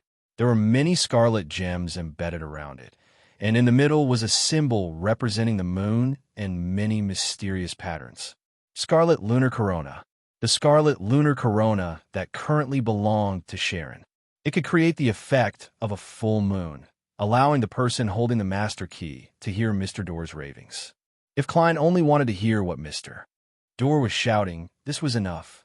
There was no need to hold any more rituals, but his goal was to speak to the King of Angels, so he still had to follow the procedure.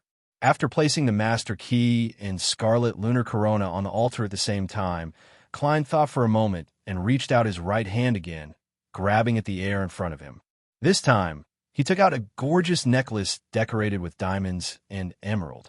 The experience of having the identity of Don Dantes is still very useful. Otherwise, how could I have come into contact with so many women of high society, dance with them, and see accessories of different styles and materials? And without such a close observation, how can I easily summon the corresponding historical void projection? This can last for 15 minutes. That's enough. Klein, who had easily achieved his goal, sighed inwardly in satisfaction.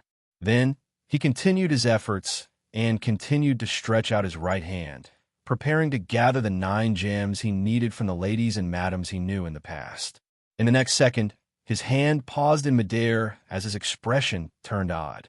I forgot that I can only maintain 3 projections from the historical void. What should I do?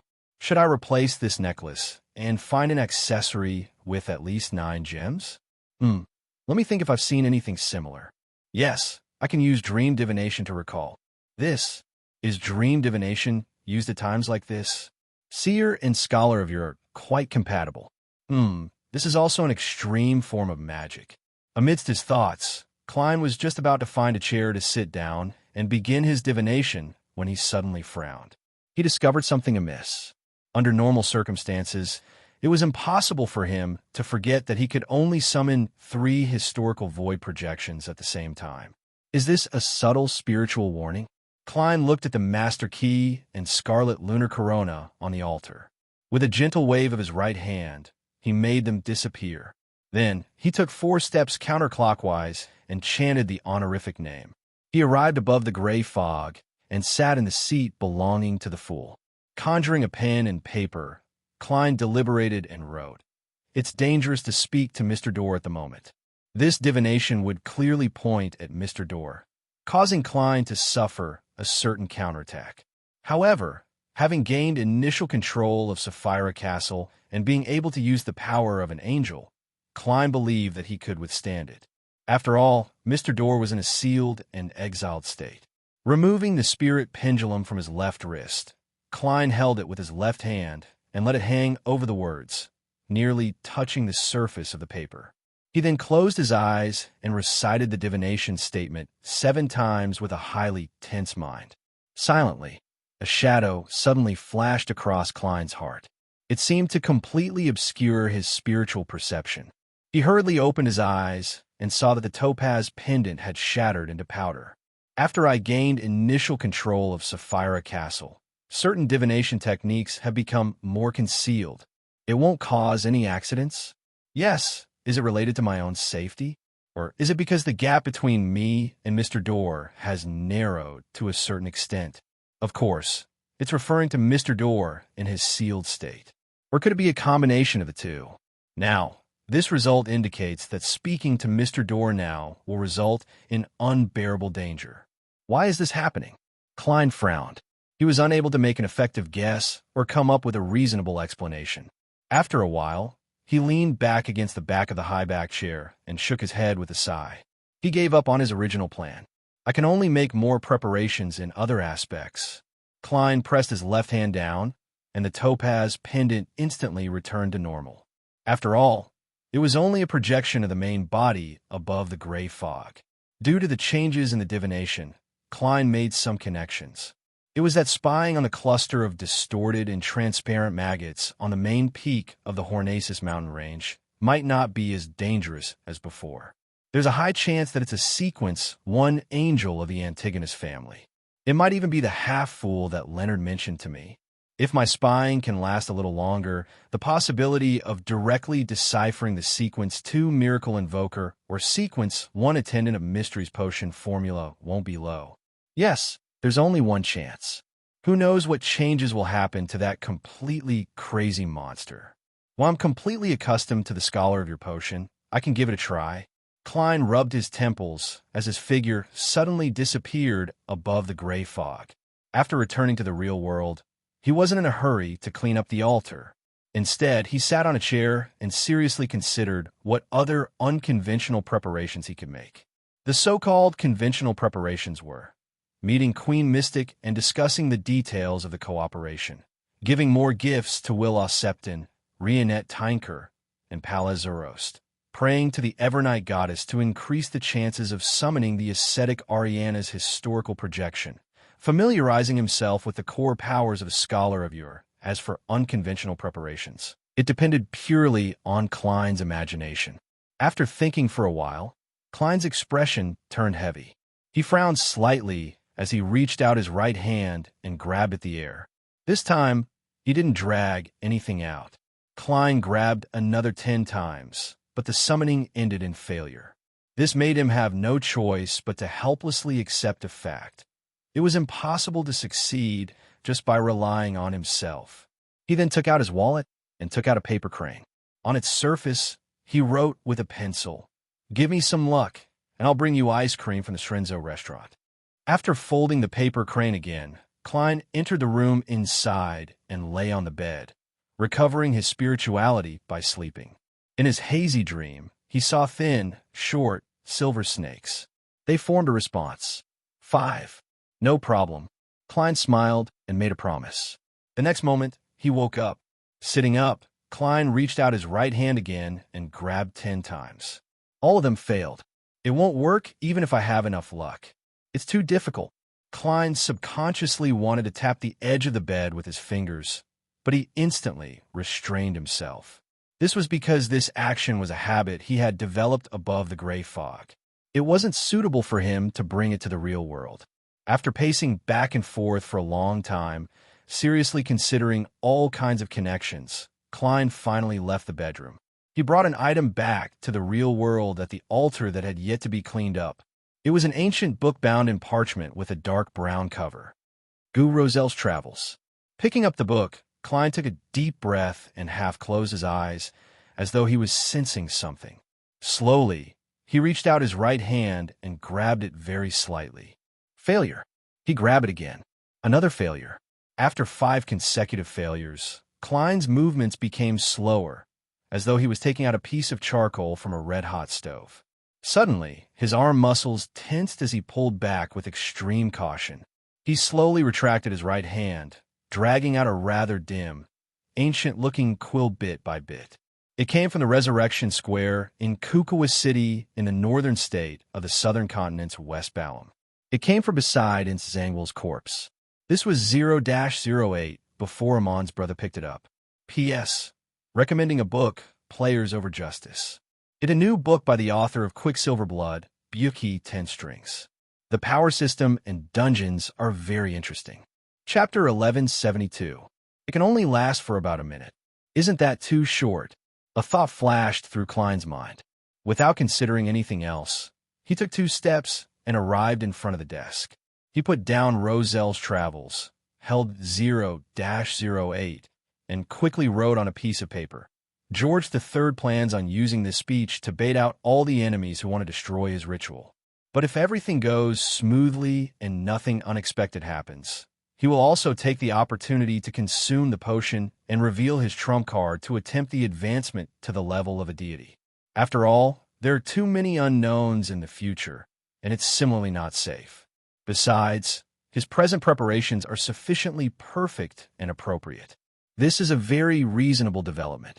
After finishing the last sentence, before Klein could seriously check if there were any mistakes in the content, The slightly dim quill in his hand silently vanished, as though it had never existed.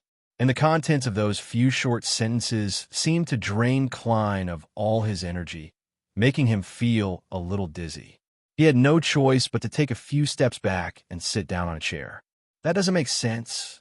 I didn't see how exhausted and strenuous Zangwill was back then. It should be because I forcefully summoned it and didn't dare to let 0-08 weave its own story. When writing, I had to rely on my own spirituality to support me. As for Zangwill, he could obtain 0-08's cooperation, so the expenditure wouldn't be that great. Klein closed his eyes and cogitated for a while before he finally recovered. Under normal circumstances, it was impossible for him to summon this Grade 0 sealed artifact without any actual contact with 0-08 and having only met it once. However, on the one hand, he had the Snake of Fate personally augmenting him with luck. On the other hand, he had Grozel's Travels. This was an item left behind by the Dragon of Imagination, Enchantment. Inside it hid the City of Miracles, Live Seed. It had a deep connection with 0-08. If not for the interference of certain high-level existences, the two items would have long met. Klein didn't know if the connection between fate and characteristics could increase the chances of a successful summoning. He only thought that he wouldn't lose anything by giving it a try, and he really succeeded. And it was precisely because of this that he didn't dare use Grozel's Travels to carry the contents written by 0-08's projection. He didn't even dare let them approach, afraid that an unavoidable accident would happen. This was Bakeland, a city with a high population density. Yes, logically speaking, there shouldn't be any accidents. After all, 0-08 is an image from the historical void. It's fake. Grozel's Travels was conjured by the Dragon of Imagination, so it's also fake. A fake with a fake doesn't make it real. It lacks the material foundation of a beyonder characteristic. I can experiment on an uninhabited reef island later. Klein rubbed his temples, stood up, and returned to his desk to examine the text he had just written.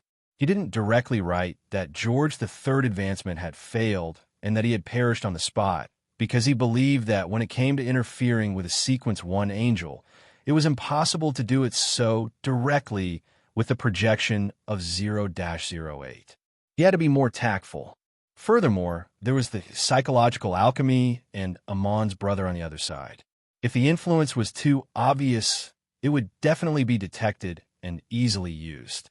Klein could only take a roundabout approach to reduce the number of unknowns. I hope it's useful. After staring at it for a while, Klein folded the piece of paper and stuffed it into his pocket. Then, he sacrificed Grozel's Travels to the world above the gray fog. After doing all of this, Klein began to consider another problem. It was when he should go out to buy ice cream for Willow Septon. Bakeland has Zeratul, and it's very likely that there's a Mon. If I go out too often, I might bump into him. It's a little dangerous. Why don't I summon ice cream from the historical void for Will? It'll be very real when I eat it, and it'll disappear after 15 minutes. I don't have to worry about getting fat at all. It's just too wonderful. Klein couldn't help but mutter inwardly. In the end, he decided to change his clothes and head out because he had to keep his promises. On Saturday morning, the sky was gray and misty, making people feel depressed for no reason. This was a common scene in Bakeland in the middle of winter. Although it was not as thick and pungent as last year, the geographical environment and climate determined that such a situation would inevitably exist for a long time. Moreover, the control of air pollution could not be declared a success in a year or two. Melissa draped a knee-length black coat over her long dress and put on a black gauze hat before walking quickly to the door. Vincent held his top hat and shook his head when he saw this. A girl who's not even 20 years old should dress like a girl who's not even 20 years old. That's too mature and old-fashioned, understand? So old-fashioned. Melissa glanced at her brother and gave a simple reply. Another quarter penny a pound of bread. This price. Banson sighed. He then took out the silver pocket watch covered in vine patterns, opened it, and glanced at it. Let's go. There's still a long way to go to the municipal square. Melissa tersely acknowledged and walked out with her brother to the streets. "Good morning, Mrs. Daniel." After taking a few steps forward, Banson saw a neighbor walk out and greeted her with a smile. He was good at socializing and had long established a good relationship with the neighbors around him. The lady who was addressed as Mrs. Daniel was dressed in a pure black dress. She was in her 40s and had a thin face. Her face was covered by a black gauze that hung down from her hat. "Good morning, both of you." She didn't make any small talk and walked away coldly. Banson looked at her back and deliberately slowed down his footsteps. Only when there was some distance between them did he turn his head to ask his sister, "What happened to Mrs. Daniel?" "I've been too busy recently. I haven't visited the neighbors in a long time." Melissa pursed her lips. Mrs. Daniel's eldest son, Larry, has been confirmed to have been killed at the front lines in the Amantha Mountains. That was yesterday's news. That tall, shy, but attentive, kind, and sincere lad. When he came back the last time, he said that he was promoted in the army and became a lieutenant. Banson asked in surprise. Melissa nodded. "I can't imagine Larry dying just like that, either. Just like how she couldn't imagine a classmate she knew in school dying tragically in front of her." In just a few short seconds, some people could no longer speak, communicate, or study. Banson fell silent for a moment before sighing. "I've been busy recently. Actually, I've been dealing with the pension issue. Perhaps the list I received didn't include Larry, so I'm not sure. Some were cheerful and passionate. Some were humorous and witty. Some were the only son of their parents. Some had a determined personality and were the leaders of the soldiers around them. Some had just gotten married and didn't have children.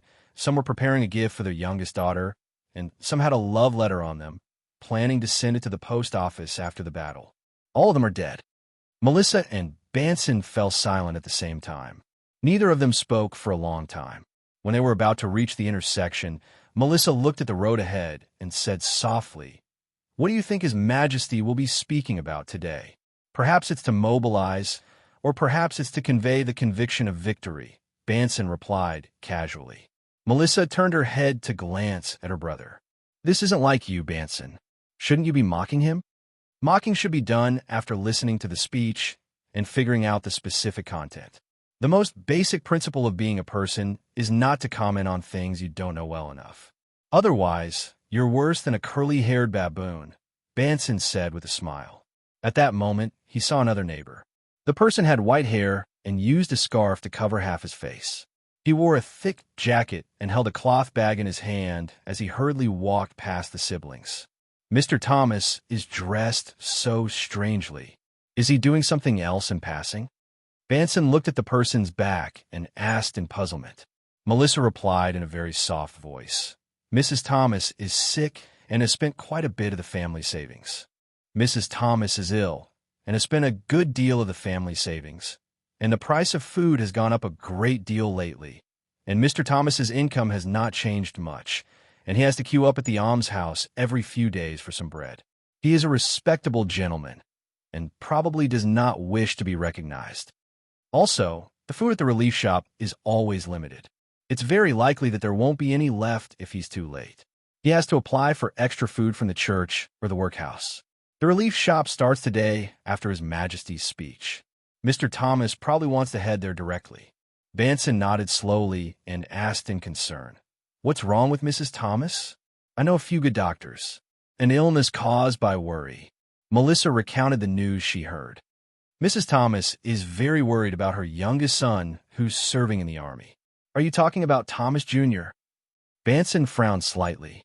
After getting his sister's confirmation, he fell silent, as if he was thinking about something. After a while, when they approached the nearest municipal square, Banson looked ahead and said in a low voice, "Thomas Jr. is dead." Melissa didn't respond. She seemed to be in a daze for a moment. Once again, they silently walked forward, as if relying on inertia. More and more people appeared in front of them. These people were either wearing formal suits, holding canes, dressed like gentlemen, or wearing blue, green, yellow, or red skirts. Some wore sweaters, jackets, and trousers, while others wore dark, low-toned dresses. They came out of their houses and came from the streets they were on. Like splashes of water, they merged together at the intersection and formed a stream. The stream surged forward and many streams converged, interweaving into a majestic torrent at the entrance of the square. The torrent surged forward slowly, drowning the square. Placed in the sea of people, Melissa felt that she was as insignificant as a drop of water. Chapter 1173. As they had arrived early, Melissa and Banson were able to choose a pretty good spot. They could see a strange object on the grayish-white stone pillar in the middle of the square. One end was different, and it was painted with dark blue paint. It was connected to some kind of cable. Beneath the object was a group of soldiers in red shirts and white trousers. They carried grayish-white metal backpacks and held complicated rifles with large calibers. They warily watched their surroundings. With the influx of citizens one after another, the square was filled with people and became more and more lively. At 9 o'clock sharp, the strange object on the stone pillar suddenly emitted a rustling sound. Finally, it turned into a deep voice. "Ladies and gentlemen, I'm your emperor, the ruler of Rouen, East Balham, and the Rorstad Archipelago, George Augustus III. That thing can speak. Is it based on the principles of a telegraph?" Melissa's eyes widened as her attention instantly shifted from the speech to the strange object. "Ladies and gentlemen, I'm your emperor, the ruler of Rouen, East Balham, and the Rorstad Archipelago, George Augustus III." In West Boroughs Memorial Square, Audrey accompanied her father, mother, and brother as they stood near the platform. They looked at the king in his ceremonial robes and listened to his speech. As she knew in advance which direction George III would focus on today and what kind of atmosphere he would create, Audrey didn't wear her favorite clothes. Be it the color or style, they were all girlish. Instead, she wore a simple and conservative dress like Countess Caitlin. The color was pure black, and she didn't wear any accessories. "I'm very happy to tell everyone that we've finally stopped the first phase of the Phasacians' attack. We've thwarted their plan to wipe out Rouen in 3 months. However, too many outstanding young people have died on the front lines in this war. They should have had a better future. They should have accompanied their parents as they aged, matured with their spouses, and allowed their children to grow up in a loving environment and have a beautiful childhood. The Phasacians have destroyed all of this." Audrey, who knew why the war was started, was not incited by the king's speech. She just felt that he must have a talent for drama. She could hear small sobs coming from the crowd around her. She could feel the sorrowful emotions emerging bit by bit, converging and brewing. This caused her eyes to redden uncontrollably.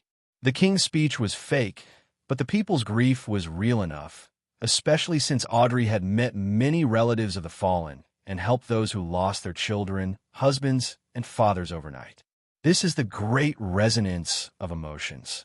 This is the best occasion to consume the manipulator potion. Audrey suddenly came to a realization, but she couldn't use it. This was because not only had she not digested the Dreamwalker potion, but she also hadn't accumulated enough contribution points for Mr. World. She took a slow breath and controlled the fluctuations of her emotions.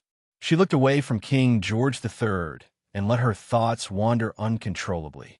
Mr. World is very concerned about today's speech. I wonder how he will make use of this matter. I hope there won't be too many accidents. The thing called broadcasting is based on radio principles. Mr. World mentioned that there are already factions out at sea that are using this technology. Compared to the storm-prone ocean, land is clearly more suitable for such products. Just as Audrey was lost in her thoughts, George III, who had a mustache and was solemn and old-fashioned, had finished the first paragraph of his description.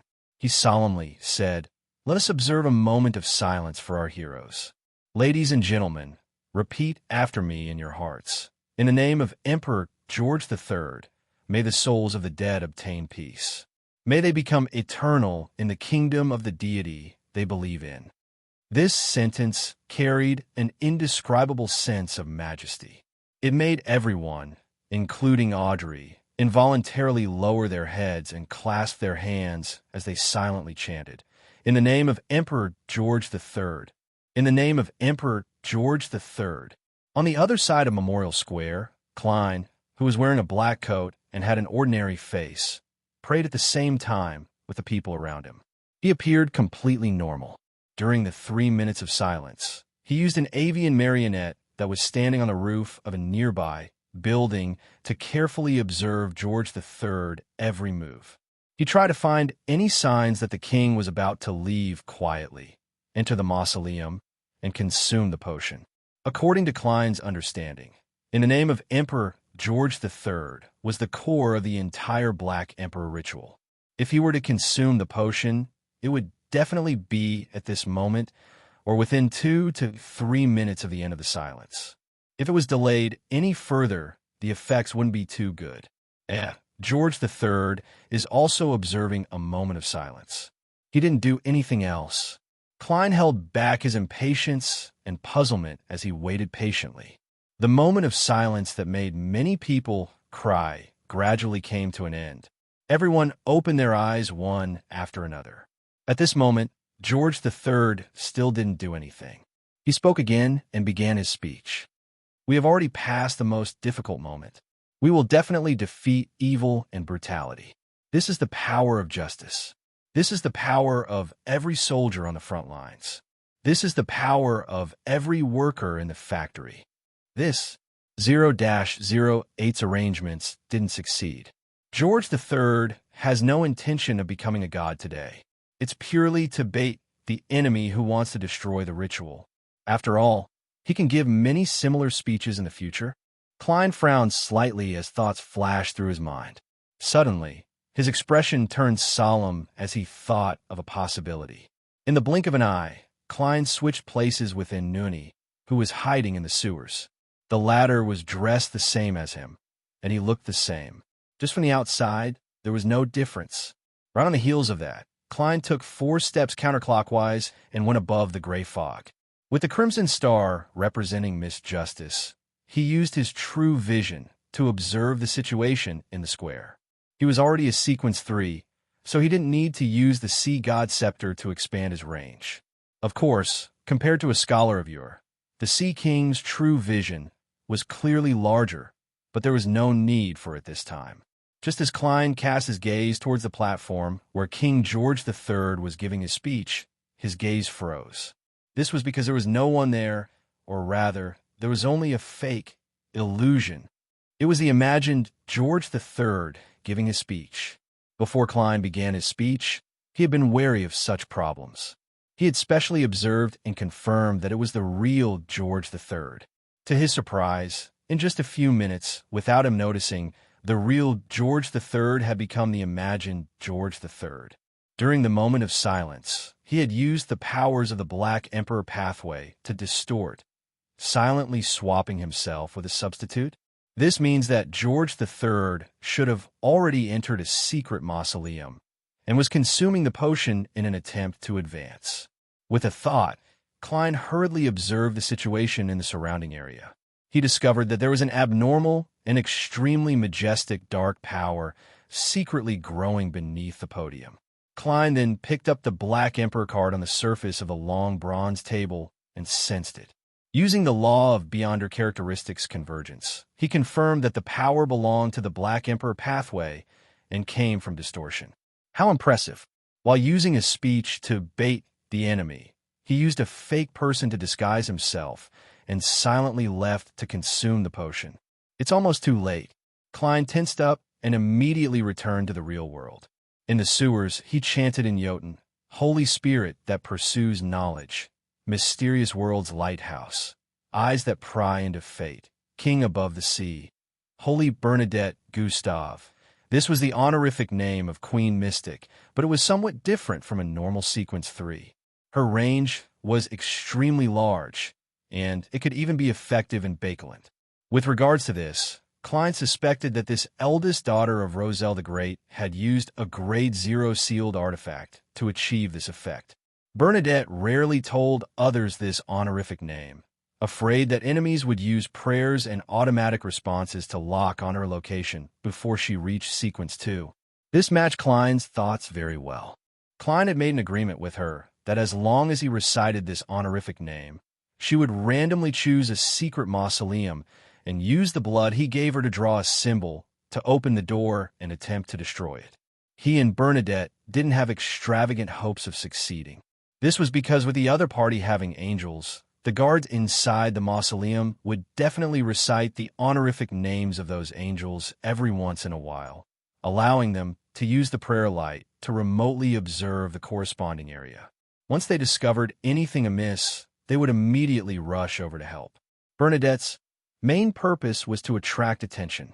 Of course, if the angels descended slowly, Queen Mystic could also go from a support role to a main attacker. After doing this, Klein immediately reached out his right hand and grabbed at the air. As he pulled back his arm, a figure appeared in front of him. It was a lady with ordinary facial features and dark eyes.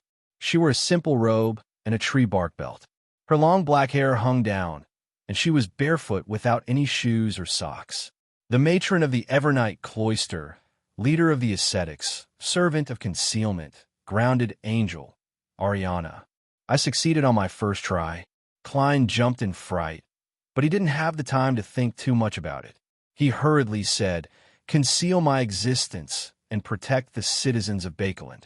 He was worried that George III would rush out of the mausoleum and endanger the people in the city after the ritual was destroyed. "All right," Ariana replied with a calm expression. She wasn't stiff or stiff at all. "It can't be a real person, right? Actually, my summoning didn't succeed. It's just that the goddess had long gotten Ariana to secretly return to Bakeland. The moment she sensed that she was summoned, she came over. An angel of concealment also has a certain level of confidence in her image in the historical void." As these thoughts flashed through Klein's mind, he realized that he had entered a strange state, a state where he was no longer sensed by the outside world. Chapter 1174. Without the time to think about such trivial matters, Klein, whose existence had been concealed, immediately got Inuni to switch places with the new marionette specially made by the pirates. Right on the heels of that, he activated Creeping Hunger and teleported to the vicinity of the secret mausoleum in Alwa County with his marionette, Inuni, and Conus. As he could only maintain 3 projections from the historical void at the same time, it was impossible for Klein to abandon his marionette and directly come over. He could only summon a projection as a replacement, which would occupy a crucial spot. As for the remaining marionettes in Memorial Square, they wouldn't die on the spot within half an hour. They would only appear to be in a daze, but when listening to the speech, such a state wouldn't attract much attention. After that, if Klein didn't return, the Church of Evernight's Red Gloves team would come to deal with him.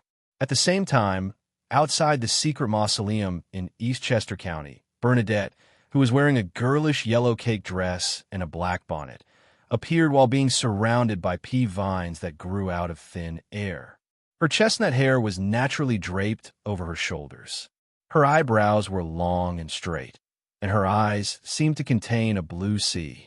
Looking at the mountain wall in front of her, Queen Mystic extended her right hand and quickly outlined a symbol in the void. As her fingertips moved, drops of bright red blood that resembled fine gemstones seeped out and froze in midair. Soon, a complicated symbol formed from layers of doors appeared. They trembled slightly, resonating with an unknown location. In the blink of an eye, the blood-colored symbol expanded into an illusory, translucent door. Through it, one could vaguely see a huge mausoleum made of black rocks. Bernadette immediately took a step forward and passed through the illusory door, arriving in a dark and deep area. The light here came from the stone pillars on both sides of the path and the strange underground moss that grew on the cliff. Together, they illuminated the secret mausoleum that was hidden in the fog at the bottom. The symbol provided by Mr. Door was really useful. At this moment, as a certain ritual was being carried out deep underground, specks of dark light gathered and condensed into a human figure in the dark sky. The figure had a squarish face, black hair, blue eyes, a high-nosed bridge, a thick beard, and a solemn expression. His appearance and image weren't unfamiliar to many Rouen citizens because it was printed on the front of the 10-pound banknote. Of course, people who had never received a 10-pound banknote in their lives could also see his statue or portrait in places like Memorial Square. He was the founder, protector, and first king of Rouen, William Augustus I. It was him, He used the ritual to descend directly from Bakeland. Bernadette's expression didn't change. With a flip of her palm, an item appeared. The item was golden in color and looked like a shrunken kettle with a wick sticking out of its mouth. As Bernadette's right hand stroked the surface of the item that was covered in mysterious and complicated symbols, the wick silently lit up. The light it emitted was like a viscous stream of water. It sprayed upwards and formed a blurry and distorted light golden figure. Eternal Genie, my second wish is to obtain the power of Knowledge Emperor for a day. Seizing the opportunity before William Augustus, I completely descended. Bernadette spoke solemnly in Jotun. The item in her hand was called the Magic Wishing Lamp. It might have originated from the first epoch. Although it had never been obtained by the seven churches, it had the corresponding Grade 0 sealed artifact number 0-05. This item could grant the holder any 10 wishes, but it was either done in a distorted form, or it would come with unpredictable and extremely terrifying consequences. None of its former owners had a good ending, including Roselle Gustav. This emperor had warned his daughter that she could think of ways to use words and preparations to avoid the harm brought about by the first two wishes, but she absolutely couldn't make the third wish. Absolutely not. Alwa County, near the secret mausoleum. Klein, who had arrived in a concealed state, didn't alarm anyone. Although time was tight, he didn't recklessly approach the mausoleum and draw the symbol to open the door. Instead, he reached out his right hand and grabbed at the air in front of him. After 5 consecutive grabs, Klein's arm muscles suddenly tightened, as though he was pulling something extremely heavy. As he retracted his right hand, a figure quickly outlined itself. The figure's skin was bronze in color, and he was a medium build. He had black hair and brown eyes. His facial features were soft, and there was a very thin mole below his right ear. He was none other than Aztec Eggers. However, unlike the Mr. Aztec that Klein knew, this figure's eyes were indifferent. He wore a dark black robe embroidered with golden threads, and he wore a golden bird-shaped crown. It was as though he was looking down on all living beings. This was the former Death Consul, a Sequence 2 angel. Klein didn't size him up any further as he reached out and grabbed at the void again. This time, it looked like he wasn't holding anything back, but in fact he had already summoned his past self from more than 10 seconds ago, his concealed self. Then, Klein threw a metal bottle to his projection and allowed his true body to enter the historical void in the gray fog. In his past body, his consciousness suddenly came alive and became extremely agile. In this concealed state, Klein brought Death Consul Aztec's projection to the secret mausoleum that had no entrance. He took out the metal bottle and used his spirituality to guide the blood that shimmered with a gem-like luster.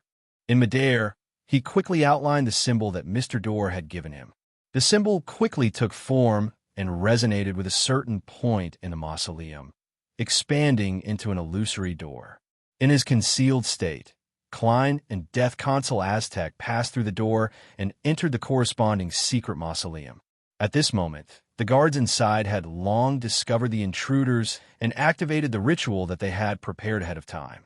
However, all they could see was the lofty Death Consul. Somewhere in Bakeland, the former Duke of Southville, Delink Augustus, was about to use the passage opened by the ritual to descend into the secret mausoleum when a man beside him suddenly frowned and said, "This is Aztec Eggers. This is Aztec Eggers.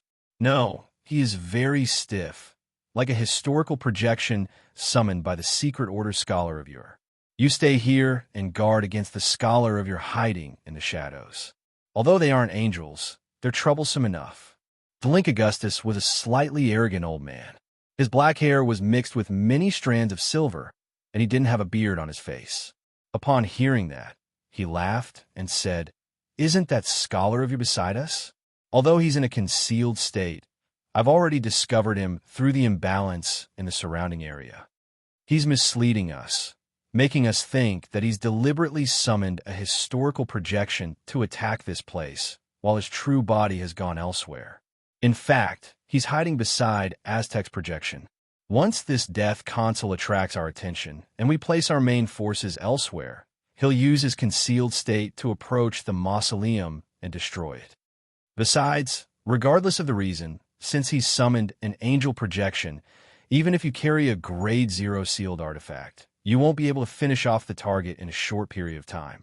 If this affects the mausoleum, all our efforts and persistence will be in vain. If that scholar of yours did a triple misdirection and really went to another mausoleum, it's impossible for him to summon another angel from the historical void. You can eliminate him rather easily. As he said the first sentence, Delink Augustus had already entered the passage opened by the ritual. The remaining content was said by his illusory figure. In the secret mausoleum in Alwa County, the indifferent and cold Aztec Eggers scanned his surroundings. His body suddenly expanded, transforming into a giant snake that covered the sky above the mausoleum. This giant snake was both illusory and real, as though it was formed from something incomprehensible to humans. His entire body was covered in dark green and black scales. White feathers grew out from the gaps, and every feather and scale had strange symbols of different shapes. Just looking at them would cause one's flesh and blood to rot, turning them into a zombie. This was the feathered serpent god from the southern continent's myths and legends. His eye sockets burned with pale white flames, and a pair of exaggerated and thick wings spread out from his back. Amidst the howling wind, the feathered serpent that was coiled in midair stretched its upper body forward and spat out pale white flames that could cover the entire mausoleum. Mr. Aztec's historical void projection is definitely much weaker than the original, but it still has such might. As expected of the Son of Death, the consul of the Balam Empire, although the concealed Klein had done summoning experiments at sea, he never expected Aztec's projection to be so powerful. At this moment, a slightly dark light flew out from the mausoleum, preventing the pale white flames that surged like a tidal wave from advancing any further. Following that, they formed a figure. It was none other than the Sequence 2 balancer, Delink Augustus. Upon seeing him, the concealed Klein suddenly turned stiff and stiff. He could only act based on his instincts. This was because Klein's true body had returned from the historical void and was outside the secret mausoleum. Then, Klein directly teleported to a secret mausoleum in the lower reaches of the Tussock River. He took out another metal bottle and used his spirituality to guide the blood inside to fly out in a concealed state, outlining the symbol. In a few seconds, the symbol resonated and transformed into a door. Klein walked in with his marionettes, Konas, and Inuni. Of course, in the river and forest outside, he still had the marionettes he had just transformed into hiding. In the outskirts of Bakeland, near Ruin Number 1, a figure dispelled her invisibility and appeared. Her black hair was lustrous, and her face was slightly round.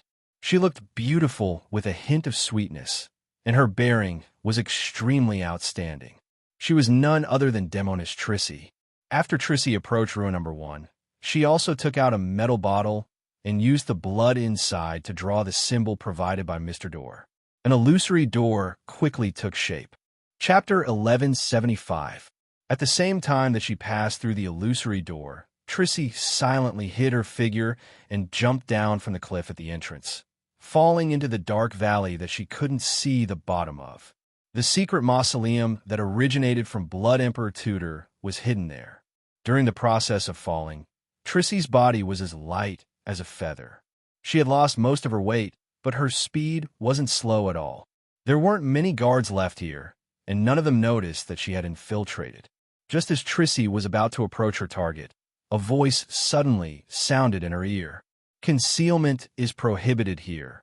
Trissy's figure immediately appeared irresistibly, and above the towering mausoleum at the bottom of the dark valley, a man had appeared at some point in time. The man had a rectangular face, and he wore a white wig. By the side of his mouth, there were two curving whiskers.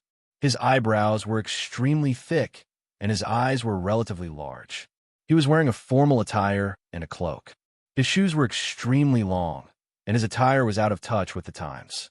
He was none other than the demigod who supported George III, Prince Grove. On the head of this sequence, 3, Chaos Hunter, was a crown weaved from thorns. Pure light constantly gathered inside the crown, interweaving into a sea. Sealed Artifact 036 downstream of the Tussock River, Klein had just passed through the illusory door with his marionettes, Konas, and Inuni, when a scene suddenly surfaced in his mind.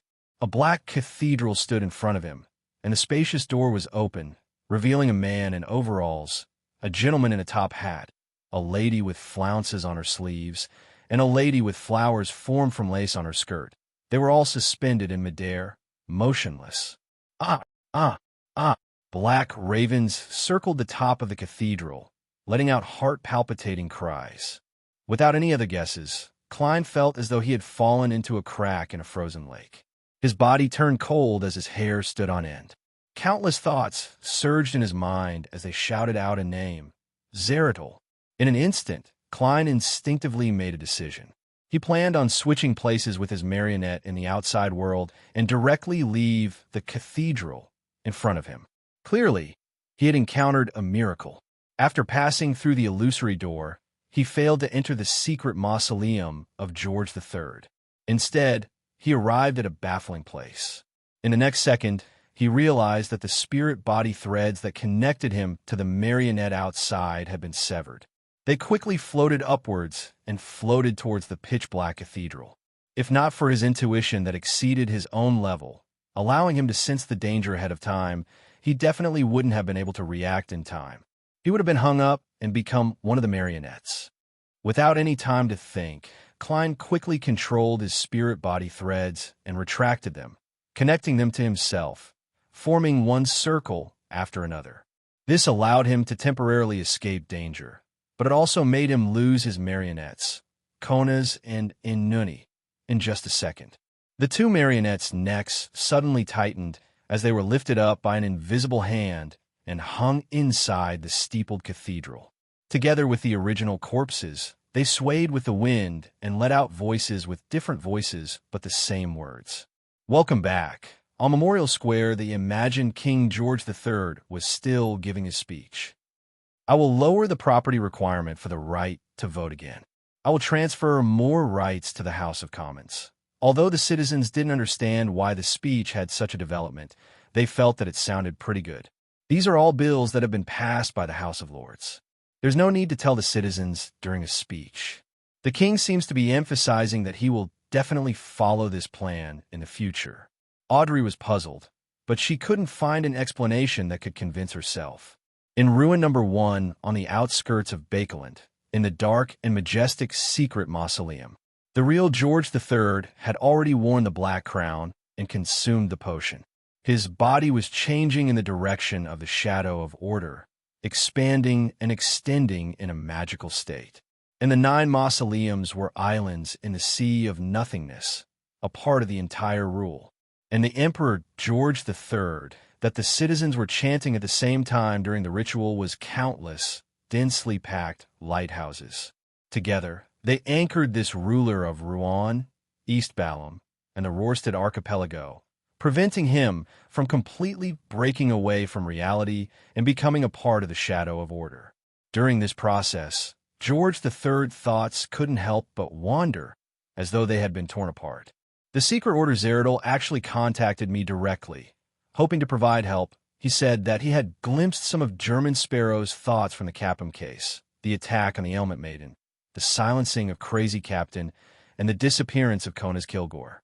And the results of his divination made him cooperate with me and help me guard a mausoleum, waiting for German Sparrow to walk to him because of his own goals and the law of beyonder characteristic convergence. He also said that the most important thing to deal with a qualified demigod of the seer pathway is patience and determination. What a charlatan. He also brought abomination, sir.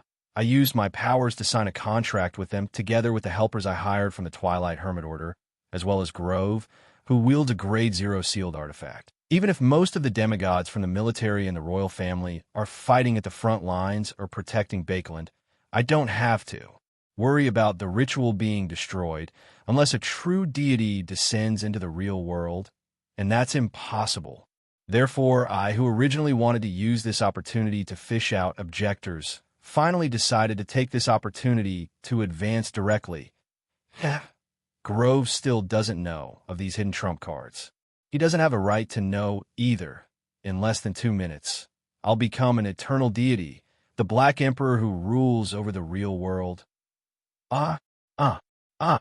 In the dark world that reverberated with the cawing of the crows, the corpses hanging in the black steepled cathedral fell at the same time, passing through the main door. Their gazes locked on a Klein, who was outside. Almost at the same time, a figure slowly but firmly outlined itself in midair. Klein couldn't be bothered to see what it was. As he maintained the special state of his spirit-body threads, he quickly snapped his fingers. Pa! A ball of crimson flame gushed out from his wallet and instantly enveloped him.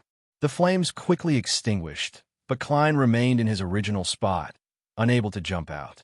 He didn't show any signs of depression as he immediately activated creeping hunger and attempted to teleport.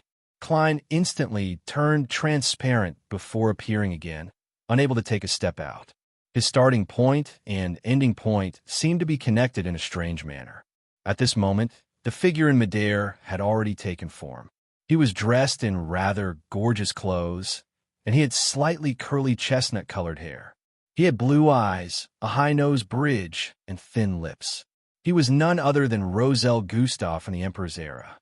He looked down at Klein as countless illusory symbols appeared in his eyes. Klein's mind instantly swelled up as he was injected with a large amount of knowledge that he didn't know was useful. At that instant, he felt like his head was about to explode. His other thoughts were completely occupied, so much so that he couldn't even move a finger. Instinctively, Klein split the knowledge into hundreds of worms of spirit. This allowed him to regain the ability to command his body as he quickly grabbed forward with his right hand. His arm suddenly sank before he suddenly pulled back. As the marionettes passed through the cathedral's door and launched their attacks, 2 other figures appeared in midair, dragging out a silver-white, scaleless tail. As Klein released his right hand, a gigantic snake appeared in the Dark Kingdom. His eyes were bright red and cold, and his body was covered in countless wheels formed from patterns and symbols with different details. Snake of Fate. This wasn't actually summoned by Klein from the historical void. Instead, it was the power of Will Septon's burning of the paper cranes after he used the yesterday, once more charm. Klein at first used Flaming Jump to seek help from a Snake of Fate, and the reason why he had grabbed it was to disguise himself. He didn't want the hostile angel to detect the location of the Snake of Fate, causing Dr. Allen's family to fall into danger. This wasn't like dealing with Amon's avatar back then. Klein didn't have the confidence to eliminate the clues, so he had discussed with Will ahead of time how to deal with such a situation. Fortunately, Will Septon's thoughts indicated that the essence of this summoning hadn't been discovered. At that moment, the gigantic snake of Mercury curled up, opened its mouth, and bit down on his tail, turning into a mysterious and exaggerated wheel. And in midair, 2 figures appeared on both sides of Roselle's projection. One of them was William Augustus I, who was engaged in an intense battle with Queen Mystic Bernadette. He was a sequence, one hand of order, and the other was formed from pure light. He had a pair of radiant wings on his back, and he clearly had the level of an angel. Suddenly, the 2 angel projections that had just appeared quickly vanished. The marionettes that had attacked and controlled Klein retreated into the cathedral and hung up again. Konas and Inuni walked out one after another, accompanying Klein as they retreated through the illusory door.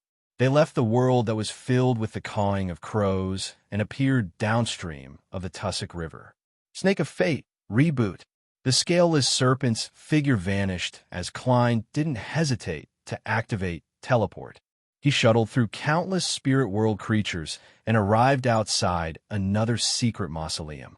He used his remaining blood to draw a symbol and opened the illusory door. This time, he entered and saw the solemn and dark mausoleum. Hence, he summoned the sea god scepter and released terrifying lightning storm again and again to strike down his target. Then, Klein turned around and left the scene. Everything went so smoothly, like a beautiful dream.